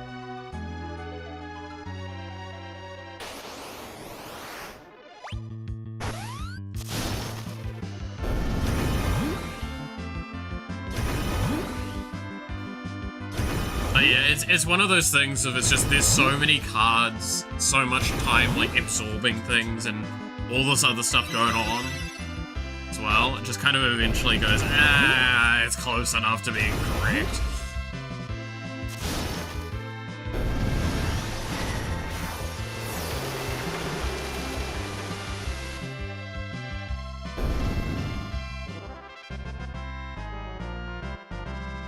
Like, it could be one that I saw that was a VI, it could have been one that was an XIV, like, there's so many things.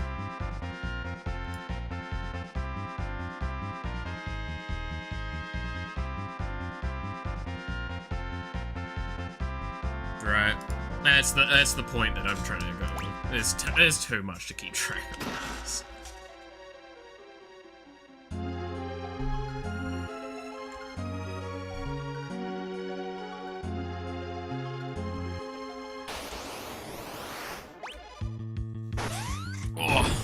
I'm not Brian Kibler and probably have like 60% of all magic cards in my head at any given time.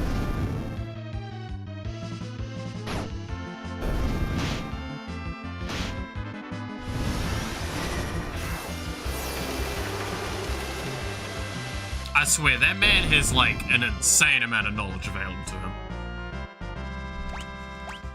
I'm not gonna say he knows every card, but, you know. Please stop the prince.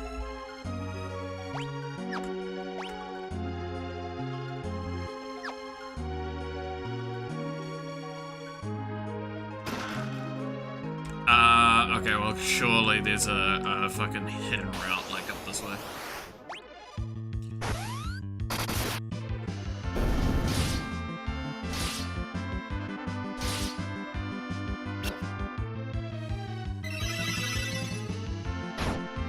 Like, the best I've got going for me is that I do spend a good chunk of my time, like, just randoming through, like, rec, and just seeing random cards, because I'm like, ooh, I could do a deck around that. No? No secret passage here? Damn.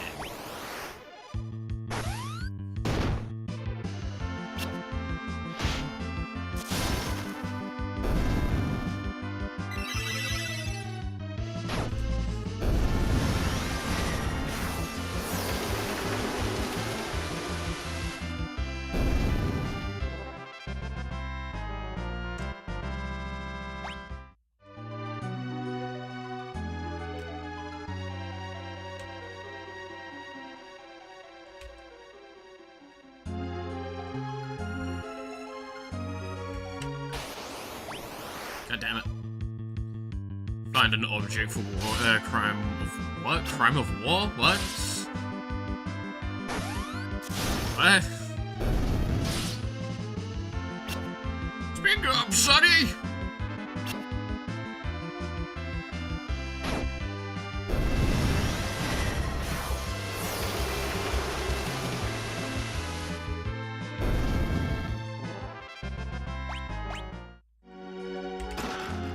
Another shuriken. Maybe shurikens are, I'm assuming there's a ninja. But now maybe I'm the bomb core? Ah, yeah. Don't worry about that. I will commit crimes however I see fit. Sometimes it might be through bomb. Fine. Fine. Don't worry about it.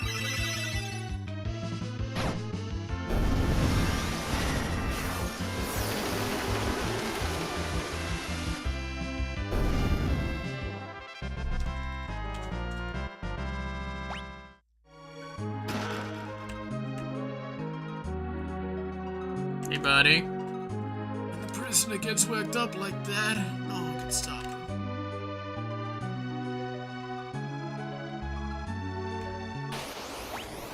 Alright. I like how the fights at the moment are just kind of a little on the rough side. Oh god. Rydia fucking ran out of mana. Now she's back to whipping. It's kinda hot. I mean, what?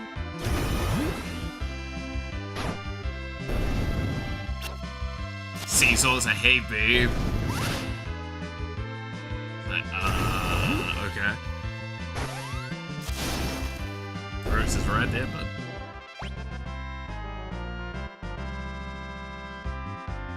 Are we getting Naruto with talks of Ninja and Prince? Oh god, we're not getting Naruto, are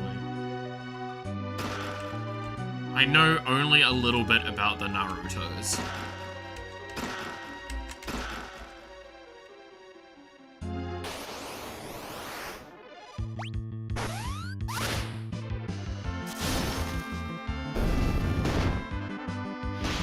Yeah, they are the Karage. I already made this joke. The previous Final Fantasy. It was in Final Fantasy 2, right?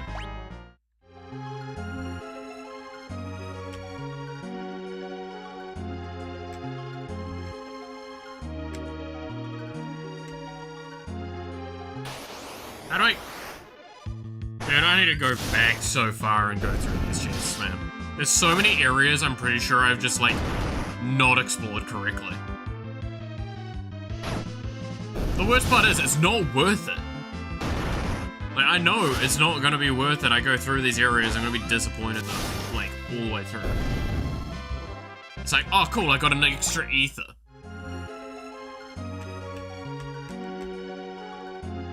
guess there must be something on that fucking other side.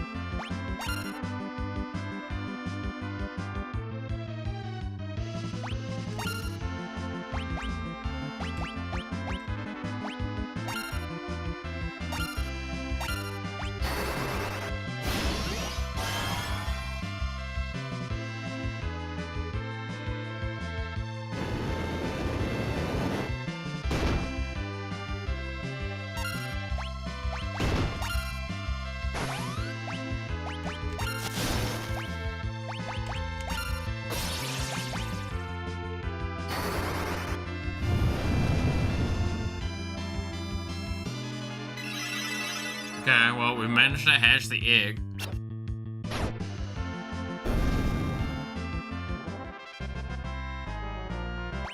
Was that it? Was that seriously it?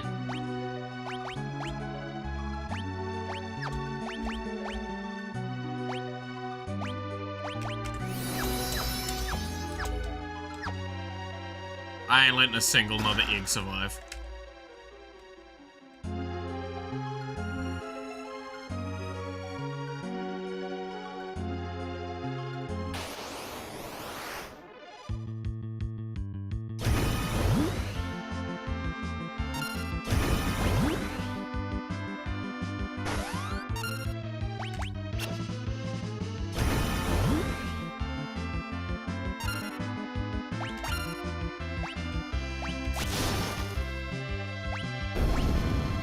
Sorry if that egged you. God damn it. It egged me on.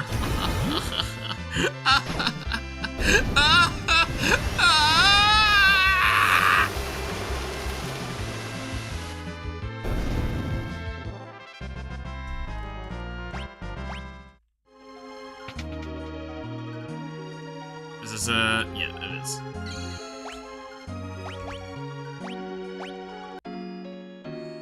God damn it. I'm so disappointed in that egg. You have no idea. I was hoping it would be like a mini-boss level fight.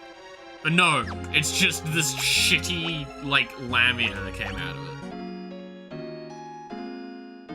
Shouldn't have been egging on stream. I'll egg in the comfort of my own room, I'll have you know.